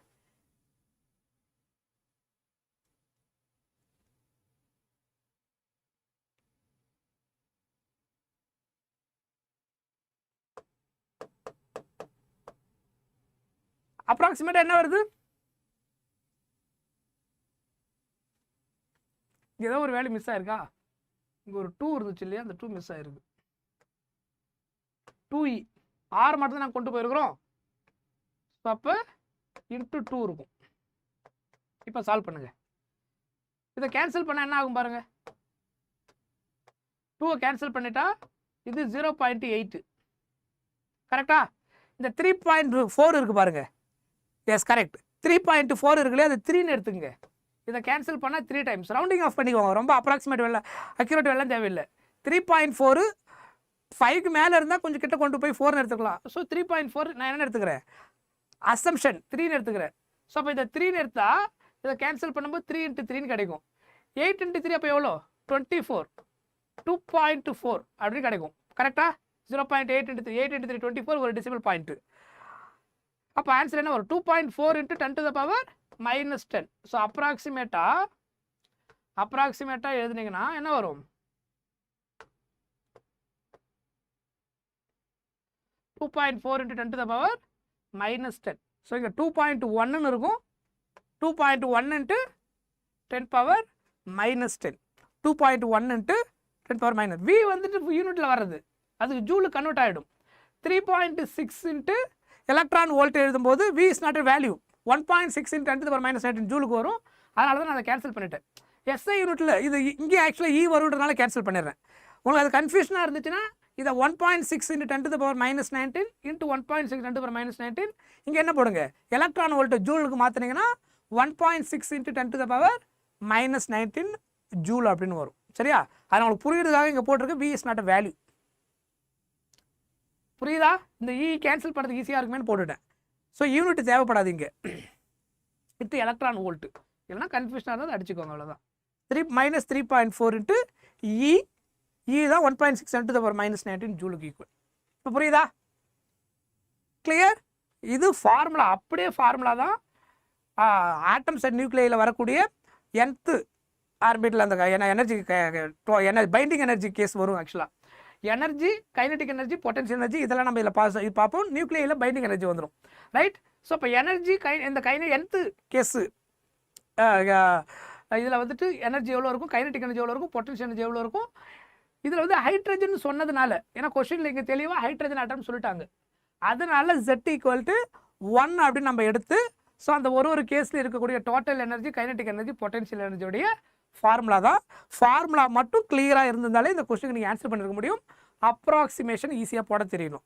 ரைட்? இங்கே k என்றது 1/4πε0 ஈக்குவல், அதாவது 9 × 10⁻9 ஈக்குவல். இதை தெளிவு இருந்தாலே போதும், இந்த கேஸுக்கு நீங்கள் ஈஸியாக ஆன்சர் பண்ணிட்டு இருக்க முடியும். சரியா?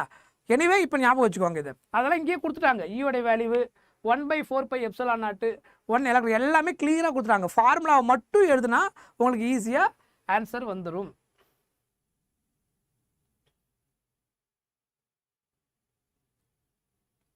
ரைட்? அடுத்த கொஸ்டின் பாருங்க.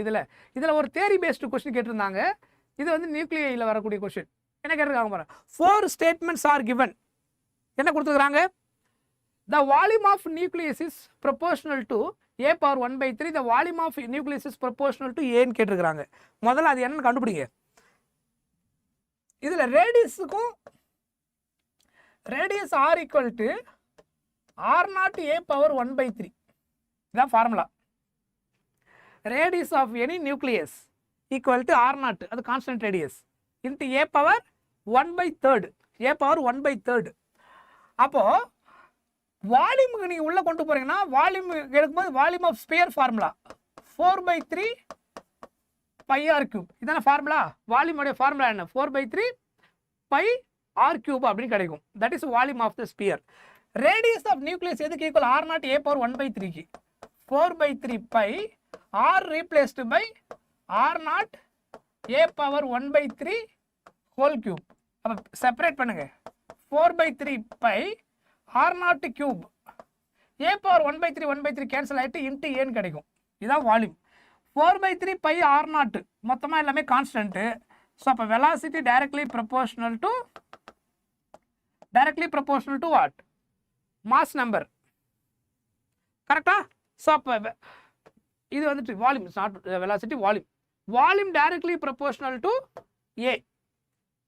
அப்போ இது கிடையாது. ஃபர்ஸ்ட் ஒன் வந்துட்டு volume of nucleus proportional to A power 1/3ன்றது கிடையாது. Volume of nucleus is proportional to ஏன்றது கரெக்ட். ஸோ ஆப்ஷன் பி கன்ஃபார்மாக கரெக்ட். கரெக்டா? ஆப்ஷன் பி கன்ஃபார்மாக கரெக்ட். ஸ்டேட்மெண்ட் என்னென்ன இருக்கு பாருங்க. ஏபிசி அதில் A and C are true சொல்லியிருக்கிறாங்க. நமக்கு பி கன்ஃபார்மாக ட்ரூன்னு தெரியும். இங்கே பி ட்ரூ வரல, அதனால இது கண்டிப்பாக கிடையாது. இது ரெண்டுத்துலேயும் தான் பி வந்துருக்குது. இதில் ஏ அண்ட் டி ட்ரூ வரல, அதனால் இதுவும் கிடையாது. ஒன்று எனக்கு கன்ஃபார்மாக தெரிஞ்சு போச்சு. என்னது தெரிஞ்சிச்சு? பி ட்ரூ அப்படின்னு எனக்கு கன்ஃபார்மாக தெரிஞ்சிச்சு. சரியா? 2 எலிமினேஷன் பண்ணிட்டேன். மீதி அடுத்த கேஸ் வாங்க. The difference in mass of an atom and its nucleus is called mass defect. கிடையாது, இது தப்பு. Difference in mass of atom, ஆட்டமோடைய மாஸையும் நியூக்ளியஸையும் சப்ராக்ட் பண்ணுறதுக்கு பேர் மாஸ் டிஃபெக்ட் கிடையாது. மாஸ் டிஃபெக்ட்ன்றது என்னது? நியூக்ளியஸோடைய மாசு, அதுக்கப்புறம் அது இருக்கக்கூடிய நியூக்ளியானுடைய மாசு, புரோட்டானுடைய மாசு ப்ளஸ் நியூட்ரானுடைய மாசு, அதை ரெண்டுத்தையும் செப்பரேட்டாக கண்டுபிடிச்சி ஆட் பண்ணிவிட்டு மைனஸ் மொத்த நியூக்ளியஸுடைய மாசை சப்ராக்ட் பண்ணால் என்ன கிடைக்குமோ அதான் என்னது? That is what? Mass defect.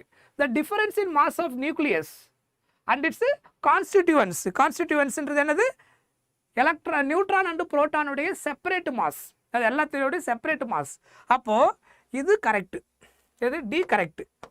So அப்போ ஆப்ஷன் என்ன வரும்? B and D. B and D கரெக்டா? பி அண்டு டி இங்கே தான் வந்துருக்குது. So that is the answer.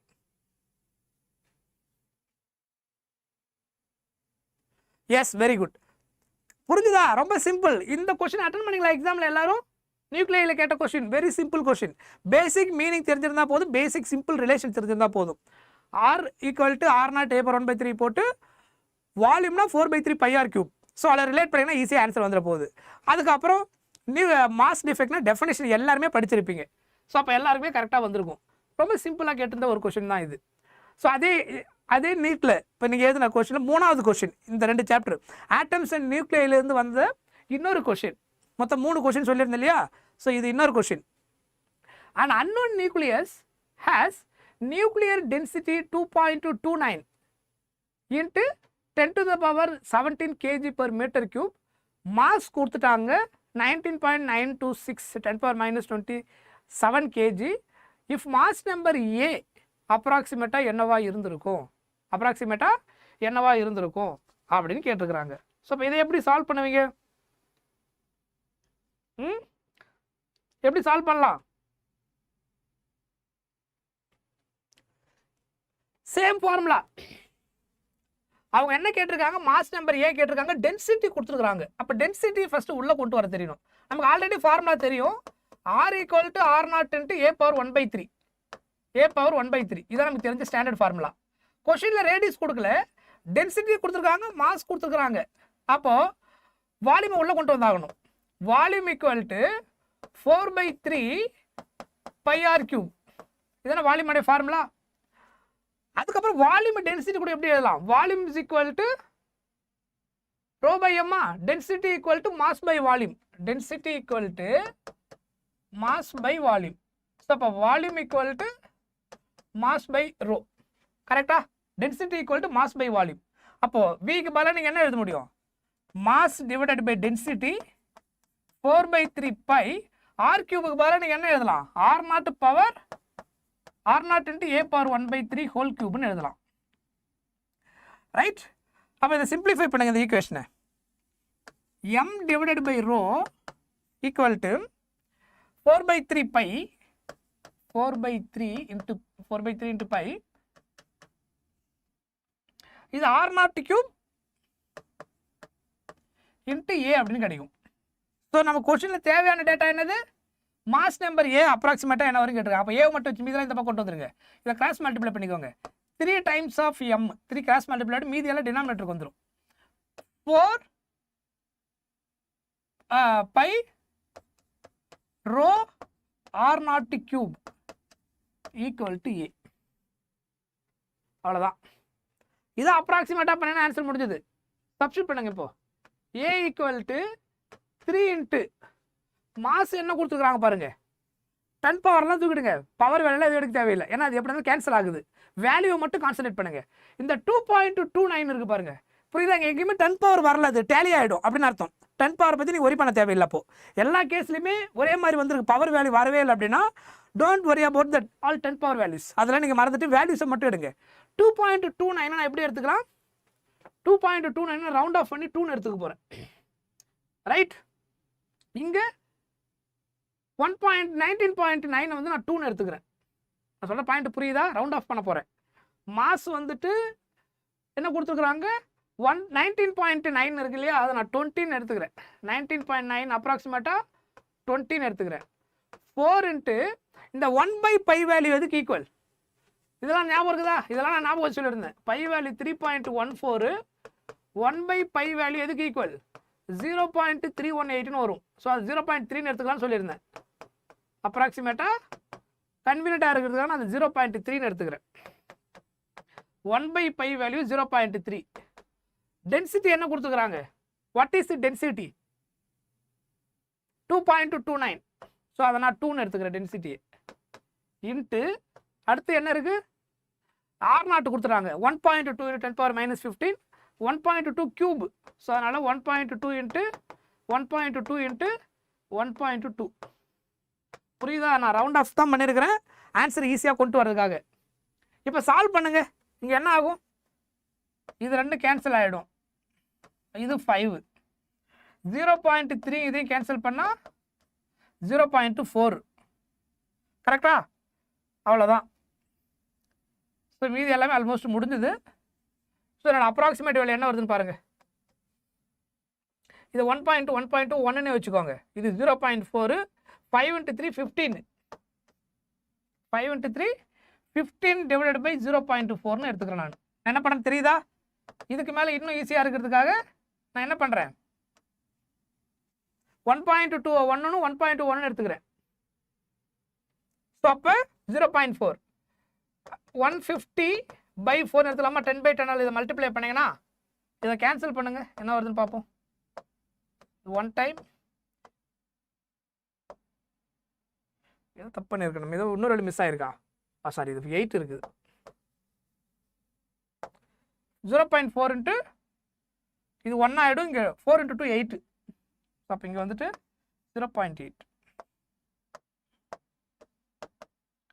So அப்ராக்சிமேட்டாக என்ன வரும் பாருங்கள், 150/8 போட்டிங்கன்னா இது 1 டைம் வருமா?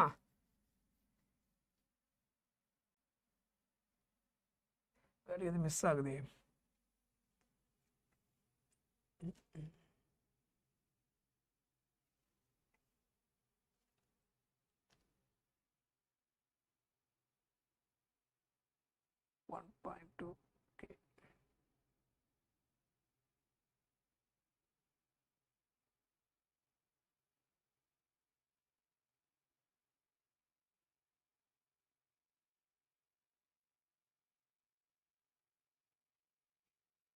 எங்கே எரர் வருது தெரியுதா?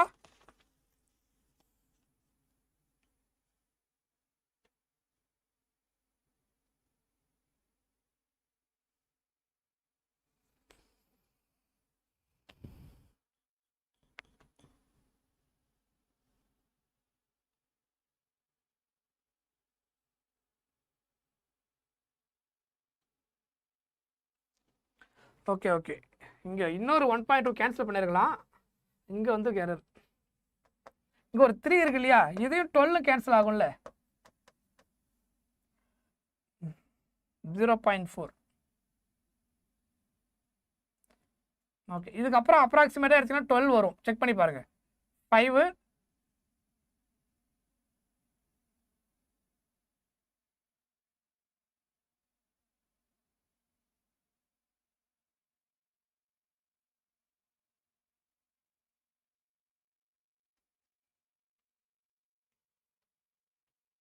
ஆன்சர் என்ன வரும் செக் பண்ணீங்களா? யாராவது ஒர்க் அவுட் பண்ணி பார்த்தீங்களா?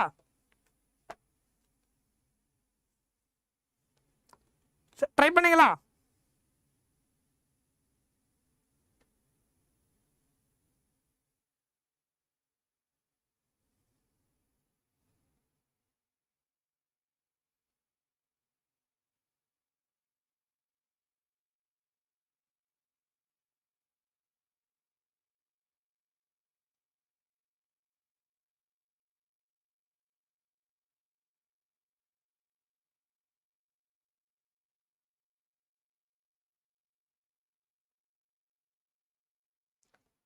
அப்ராக்சிமேட்டா எஸ் 1.3 வருதா? S, approximation 1.3. ஆன்சர் என்ன வரும்? 12 வரும். நம்ம 10 பவர் எடுக்கல, 10 பவர் எடுக்காதனால 10 பவர் எடுத்து நீங்கள் சிம்பிளிஃபை பண்ணிங்கன்னா 1.3 × 10 வரும். இதெல்லாம் இந்த பவர்லாம் எடுத்து சாம்பிளிஃபை பண்ணிங்கன்னா சிம்பிளிஃபை பண்ணதுக்கப்புறம் வர என்ன வேல்யூ கிடச்சிருக்கும்? 1.2 × 10 சம்திங் × 10 வரும். நம்ம 1.3 கிடச்சிருந்துருக்கும். 1.3 சம்திங் × 10 வரும். 1.3 like forget about the decimal. அந்த வேல்யூ இந்த கேஸுக்கு ஏற்ற மாதிரி எடுத்துக்கோங்க. இங்கே எங்கேயுமே டெசிமல் வேல்யூ வராதனால அதை எடுக்கல. அந்த வேல்யூவை மட்டும் நான் ஃபோக்கஸ் பண்ணுறேன். 1302 அதை நியரஸ்ட்டாக எடுக்கும்போது it is related to 12. Yes, correct only. ஓகேவா? இது கொஞ்சம் கால்குலேஷன். இதுதான் பெரிய கொஷின். இந்த இப்போ நம்ம கேட்ட இந்த 2026 கேட்ட கொஷினில் கால்குலேஷன் கொஞ்சம் ட்ரிக்கியாக இருக்கிற கொஷின் பார்த்தீங்கன்னா இதுதான். இந்த கொஷின் ஃபார்முலாவில் சிம்பிளாக தெரிஞ்சிருந்தா கூட வேல்யூஸ் ரொம்ப ஈஸியாக கொடுக்கல. புரியுதா? 3.8 வந்தாது. கண்டிப்பாக செக் பண்ணி பாருங்கள், எங்கேயாவது மிஸ்டேக் பண்ணியிருப்பீங்க, அதை வெரிஃபை பண்ணி பாருங்கள். ஸோ இந்த கேஸ் வந்து கொஞ்சம் கால்குலேஷன் ட்ரிக்கியான கேஸ். புரியுதா? ஸோ இது ரொம்ப சேலஞ்சான கொஷினாக இருந்திருக்கும். இன்றைக்கி இப்போ அட்டன் பண்ணும்போது யாராவது இந்த கொஷின் ட்ரை பண்ணியிருந்தீங்கன்னா டைம் எடுத்துகிட்டு இருக்கும். ஏன்னா இந்த வேல்யூஸை பார்க்கும்போது நீங்கள் ஒரு சில கேஸில் கன்ஃபார்ம் பண்ண முடியும். ஏன்னா கேட்டிருக்கிறது டென்சிட்டி கொடுத்துருக்குறாங்க, ஏ கேட்டிருக்கிறாங்க, எல்லாமே மல்டிபிள் டெசிமல் வேல்யூஸ். ப்ளஸ் எதுவுமே சிம்பிளாக கேன்சல் ஆகிற மாதிரி வேல்யூஸ் இல்லை. 2.29, 19.926 இந்த வேல்யூ பார்க்கும்போதே உங்களுக்கு தெரியும். அந்த எலிமினேஷன் ஆகக்கூடிய அந்த காம்பினேஷன் பேரில் இருக்கிற மாதிரி வேல்யூஸ் இருக்கா இல்லைன்னு செக் பண்ணிங்கன்னா தெரியும். அந்த மாதிரி வேல்யூஸ் இதில் இல்லை. So the answer is option A is the answer. புரிஞ்சுதா? ரைட். ஸோ இது கொஞ்சம் ட்ரிக்கியான கொஷின். இதில் மாட்டிக்கிட்டீங்கன்னா டைம் விட்டுருக்கும். இந்த மாதிரி கொஷின் டக்குன்னு ஆன்சர் வரலாம், ஸ்கிப் பண்ணிவிட்டு அடுத்த கொஷின் போகணும். ஈவன் சிம்பிள் ஃபார்முலாவாக இருந்தாலும் கால்குலேஷன் கொடுத்துருக்க நம்பர்ஸ் ஈஸி கிடையாது. ஸோ அதனால் ரொம்ப ஜாக்கிரதையாக சால்வ் பண்ணியிருக்கணும் இந்த கேஸு. ரைட். அதுதான் இந்த நீங்கள் இப்போ நம்ம பண்ணும்போதே இவ்வளோ டைம் எடுக்குது இல்லையா? எஸ். ஸோ ஒரு சில கொஷின் கால்குலேஷன் லெத்தியாக இருக்கும், கொஞ்சம் கவனமாக சால்வ் பண்ணி இதெல்லாம் லாஸ்ட்டாக ட்ரை பண்ணிருக்கணும். இந்த கொஷினாக டைம் இருந்தால் நீங்கள் லாஸ்ட் டைமில் ட்ரை பண்ணிருக்கணுமே தவிர இதில் போய் மாட்டிங்கன்னா மற்ற கொஷினை வேஸ்ட் பண்ணிடக்கூடாது.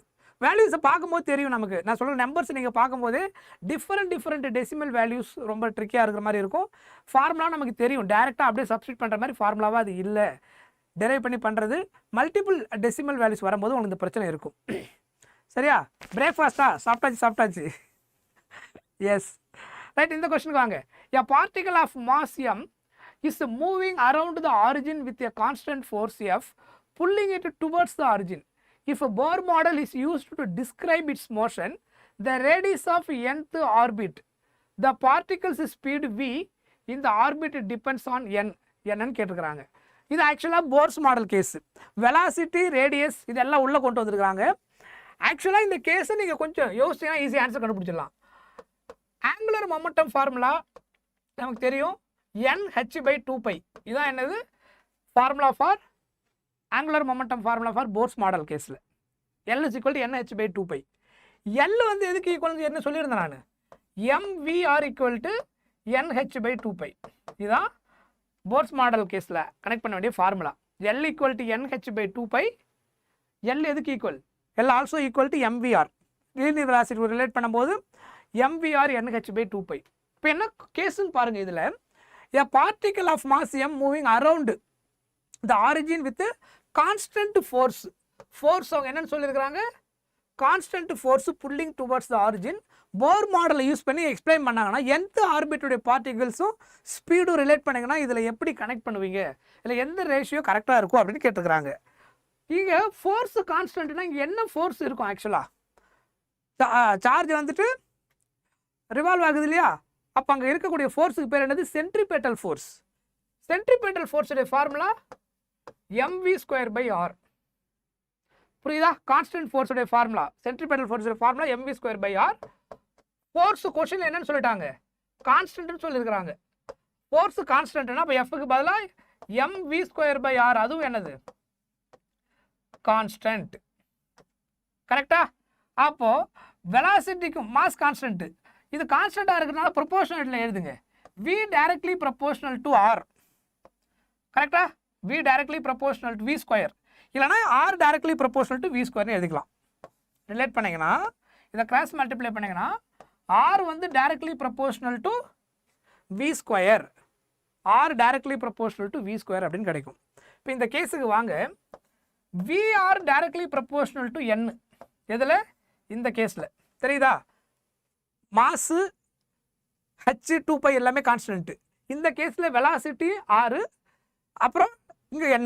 vr உடைய ப்ராடக்ட் வந்து directly proportional to n ஆ இருக்கும். r directly proportional to v². அப்ப r directly proportional to v² நீங்க போட்டீங்கன்னா v என்ன கிடைக்கும்? v n கூட கனெக்ட் பண்ணீங்கன்னா இத எடுத்து சப்ஸ்டிட் பண்ணுங்க. vr directly proportional to n. r க்கு பதிலா v² எடுத்து இங்க போடுங்க. r replaced by v². r replaced by v² directly proportional to n. So அப்போ v cube ஆயிடுமா? cube அங்கே போனால் velocity 1/3 of v கிடைக்குமா? velocity v வந்து 1/3 of n கிடைக்கும். v is equal to 1/3 of n. புரியுதா? v is equal to 1/3 of n.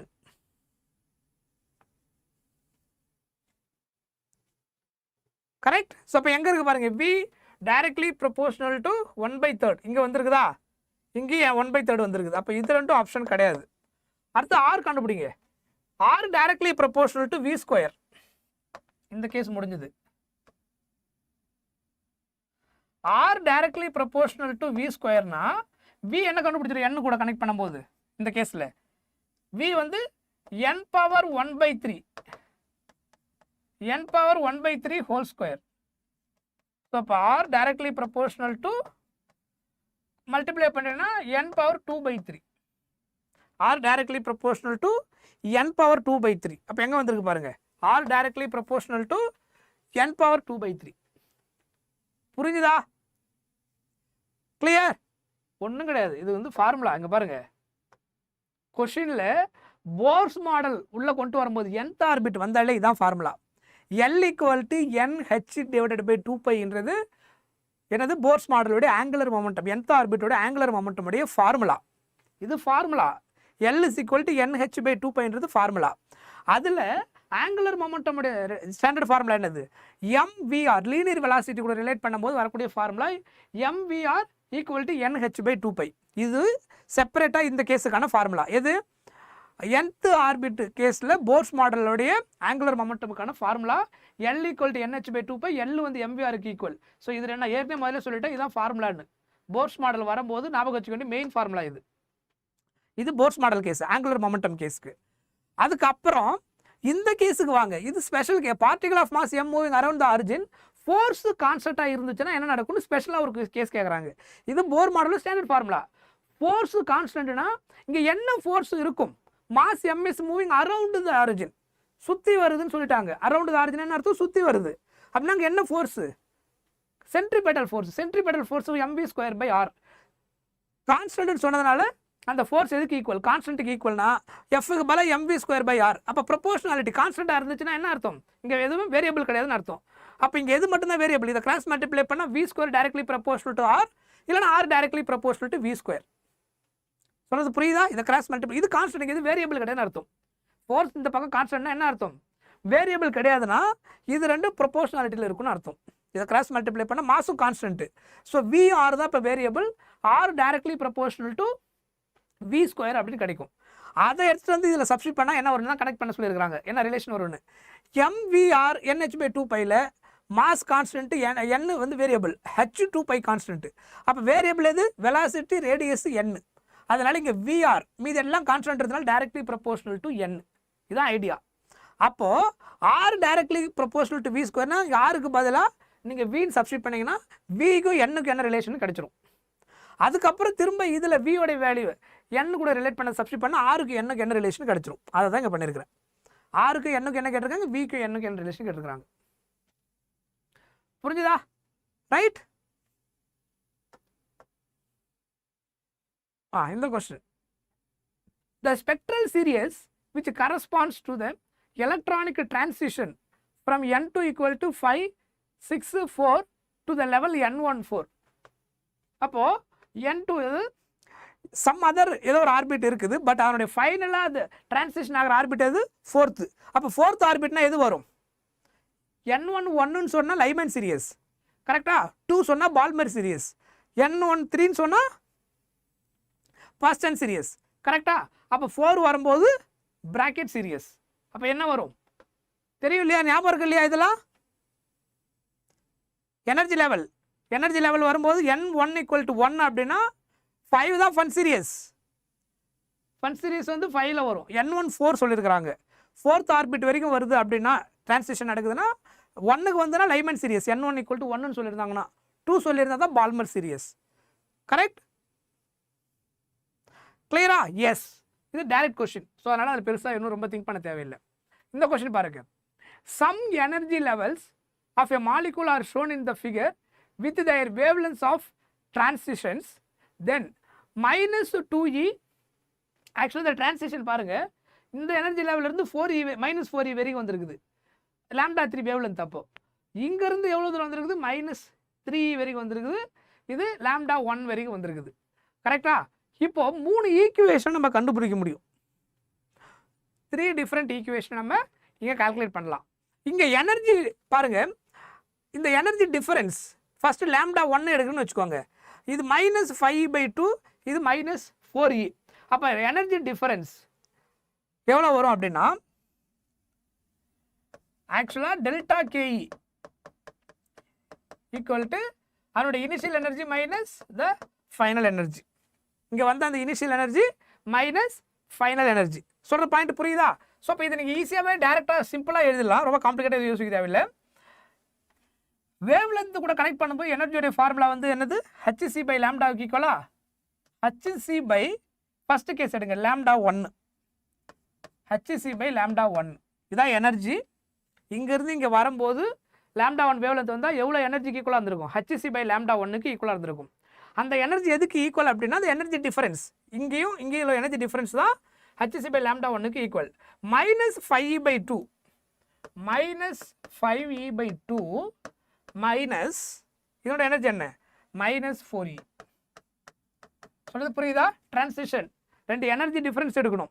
So எந்த எனர்ஜிலேருந்து எந்த எனர்ஜி லெவலுக்கு வந்துருக்குது, எனர்ஜி லெவல் டிஃபரன்ஸு அது எதுக்கு ஈக்குவல், hc/λ வேவ் லென்த் கொடுத்ததுனால, that is energy difference, that is hc/λ.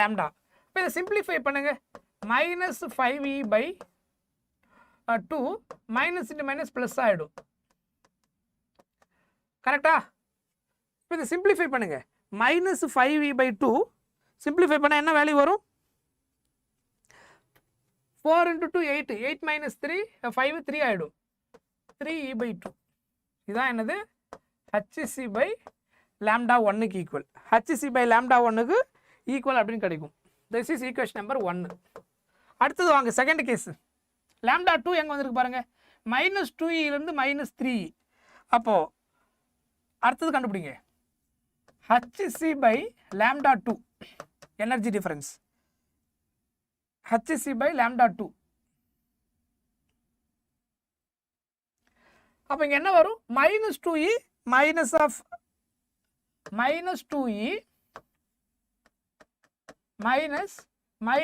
3, அந்த ரெண்டு எனர்ஜி டிஃபரன்ஸ் சிம்பிளிஃபை பண்ணால் -2e minus of minus plus 3 கிடைக்கும், that is equal to 3 - 2e hc/λ2 equal to ஈன்னு கிடைக்கும். ஈக்குவேஷன் நம்பர் 2 இது. தேர்ட் ஈக்குவேஷன் பாருங்க, அது வந்து λ3யா, hc/λ3. λ3 எங்கிருந்து வந்திருக்கு, -2e -4e வரைக்கும், -2e minus of -4e கரெக்டா, -2e to -4e. சிம்பிளிஃபை பண்ணால் minus 2e plus 4e equal to plus 2e கிடைக்கும். இது hc by lambda 3 equation number 3. இப்போ ஆப்ஷனுக்கு வாங்க, என்னென்ன கேட்டிருக்கிறாங்க? I think option add பண்ணலையோ?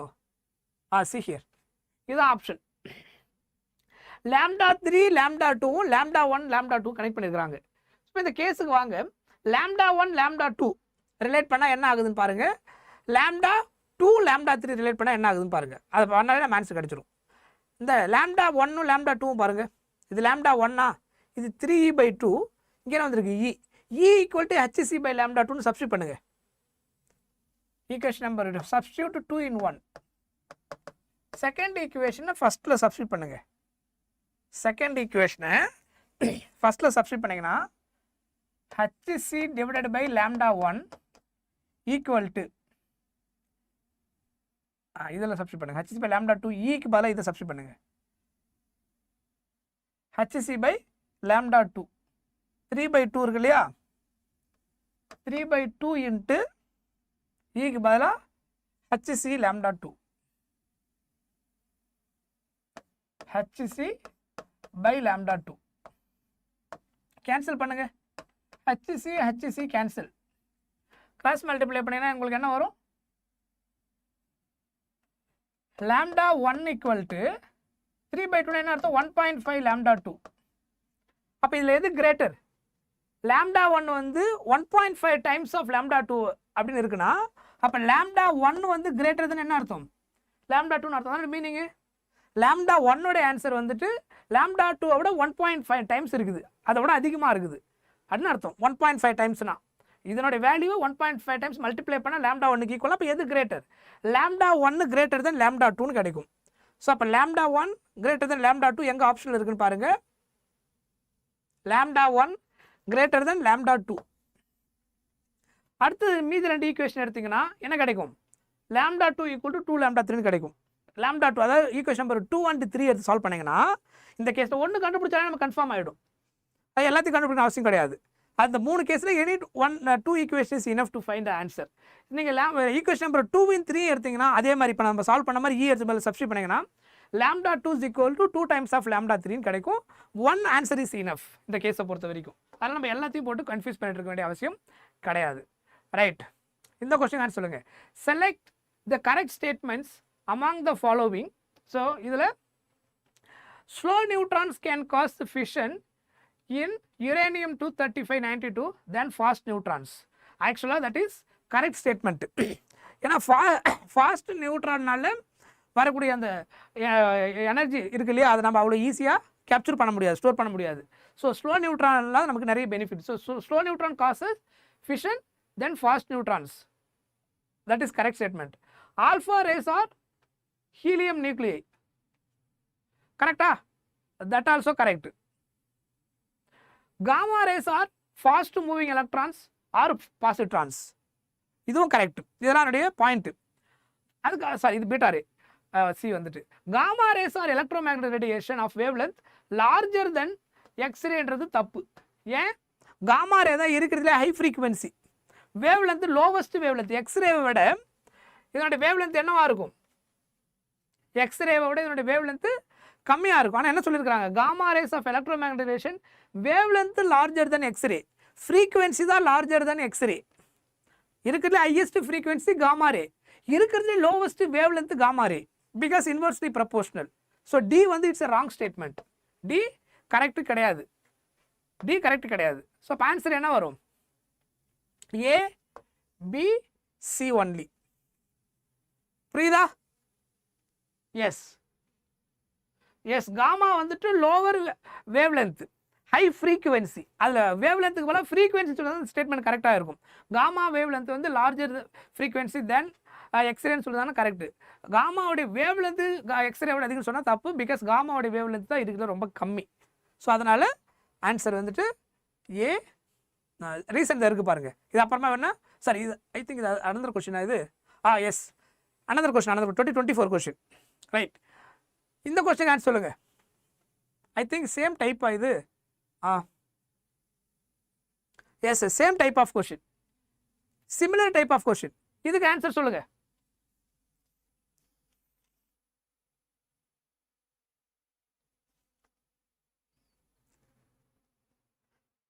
slow neutron can cause fission in uranium-235 fast neutron because fast neutrons are too quick, so they scatter atoms instead. That is correct.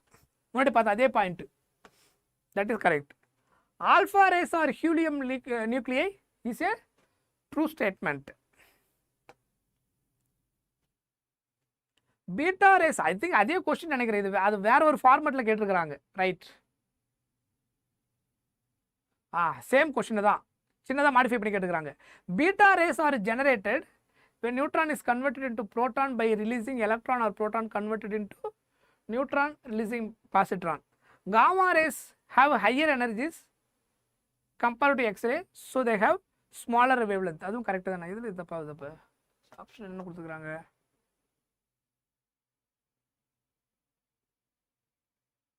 ஏதோ ஒரு statement தப்பாச்சு. Beta rays are generated.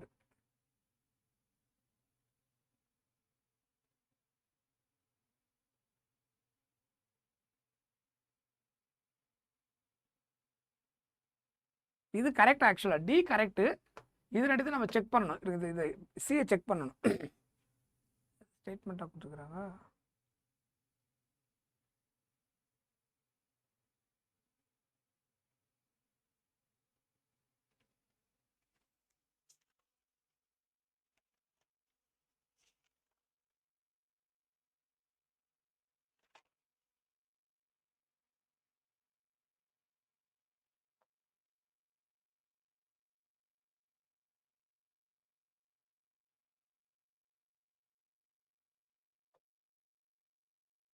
I think ஒரு நிமிஷம் இருங்க, இதில் ஏதோ question miss match பண்ணிட்டு நினைக்கிறேன், ஏதோ ஒரு ஆர்டர் மிஸ் ஆகுது.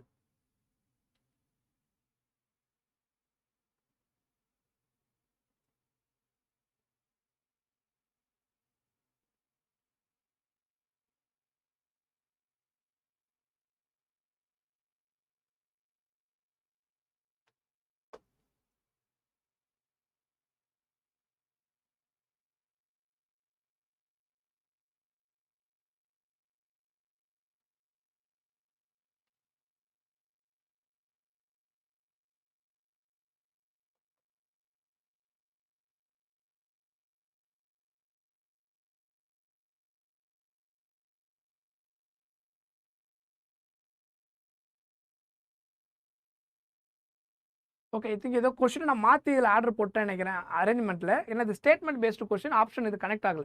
சரியா? ரைட். ஸோ இந்த கொஸ்டினை நம்ம செக் பண்ணிக்கோங்க இது, ரைட்? ஓகே, இது இந்த கொஸ்டினோட ஆப்ஷன் கிடையாது, இது ஸ்டேட்மெண்ட் பேஸ்டு கொஸ்டின். ஸோ ஆப்ஷனை நான் அதை பேஸ்ட் பண்ணும்போது மாற்றி பேஸ்ட் பண்ணிருக்கிறேன், அதை செக் பண்ணுங்க அது எந்த கொஸ்டின் சொல்லிட்டு. சரியா? அந்த ஆப்ஷனை வெரிஃபை பண்ணுங்க. அந்த கொஸ்டினுக்கான ஆப்ஷன் நான் ஆர்டர் அரேஞ்ச்மெண்ட் பண்ணும்போது அது வந்து ஏபிசிடி கரெக்டுன்ற வந்து சாய்ஸில் ஆப்ஷன் வந்துருக்கணும். ஸ்டேட்மெண்ட் பேஸ்டு கொஸ்டினோட ஆன்சரை வந்துட்டு அதில் மிஸ் மேட்ச் பண்ணிட்டு இருக்கிறேன். ஸோ அதனால் அது எரராக இருக்குது.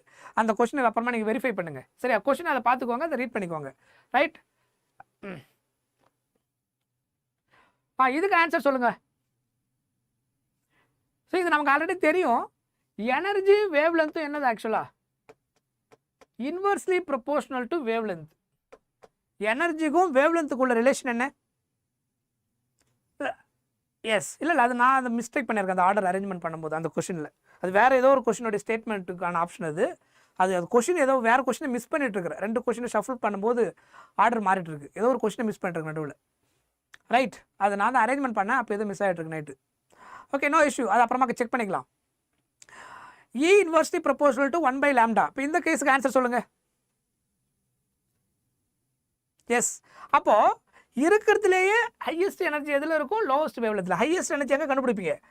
இது எல்லாமே N1 வந்து 2 இங்கே பார்த்தீங்கன்னா தெரியும், கரெக்டாக? ஃபைனலாக ரீச் ஆகிற எனர்ஜி லெவல் மாறல, அப்போ அது ஃபிக்ஸ்டு. அப்போது ஹையர் டிரான்சிஷன் எங்கே நடந்திருக்கு பாருங்கள், 6லேருந்து 2க்கு வரதான் இருக்கிறதுலே ஹையஸ்ட். இங்கே தான் எனர்ஜி ரொம்ப ஜாஸ்தி, லோவஸ்ட்டு வேவ்லென்த். இருக்கிறதுல எது லோவஸ்ட் வேவ்லென்த்தோ அதுதான் இங்கே இருந்திருக்கும். ஏன்னா இங்கே ஹையஸ்ட் எனர்ஜி இங்கே தான் இருந்திருக்கும். ஹையஸ்ட் எனர்ஜி இதில் இருக்கும், வேவ்லென்த் லோவஸ்ட். இதில் இருக்கிறதுலேயே லோவஸ்ட் வேவ்லென்த் எது? இதுதான் இருக்கிறதுலேயே லோவஸ்ட் வேவ்லென்த் 410.2. அடுத்தது இந்த 3 to 2 எடுத்திங்கன்னா 3 to 2 தான் என்னது? இருக்கிறதுல லோவஸ்ட் எனர்ஜி, ஹையர் வேவ்லென்த் இதுக்கு தான் வர முடியும் 652. அப்படி மீதி அப்படியே ஆர்டர் போட்டுக்க வேண்டியதான் நீங்கள். அப்படியே வேவ்லென்த் ஆர்டரில் போட்டே வந்தீங்கன்னா அதுக்கப்புறம் செகண்ட் ஒன்றுக்கு இதோட கம்மியான வேவ்லென்த்து ரெண்டாவது, மீதி இருக்கிறதுல 434. ஸோ அப்போ இங்கே வந்துடும், இதுக்கு என்ன வந்துடும் 486. ஸோ அப்போ ஆப்ஷனை பாருங்கள், ஆப்ஷனில் என்னென்ன வரணும், ஏவுக்கு 3, ஏவுக்கு 3 எங்கே வந்திருக்கு பாருங்கள், option B is the answer. ஏவுக்கு 3 எஸ் வந்துதா, very good very good, that is the answer. Connect பண்ண முடிஞ்சுதா, எல்லாருக்கும் வந்திருக்கா?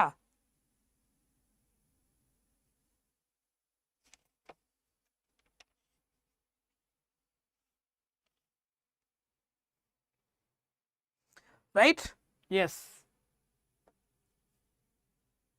இந்த கொஸ்டின் ஆன்சர் சொல்லுங்க, ரொம்ப ஃபேமஸான கொஸ்டின் இது. என்ன ஆன்சர் வரும்? If the nuclear emission stated about mass number, atomic number produced Q respectively என்னன்னு கேட்டுக்கிறாங்க. ஸோ அப்போ இதை ஃபஸ்ட்டு எவ்வளோ இருந்திருக்கு பாருங்க, 82 219 இருந்திருக்குது. ஃபஸ்ட்டு எந்த டிகே நடந்திருக்குன்னு சொல்லியிருக்காங்க, ஆல்ஃபா டிகே. ஆல்ஃபா டிகே நடந்ததுன்னா ஆல்ஃபான்றது ஹீலியம். அப்போ என்ன இருக்கும், இங்கே டிகே ஆல்ஃபா டிகே நடக்கும்போது இங்கே மீதி என்ன கிடைக்குது, ஒய் ஆல்ஃபா டிகே ஆகிடுது. ஹீலியம்னா என்ன அர்த்தம், ஹீலியம் என்ன ஒரு ஆல்ஃபா கேஸ் எடுக்கும்போது helium atomic number 2 mass number 4 reduce ஆகிடும். அப்போ இங்கே 2 எலக்ட்ரான் ரெடியூஸ் ஆகிடும், ஏன்னா ஆல்ஃபா டிகே ஆகிறதுனால. 290 4 சப்ராக்ட் பண்ணிட்டீங்கன்னா ரிமைனிங் எவ்வளோ இருக்கும், 286. 286 புரியுதா? Right, yes. அடுத்தது என்ன நடந்திருக்கும், அடுத்து என்ன டிகே ஆகுது பாருங்க, இ பிளஸ். ஸோ அப்போ ஒரு எலக்ட்ரான் குறைஞ்சிரும், மாஸ் நம்பரில் எந்த சேஞ்சஸ் இருக்காது, அட்டாமிக் நம்பரில் 79 ஆகிடும். கரெக்டா? பாசிட்ரான் இ பிளஸ் 286 ஃபிக்ஸ்டு, அது மாறல. இதில் மட்டும் ரெடியூஸ் ஆகும் இ பிளஸ் வரதுனால. அடுத்தது பீட்டா மைனஸ், பீட்டா மைனஸ் அப்போ ஒரு எலக்ட்ரான் இங்கே ஆட் ஆகிடும். அடுத்த இதில் அது வந்துட்டு ஒய், இது இங்கே தான் ஜெட் இல்லையா, இதுதான் ஜெட், ஜெட் 79 286. அடுத்தது பீட்டா மைனஸ், பீட்டா மைனஸ்னா அப்போ என்ன வரும், இங்கே பியில்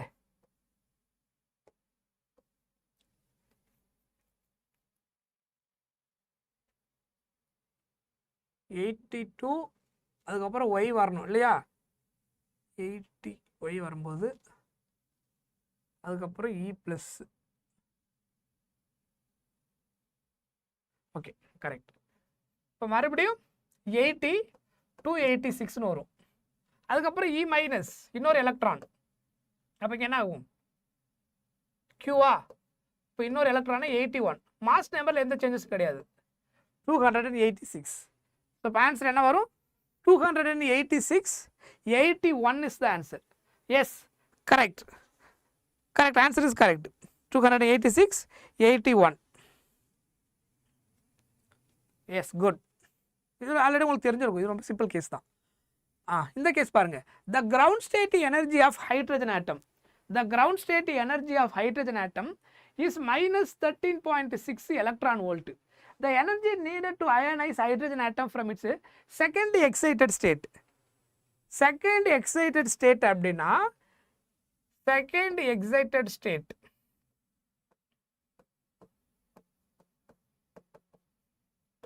அப்படின்னா எத்தனாவது எனர்ஜி லெவல்னு அர்த்தம், n equal to 3ன்னு அர்த்தம். ஃபர்ஸ்ட் எனர்ஜி லெவல்ல இருந்து இங்கிருந்து செகண்ட் எக்ஸைட்டட் ஸ்டேட்னா 1 2, அப்போ எனர்ஜி லெவல் ஆர்டர் படி 1 2 3ன்னு அர்த்தம். எலக்ட்ரான் எக்ஸைட் ஆகுறது செகண்ட் எக்ஸைட்டட் ஸ்டேட்னா ஃபஸ்ட்டு செகண்ட், அப்போ எனர்ஜி லெவல் ஆர்டர் படி 1 2 3ன்னு அர்த்தம். சொல்கிறது புரியுதா, 1 2 3. இப்போ எலக்ட்ரான் இங்கிருந்து எக்ஸைட் ஆகுது அப்படின்னா இதுதான் என்னது, இது 1 2 3. இங்கிருந்து இது வந்து செகண்டு 1 2 3. எப்போ எனர்ஜி லெவல் படி இது n1 n2 n3. ஸ்டேட்மெண்ட் இங்கிருந்து எலக்ட்ரான் எக்ஸைட் ஆகும்போது எப்படி சொல்லுவாங்க, இது செகண்ட் எக்ஸைட்டட் ஸ்டேட், இது first excited state. Second excited state. அவங்க என்ன கொடுத்துட்டாங்க, எனர்ஜி. ஸோ ஹைட்ரஜன் ஆட்டம் கேஸில் எனர்ஜி ஆஃப் ஹைட்ரஜன் ஆட்டம் வந்து -13.6 எலக்ட்ரான் வோல்ட் அப்படின்னு கொடுத்துட்டாங்க. ஸோ எனர்ஜி ஆஃப் nth ஆர்பிட்டோடைய formula -13.6 divided by n square electron volt. இதான் என்னது, energy of nth orbit of hydrogen atom standard formula -13.6 divided by n square. அப்போ இங்கே என்ன கொடுத்துருக்குறாங்க, இங்கே கொடுத்துறாங்க அவங்களே -13.6 equal to 13.6 divided by 9 ஸ்கொயரா, சாரி 3 ஸ்கொயர், 3 ஸ்கொயர் 9 வருமா, ரைட். ஓ கிரவுண்ட் ஸ்டேட் 13.6 கொடுத்துருக்காங்களா, ஓகே ஓகே. அப்போ நம்ம என்ன கண்டுபிடிக்கணும், சாரி கிரவுண்ட் ஸ்டேட் தான் கொடுத்துருக்காங்க. ஸோ நம்ம தேர்ட் ஸ்டேட்டோட எனர்ஜி ஆர்பிட் கண்டுபிடிக்கணும். That's all. -13.6 சிம்பிளிஃபை பண்ணுங்க, இதை கேன்சல் பண்ணால் என்ன வரும், 199 1.5 கிட்டத்தட்ட 1.5 வரும். ஸோ அப்சல்யூட் வேல்யூ மட்டும் எழுதுறாங்க, நெகட்டிவ் சைன் இல்லாமல். அப்சல்யூட் வேல்யூ மட்டும் எழுதுறதுனால என்ன வந்திருக்காது, நெகட்டிவ் சைன் வந்திருக்காது. இது வந்து கிரவுண்ட் லெவலில் என்னக்கு 1 போட்டிங்கன்னா 1 ஸ்கொயர் 1 ஆகிடும், 13.6.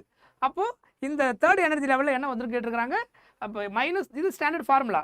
தேர்ட் எனர்ஜி லெவலுக்கு 3 ஸ்கொயர். செகண்ட் கேட்டிருந்தாங்க, செகண்ட் எக்ஸைட்டட் ஸ்டேட்னு சொல்லியிருந்தாங்கன்னா என்ன சொல்லியிருப்போம், இது 3. ஃபர்ஸ்ட் எக்ஸைட்டட் கேட்டிருந்தாங்க என்ன 2. ஃபோர்த் எக்ஸைட்டட் ஸ்டேட் சொல்லியிருந்தாங்க n = 5. அவ்வளோதான். So very simple direct question இது. அடுத்து the wavelength of Lyman series of hydrogen atom appears. எந்த ரேஞ்சில் அப்பியர் ஆகும் லைமன் சீரியஸில், லைமன் சீரியஸில் தான் இருக்கிறதுல ஹை ஃப்ரீக்வன்சி எமிட் ஆகும். ஏன்னா அதான் n1 = 1. ஸோ அங்கே ஹையர் டிரான்சிஷன் அதில் தான் நடக்கும். அப்போ ஹையர் டிரான்சிஷன் நடக்கும்போது இருக்கிறதுலே ரொம்ப ஹையஸ்ட் ஃப்ரீக்வன்சியில் எமிட் ஆகும். எந்த ரேஞ்சில் வரும் லைமன் சீரியஸில், யூவி ரே அல்ட்ரா வயலட் எமிட் ஆகும். யூவி ரே அல்ட்ரா வயலட் ரீஜன், புரியுதா, right.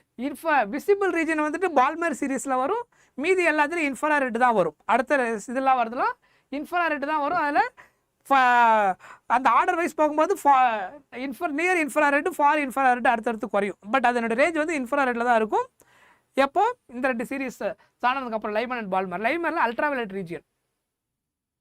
The angular momentum of electron moving in an orbit of hydrogen atom is 1.5 h/π கொடுத்துறாங்க.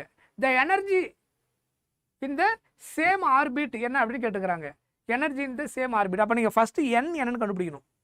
இந்த கேஸில் நமக்கு ஆல்ரெடி தெரியும் L = nh/2π, கரெக்டா. இதுதானே போர்ஸ் ஆட்டம்ஸோடைய ஆங்குலர் மொமெண்டம் ஃபார்முலா. கொஸ்டினில் அவங்க கொடுத்துட்டாங்க ஆங்குலர் மொமெண்டம் என்ன கொடுத்துக்கிறாங்க, 1.5 × h/π அப்படின்னு கொடுத்துருக்காங்க. கொஸ்டின் ஆங்குலர் மொமெண்டம் கொடுத்துட்டாங்க. இதிலிருந்து நம்ம என்ன கால்குலேட் பண்ண முடியும், nh/2π. இந்த இதே நீங்கள் எப்படி எழுதலாம், 3/2 எழுதலாம். 1.5 நம்ம ஏற்கனவே சொல்லியிருக்கோம், நான் நேற்று கூட நடத்தும் போது அடிக்கடி சொல்லிட்டு இருந்தேன். 1.5 வரும்போது 3/2 மாற்றிக்கலான்னு. 2 கேன்சல் பண்ணிக்கலாம், π கேன்சல், h கேன்சல். அப்போ n = என்னன்னு கிடைக்கும், 3 அப்படின்னு கிடைக்கும். n3 அதே கேஸு. இப்போ பார்த்தா அதே formula, the energy of that same orbit. அப்போ என்ன formula, En = -13.6 divided by n square. nth ஆர்பிட்டோட எனர்ஜி கண்டுபிடிக்கிற ஃபார்முலா ஹைட்ரஜன் ஆட்டமில். அப்போ -13.6 டிவைடட் பை n என்ன கொடுத்துருக்குறாங்க, இங்கே கண்டுபிடிச்சிருக்கிறோம் தேர்ட் ஆர்பிட். இந்த கேஸில் டைரெக்டாக கொடுக்கல, நம்ம தான் யூஸ் பண்ணணும். ஸோ அப்போ n = 3 ஸ்கொயர். ஸோ அதே தான் -13.6/9. ஆன்சர் என்ன வரும், -1.5 எலக்ட்ரான் வோல்ட். -1.5 electron volt. முன்னாடி என்ன பார்த்தோமோ அதே தான், புரியுதா.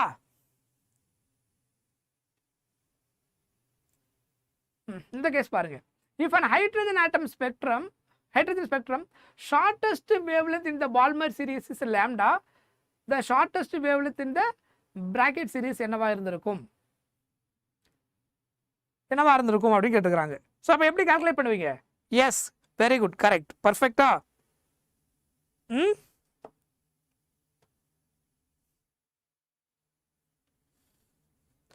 எப்படி கால்குலேட் பண்ணுவீங்க, ஷார்ட்டஸ்ட் வேவ் லென்த் அப்படின்னா இந்த ஃபார்முலா ஞாபகம் இருந்திருக்கும் 1/λ is equal to r into 1/n1 square minus 1/n2 square. இந்த ஃபார்முலா ஞாபகம் இருக்குதா? இதுதான் ஸ்டாண்டர்ட் ஃபார்முலா. கரெக்டா? எதில் பால்மர் சீரிஸ் இந்த லைமன் சீரிஸ் எல்லாம் கண்டுபிடிக்கும் போது வேவ் லென்த் கூட ரிலேட் பண்ணும்போது ஆர்பிட் இதில். ஸோ இந்த hydrogen spectrum shortest wave length இந்த பால்மர் சீரிஸ் லேம்டா அப்படின்னா இருக்கிறதுல ரொம்ப ஷார்ட்டஸ்ட் வேவ் லென்த்னா இருக்கிறதுல என்னது ஹை ஃப்ரீக்வன்சி. இருக்கிறதுல ஹை ஃப்ரீக்வன்சி எங்கேருந்து வரும்? இன்ஃபினிட்டியிலிருந்து வர்றது. இன்ஃபினிட்டியிலிருந்து இங்கே வரும்போது கிடைக்கிறதா என்னது இருக்கிறதுலேயே அந்த பர்டிகுலர் கேஸுக்கான highest frequency, that is lowest wavelength. அப்போ n to இன்ஃபினிட்டின்னு அர்த்தம். n2 என்னது இன்ஃபினிட்டி. இது எந்த சீரிஸ் வருதோ அதுக்கேற்ற மாதிரி n1 பால்மர் சீரிஸாக இருந்தால் 1 2 லைமன் சீரிஸாக இருந்தால் 1. ஸோ இப்போ இங்கே என்ன கொடுத்துருக்குறாங்க பால்மர் சீரியஸ். ஸோ அப்போ பால்மர் சீரியஸுக்கு நீங்கள் எடுத்தீங்கன்னா அப்போ நான் இது எப்படி எடுத்துக்கிறேன் லேம்டா இன்ட்டு பால்மர் சீரியஸ் அப்படின்னு நம்ம எடுத்துப்போம். ஸோ இப்போ பால்மர் சீரியஸுக்கு n1 வந்து என்ன வரும் 2 வருமா? அப்போ r இன்ட்டு 1/2 ஸ்கொயர் மைனஸ் 1/∞ வரும். அப்போ 1/λ into Balmer series r into r square என்ன ஆகிடும் 4 ஆகிடும். இவ்வளோதான் பால்மர் சீரியஸுக்கு. அதே மாதிரி பிராக்கெட் சீரியஸ்னால் 4 வருமா? 1/λ பிராக்கெட் சீரிஸ் நான் பீட்டின்னு எடுத்துக்கிறேன். பிராக்கெட் சீரிஸ் ஏன்னா ரெண்டுமே பீன் வருது இல்லையா, அதனால n1 வந்துட்டு 4 r into 1/4 square minus 1/∞. So அப்போ இங்கே என்ன வரும் r இன்ட்டு 16. அப்போ 1/bt ஈக்குவல் டு r/16. அப்போ இதை பிராக்கெட் சீரிஸை உள்ளே கொண்டு வாங்க. இதை 1/4 இன்ட்டு r/4 எழுதலாமா? இதை வந்து 1/4 இன்ட்டு r/4 எழுதலாம். ஏன்னா r/4 தான் பால்மர் சீரிஸ் ஈக்குவல். அப்போ 1/4 into lambda of Balmer series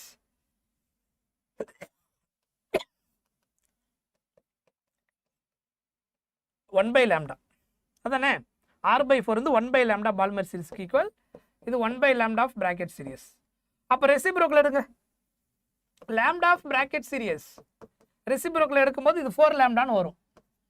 4 times of lambda of Balmer series. Brackett series வந்துட்டு 4 டைம்ஸ் ஆஃப் லேம்டா. இது அவங்க லேம்டான்னு சொல்லிட்டாங்க. இதை பால்மர் சீரிஸை லேம்டான்னு சொல்லிட்டாங்க. நான் டிஃப்ரென்ஷியேட் பண்ணி காமிக்கிறதுக்காக என்ன எடுத்துட்டேன் பால்மர்னு எடுத்துக்கிட்டேன். ஸோ ஷார்ட்டஸ்ட் வேவ் லென்த் இல்லை ஹையஸ்ட் ஃப்ரீக்வன்சி எப்போ கிடைக்கும் டிரான்சிஷன் அப்படின்னா இன்ஃபினிட்லேருந்து வரும்போது. ஏன்னா ரொம்ப லார்ஜ் டிஸ்டன்ஸ்லேருந்து வருதுனா தான் என்ன ஆகும் ஃப்ரீக்வன்சி அதிகமாக இருக்கும்.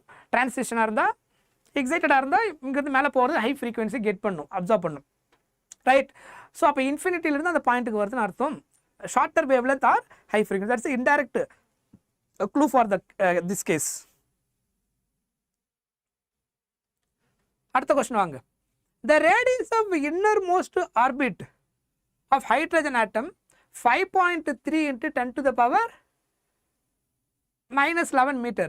What is the radius of third allowed orbit of hydrogen atom அப்படின்னு கேட்டிருக்கிறாங்க. அது ஒன்றும் இல்லை, ஃபார்முலா நமக்கு ஆல்ரெடி தெரிஞ்சது தான். r equal to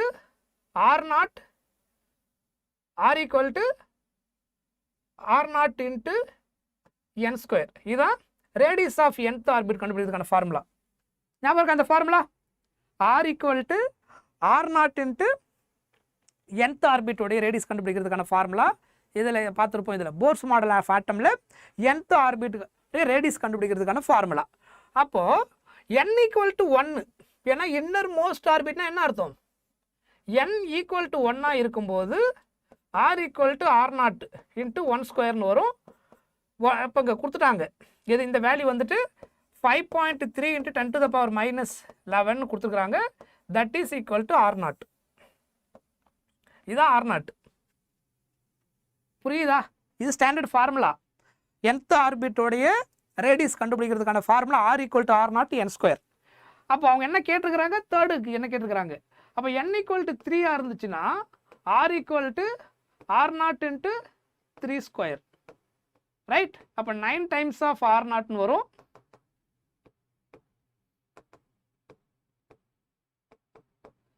nine into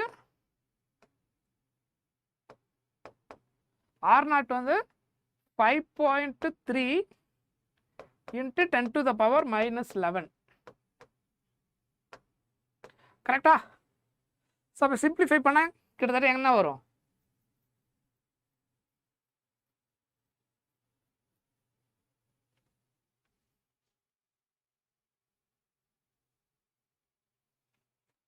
ம் 45 பாயிண்ட் சம்திங் வரும். சரியா?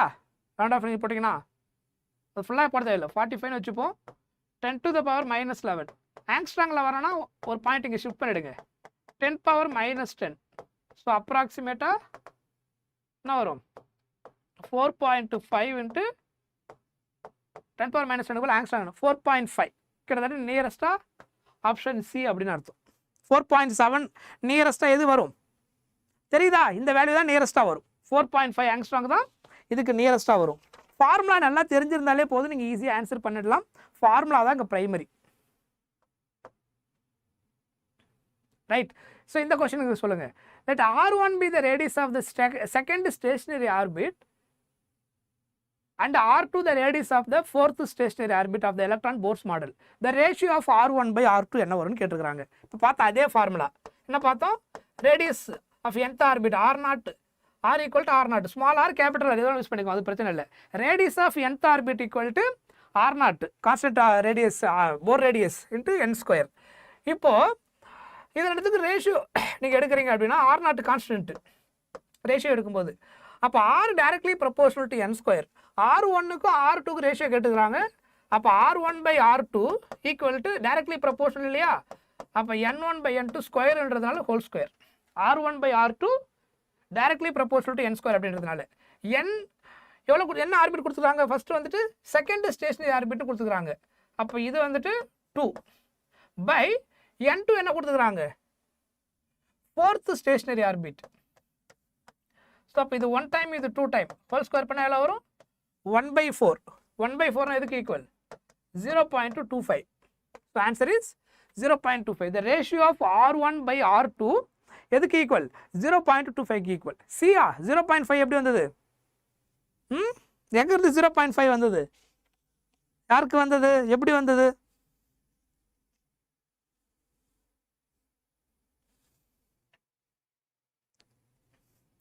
புரியுதா? ஈஸியாக இருக்கா? ரைட். அடுத்த கொஸ்டின் பாருங்க. let T1 and T2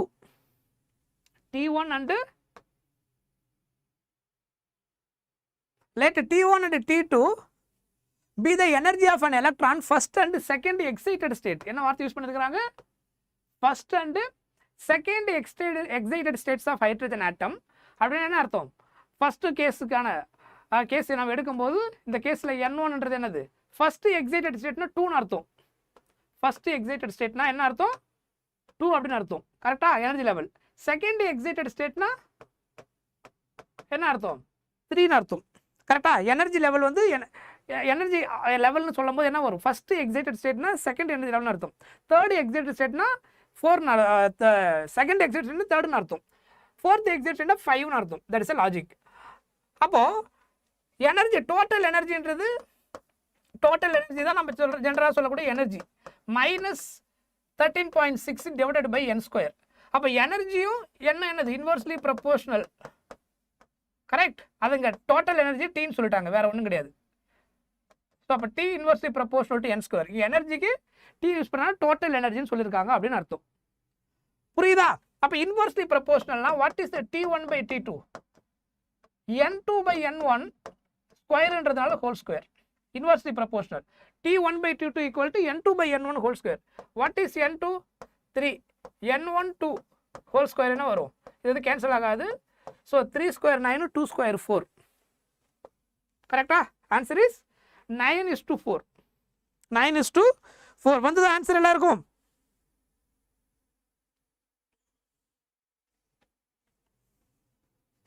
வந்துதா?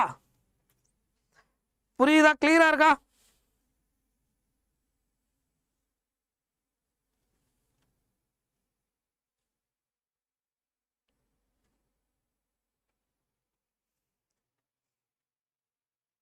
Right? Right, next question. A nucleus with mass number 240 mass number மொத்த மாஸ் வந்துட்டு 240 breaks into 2 fragments. Each mass வந்து 1 fragmented nucleusக்கு வந்துட்டு 7.6 mega electron volt, while the fragmentக்கு வந்துட்டு 8.5 mega electron volt. The total gain, the binding energy என்ன கேட்டுக்கிறாங்க. So அப்போ gain கண்டுபிடிக்கிற formula என்னது? Gain equal to binding energy of products. இதுக்கு ஃபார்முலா என்ன அப்படின்னா, ப்ராடக்ட்டுக்கான binding energy of products minus binding energy of reactant. Binding energy of reactants இதான் ஃபார்முலா, கெயின் கண்டுபிடிக்கிற formula. Binding energy of product வந்து 240 எவ்வளோவா டிவைட் ஆகிருக்குது, 120 டிவைட் ஆகுது. ஸோ இப்போ 2 டைம்ஸாக டிவைட் ஆகுது, 120 டிவைட் ஆகுது. அப்போ 240 2 ஈக்குவலாக டிவைட் ஆகுது ஃப்ராக்மெண்ட்டாக. அப்போ 2 பார்ட்டு ஒரு அந்த டிவைட் ஆனதுக்கப்புறம் இருக்கக்கூடிய பைண்டிங் எனர்ஜியோட வேல்யூ என்ன கொடுத்துக்கிறாங்க, 8.5 மெகா எலக்ட்ரான் வோல்ட். இதான் என்னது product. Minus binding energy of reactant எவ்வளோ, மொத்தமாக உடையிறதுக்கு முன்னாடி எவ்வளோ இருந்தது, 240 இன்ட்டு அப்போ இருந்த எனர்ஜி அன்ஃப்ராக்மெண்டட் எனர்ஜி 7.6. இதை மல்டிப்ளை பண்ணி சிம்பிளிஃபை பண்ணிங்கன்னா ஆன்சர் வந்துட்டு 216 மெகா எலக்ட்ரான் வோல்ட்னு கிடைக்கும். So you will do it. அதை நீங்கள் ட்ரை பண்ணிக்கோங்க. புரியுதா? இதான் ஃபார்முலா. இதிலிருந்து சப்ஸ்டிட் பண்ணி நீங்கள் என்ன பண்ணலாம், ஆன்சரை கெட் பண்ணிக்கலாம். புரியுது இல்லையா? இந்த ஃபார்முலா ஞாபகம் வச்சுக்கோங்க. சப்ஸ்டிட் பண்ணி இதுக்கப்புறம் நீங்கள் மல்டிப்ளை பண்ணி சிம்பிளிஃபை பண்ணால் அப்ராக்சிமேட்டாக இந்த ஆன்சர் உங்களுக்கு கிடைக்கும். ரைட். அடுத்தது the energy equivalent of 0.5 gram of substance. Mass கொடுத்துட்டு எனர்ஜி கேட்டாங்கன்னா எப்படி கண்டுபிடிப்பீங்க? மாஸ் கொடுத்துட்டு எனர்ஜி கேட்டாங்கன்னா energy E equal to mc². ஐன்ஸ்டீனுடைய equation E is equal to mc². Energy கண்டுபிடிக்கிறோம், மாஸ் கொடுத்துட்டு கேட்டாங்கன்னா மாஸ் மட்டும்தான் கொடுத்துருவாங்க 0.5 கிராம். ஸோ அப்போ 0.5 கிராம் கிலோகிராமா மாற்றினா 10⁻³ மாசு. இது c², 3 × 10⁸ இன்ட்டு 3 × 10⁸. கரெக்டா? இல்லைனா டைரக்ட் அது வெலாசிட்டி ஸ்கொயர். ஸோ அப்போ சிம்பிளிஃபை பண்ணிங்கன்னா என்ன வரும், 3 × 3 9, 9 × 5 45. ஸோ அப்போ தான் 4.5 அப்படின்னு எடுத்துக்கலாம். ரிமைனிங் என்ன இருக்கும், 8 + 8 16, 16 - 3 + 13 வருமா? ஸோ அப்போ 4.5 × 10⁻13 ஜூல். ஆன்சர் ஏ வந்ததா எல்லாருக்கும்? ஆன்சர் வந்ததா? புரியுதா? இதெல்லாம் ரொம்ப சிம்பிள் கொஷின். ஃபார்முலா தெரிஞ்சிருந்தா போதும், E = mc², அவ்வளோதான், வேறு ஒன்றுமே கிடையாது. பட் இதை கன்வர்ஷன் கரெக்டாக பண்ண தெரியும். 0.5 கிராம்ன்றது எஸ்ஐ யூனிட் கிடையாது. அப்போ கண்டிப்பாக கிலோகிராமுக்கு மாற்றணும். அப்போ தான் உங்களுக்கு ஈஸியாக ஆன்சர் கிடைக்கும். இதெல்லாம் முன்னாடி நீட்டில் கேட்டிருக்கிறாங்க. இதெல்லாம் முன்னாடி கேட்ட கொஷின் தான், நீட்டில் கேட்ட சிம்பிள் கொஷின். என்ன கேட்டிருக்கிறாங்க, ஆல்ஃபா பார்ட்டிகல் கன்சிஸ்ட் ஆஃப், என்ன கேட்டிருக்காங்க, ஆல்ஃபா பார்ட்டிகல்ன்றது என்ன சொல்லியிருக்கிறாங்க, இதில் எது கரெக்ட் ஆன்சர் சொல்லுங்க. ஆல்ஃபா பார்ட்டிகிள் கன்சிஸ்ட் ஆஃப் என்ன வரும், 2 protons 2 neutrons only. கரெக்டா? He2+ இருக்கும், ஞாபகம் இருக்கா இல்லையா? அது ஹீலியம்ல He2+ இருக்கும். கரெக்டா? ஸோ ஃபர்ஸ்ட் ஒன் கிடையாது, 2 electron 2 proton 2 neutron கிடையாது. It is alpha particle, He2+ இருக்கும். ஞாபகம் இருக்கா இல்லையா? ஆல்ஃபான்றது எப்படி எழுதுவோம் நம்ம, He2+, that is alpha particle. So 2 proton 2 neutron மட்டும்தான் இருக்கும் அதில். Right. The total energy of electron in an atom orbit -3.4 electron volt. Kinetic energy and potential energy என்னவா இருக்கும் அப்படின்னு கேட்டுக்கிறாங்க. அப்போ டோட்டல் எனர்ஜி நம்ம ஃபார்முலா ஏற்கனவே கொடுத்துருந்தேன். அந்த ஃபார்முலா ஞாபகம் வச்சு தான் நீங்கள் எழுதிருக்க முடியும். கைனெட்டிக் எனர்ஜி வந்து மைனஸ் ஆஃப் டோட்டல் எனர்ஜிக்கு ஈக்குவலாக இருக்கும்னு நான் சொல்லியிருந்தேன். நமக்கு பார்த்தோம் இல்லையா, ஸ்டார்டிங்லேயே ஆட்டம்ஸ் அண்ட் நியூக்ளியரில் ஃபஸ்ட்டு கொஸ்டின் என்ன பார்த்துருந்தோம், கைனெட்டிக் எனர்ஜி, பொட்டன்ஷியல் எனர்ஜி, அதுக்கப்புறம் டோட்டல் எனர்ஜிக்கான ஃபார்முலா பார்த்துருந்தோம். அதில் கைனெட்டிக் எனர்ஜி டோட்டல் எனர்ஜிக்கும் ஃபார்முலா ஒன்று சைன் மட்டும் சேஞ்ச் ஆகிருக்கும். அப்போ கைனெட்டிக் எனர்ஜின்றது டோட்டல் எனர்ஜியோடைய ஆப்போசிட் சைனில் இருக்கும். அப்போ இங்கே மைனஸ் மைனஸ் இது எவ்வளோ கொடுத்துருக்காங்க -3.4. ஸோ சால்வ் பண்ணால் 3.4 எலக்ட்ரான் வோல்ட். ஸோ அதனால் கைனெட்டிக் எனர்ஜி வந்து +3.4ன்னு வரும். ஆப்ஷன் சியும் டியும் ஆன்சராக இருக்க முடியாது. இது ரெண்டு தான் பாசிபிள். இது ரெண்டு தான் பாசிபிள். Potential energy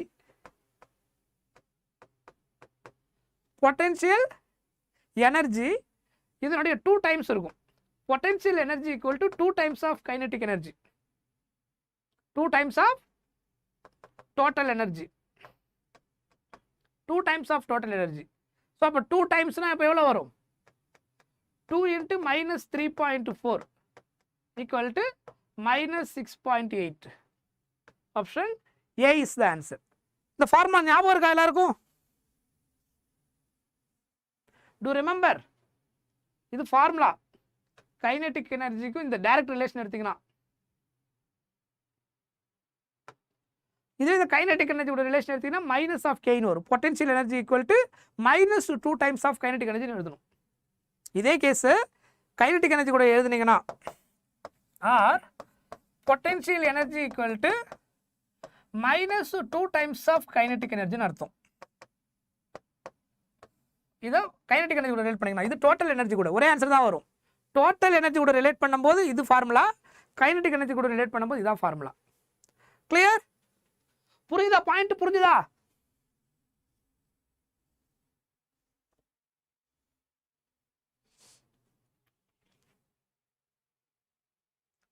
right. இந்த क्वेश्चन ஆன்சர் சொல்லுங்க.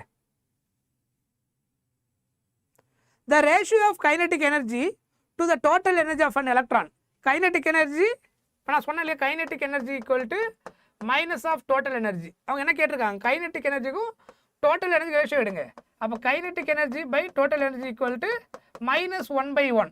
அப்போ இந்த ஆப்ஷன் படி 1:-1 வரணும், இல்லை -1:1. ஸோ இப்போ ஆன்சர் என்ன வரும்? Option B is the answer. புரிஞ்சுதா? ரைட்.